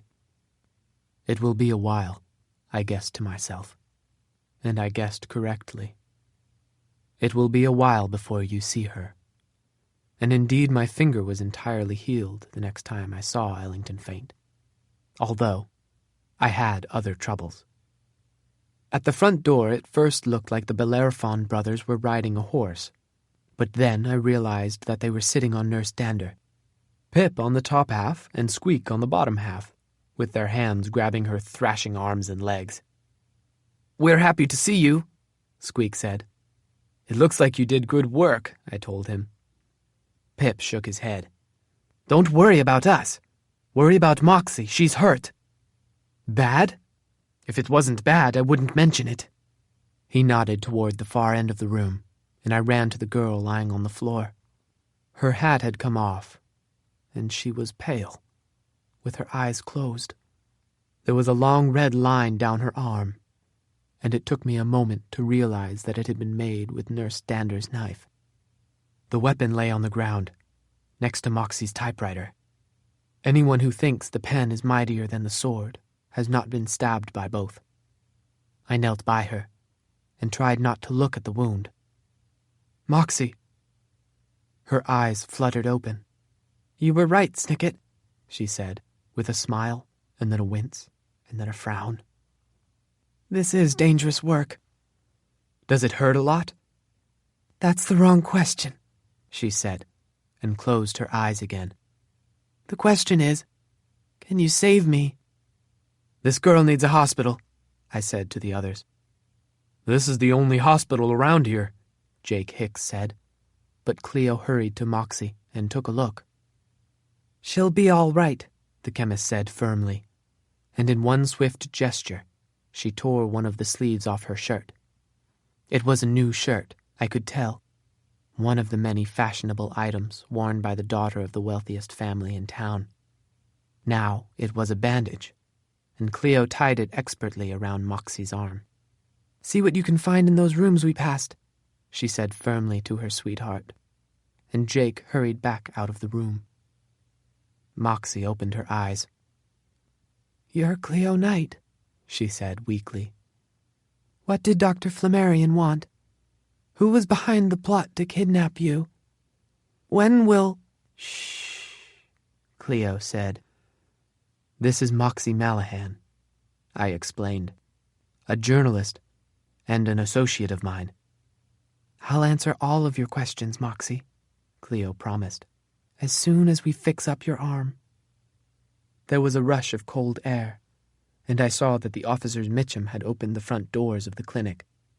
Stu Mitchum gave me a glare, and then skipped down the stairs as perkily as he could. The officers started to follow, lugging Dr. Flammarion and Nurse Dander, who was now also in handcuffs. "Looks like we have the culprit and the accomplice," Harvey Mitchum said to me. "The real culprit's not here," I said. "Hangfire escaped a little while ago." "Who's Hangfire?" "Skip it," I said. Mimi glared at me. "Don't tell my husband to skip it." "I can handle this, Mimi." "Well, like you handled the drive over here? That was the bumpiest ride of my life." "Don't insult my driving." "Don't insult me." "Could you please," Nurse Dander said, "take us to jail now?" The Mitchums escorted the criminals out the door, and the room was quiet. Pip and Squeak brushed off their clothing and stood up to shake my hand. "I appreciate your help," I told them. "Although, I'd like to ask another favor." "Name it," Pip said. "In the back of the building is a spiral staircase," I said. "At the top is a room with a broken window, and somewhere in that room is an old-fashioned record player. It was on a bedstand, but Hangfire hid it right before I came in. Please take it, along with all those papers on the desk, to Black Cat Coffee and put it in the attic. There's a cupboard there that's larger than it looks." Squeak frowned. "Who wants all that stuff? Another associate of yours?" Moxie opened her eyes and watched me carefully. "I wouldn't call her that," I said, and then Jake Hicks came running into the room with an armful of bottles. "This is all the medicine I could find, Cleo," he said. His sweetheart took the bottles from him, and after quickly examining the labels, she grabbed two and began to mix their contents together. Another piece of plaster fell to the floor, and I was tempted to ask Cleo to hurry, even though she was hurrying. "Will Moxie be okay?" I asked instead. "It'll be a few days before she can type," Cleo said, nodding at the typewriter. "But she'll be fine, Snicket. Let me work. I can heal a cut. Chemistry is a branch of science dealing with all the basic elementary substances of which all bodies and matter are composed." "I never found it interesting, until now," I said. "Hopefully the whole town will find it interesting before long." "How close are you to finishing the formula?" "I don't know," Cleo admitted. She peeled back the bandage and began to dab her concoction on Moxie's cut. The journalist winced, and I reached down to hold her other hand. Nobody should feel pain all by themselves. "I thought I was close a few nights ago and tested it out in my bedroom, but it didn't work." "I know. I tested it myself." "Well, perhaps my luck will change. I've set up a laboratory in a small cottage right where the sea used to be." "Handkerchief Heights?" "That's the one. It's a good location. Some of the ingredients I need can be found near Offshore Island, just a short hike from the cottage." "Maybe the Coast Guard can help you," I said. "I think they're the ones who ring the bell when it's time to don masks." "I have a theory," Cleo said, "that the masks aren't for a scientific reason at all. They're just superstition. Another fading myth in this town." "Like the abominating beast," I said. "Or Colonel Coliphon," Jake Hicks said. "He was supposed to be a brave war hero, but he turned out to be a villain." Moxie shook her head. "Hangfire is the villain," she said. "The real Colonel Coliphon must be somewhere else." I opened my mouth and didn't say anything. There was no reason to mention the window in Hangfire's room, which had already been broken, or the swimming pool that churned under it. I just closed my mouth and frowned at Moxie, and Moxie frowned back, and Cleo frowned at Moxie's arm. "I've got to get that formula finished," she said. "It's a puzzle, but I've got to solve it. Invisible ink that actually works could make Ink Inc. a successful company again. We could save this town from all the people who want to destroy us. I've got to do it myself." I told my mother and father that, in my note. I love them, but my parents have given up on making things better. So have mine, Jake said. And the Bellerophon brothers nodded, too. Even Moxie nodded in agreement. You'll need help, I said. I have help, she said, smiling at Jake, and then at the entire room. It was the first time I had seen Cleo Knight smile. It was a good smile. I could see why Jake had fallen for the girl who smiled it. Pip and Squeak gave me a wave, and left the room to gather Ellington's things, and Jake went to fetch the dilemma. Everyone had something to do. I started down the steps. Where are you going, Snicket? Moxie's voice was quiet, but I could hear her curiosity. Being curious is the most important part of being a journalist. It might be the most important part of being anything. I have a job to do, I said, and I began to walk back to town. Anyone would have given me a ride, but I wanted to walk so I could think. I had to report to my chaperone. But what, I asked myself, could I report? The building cracked and heaved behind me. Whatever Hangfire was planning with those tables and fish tanks and shackles for children, he wouldn't be able to do it at the Colophon Clinic. But his treachery wasn't over. It would move somewhere else, somewhere shadowy and hidden, in a town that had more and more abandoned places with every fading minute. It was a puzzle, a dark and lonely one, and if I were a piece in this puzzle, I did not know where I belonged. I needed to put myself aside, just for a little while, until I saw where I might fit in. Chapter 13. It was past midnight when I let myself in. For a moment, it looked like the Far East suite was covered in confetti. I could hear Theodora snoring. After all this time, it was a familiar sound to me, but I couldn't say that I was used to it. I stepped to the bathroom and turned on the light and left the door open a crack so I could see. The reason it looked like the room was covered in confetti was that it was covered in confetti. There were a few streamers taped to the walls, and I could see a bottle of champagne in a bucket of ice. Theodora was asleep on her bed, with a bright pink party hat tilted on her head. She had fallen asleep in the middle of her celebration for solving the case of Cleo Knight. I sat on my bed. My feet hurt from the walk back to town. Above me was the usual painting of a little girl holding a dog with a bandaged paw. It had been a long day, and I don't mind saying that I cried a little bit. There is nothing wrong with crying at the end of a long day. I tried to be quiet, but Theodora jerked awake and sat up and looked at me. "You got your hair cut," she said. I nodded and wiped my eyes. I'd had my hair cut the last time she saw me. At least she had noticed now. "Where were you?" she asked. "Visiting your little friend in jail?"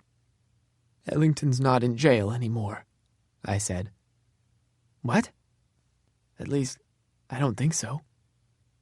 Theodora stood up from the bed in a cloud of confetti. She took off her hat and threw it to the ground. "This is a disaster," she said. "If the culprit has escaped, then we're failures, Snicket." "Ellington Faint is not the culprit," I said. "She has nothing to do with the case." This was almost true, and Theodora almost believed it. "What are we going to do?" "I already did it," I said. "I'll write up a report in the morning, and you can sign your name to it." "I'm not sure I like your tone." "I don't like it either, Theodora. But it's the right tone for someone who has solved the mystery but is still mystified."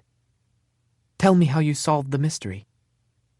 I faced my chaperone, S. Theodora Markson. "Tell me what the S stands for," I said. "Such a tone," she said, in such a tone. Not proper, Snicket. Be sensible.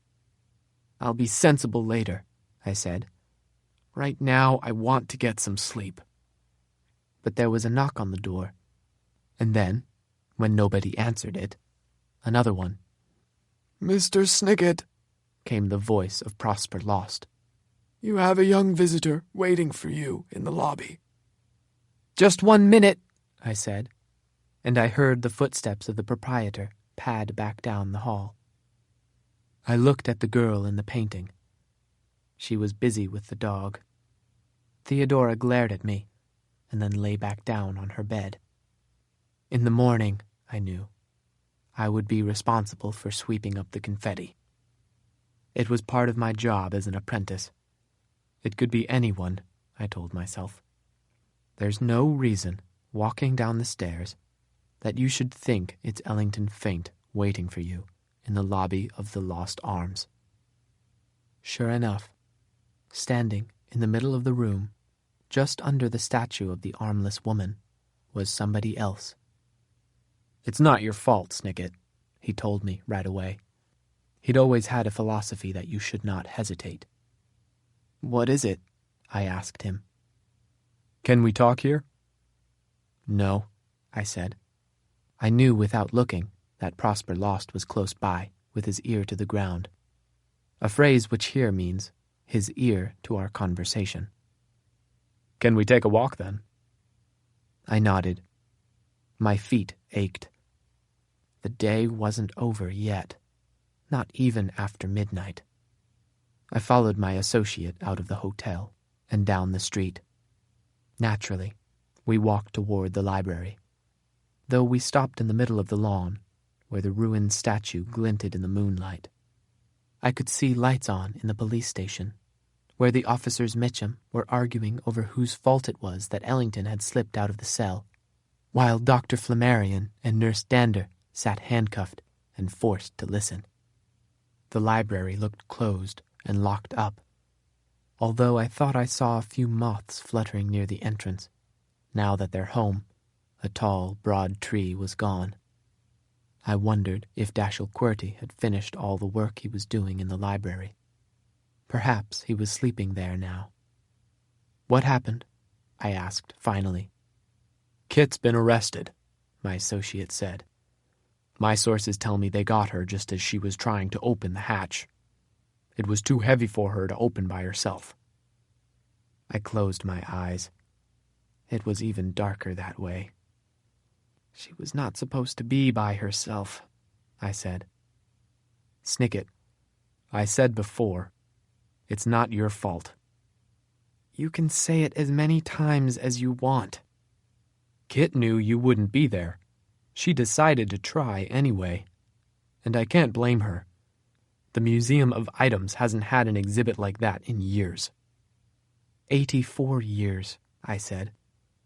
If we don't get the item now, we won't have another opportunity in our lifetimes.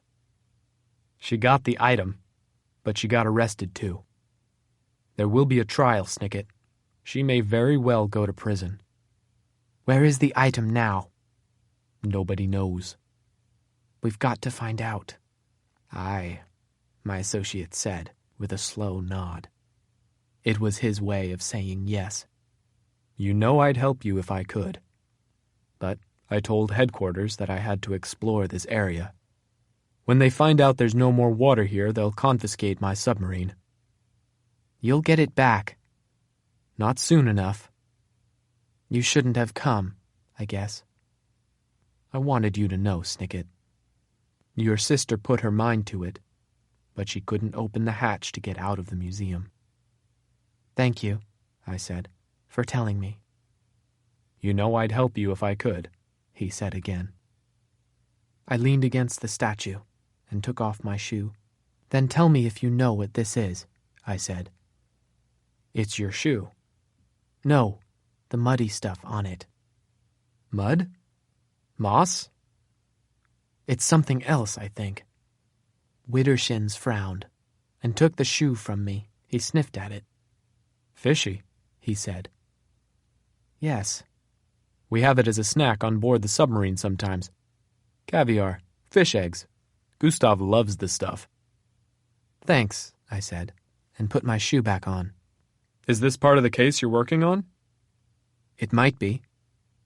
What's happening in this town, Snicket? There's a villain named Hangfire, I said. He kidnapped a naturalist and forced the naturalist's daughter to steal a statue of a mythological beast. He had a chemist abducted so he could steal her formula for invisible ink.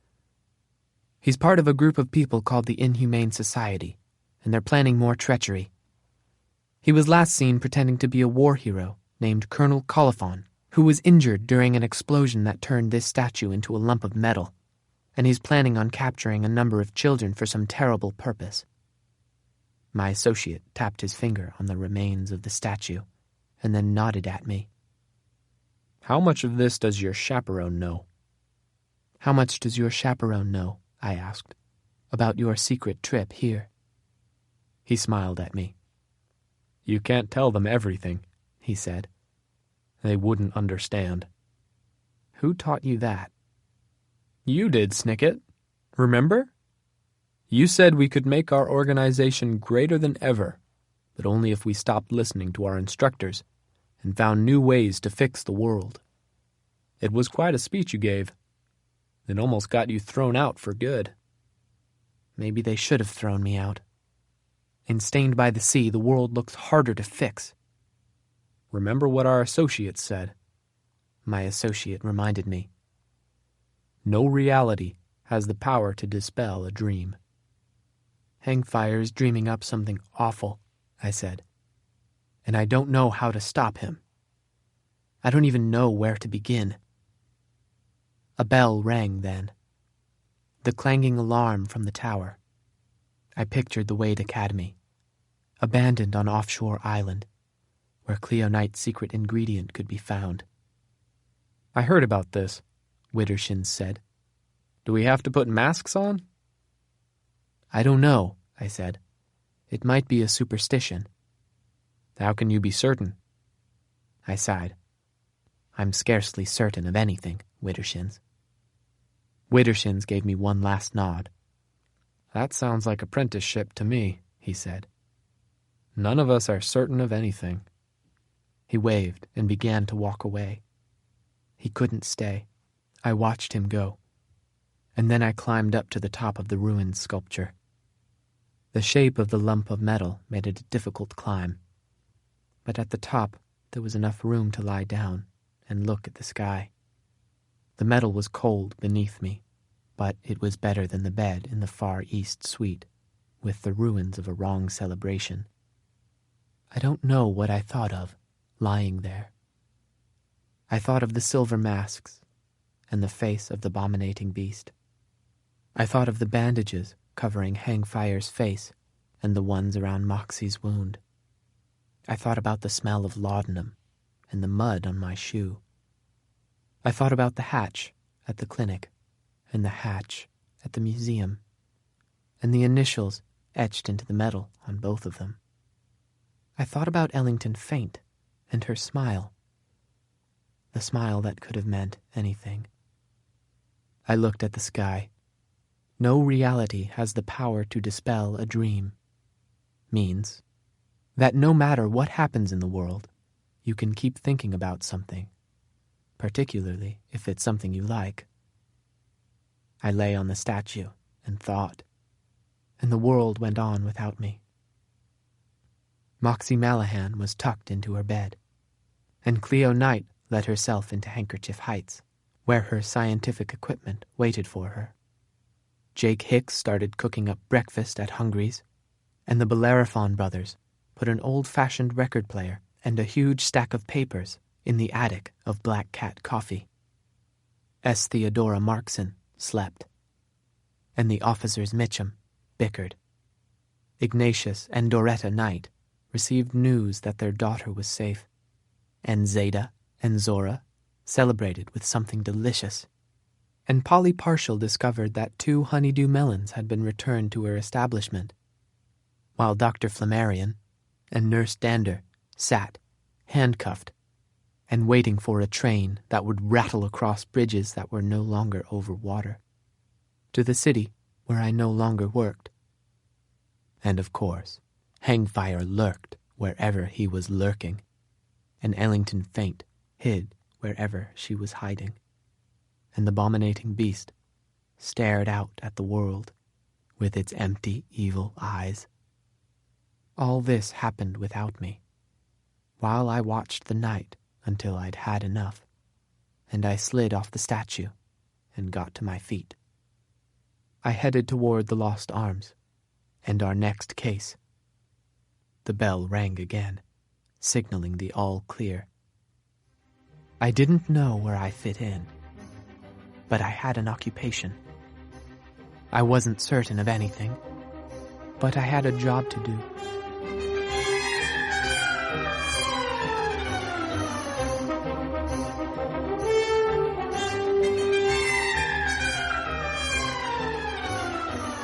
This has been a Hachette audio production of When Did You See Her Last? Written by Lemony Snicket. Read by Liam Aiken. Produced by the media staff. Recorded by Joseph Roberto. Directed by Jerry Maybrook. Post-production by the media staff. Production supervised by Christine M. Farrell. When Did You See Her Last is also available in print and as an ebook from Little Brown and Company, a division of Hachette Book Group. Text copyright 2013 by Lemony Snicket. Illustrations copyright 2013 by Seth. Audio production copyright 2013 Hachette Audio. All rights reserved. In accordance with the U.S. Copyright Act of 1976. The duplicating, uploading, and electronic sharing of any part of this audiobook without the permission of the publisher is unlawful piracy and theft of the author's intellectual property. If you would like to use material from the audiobook, other than for review purposes, prior written permission must be obtained by contacting the publisher at permissions@hbgusa.com. Thank you for your support of the author's rights. Fiction audio disclaimer. This audiobook is a work of fiction. Names, characters, places, and incidents are either the product of the author's imagination or are used fictitiously, and any resemblance to actual persons, living or dead, events, or locales is entirely coincidental.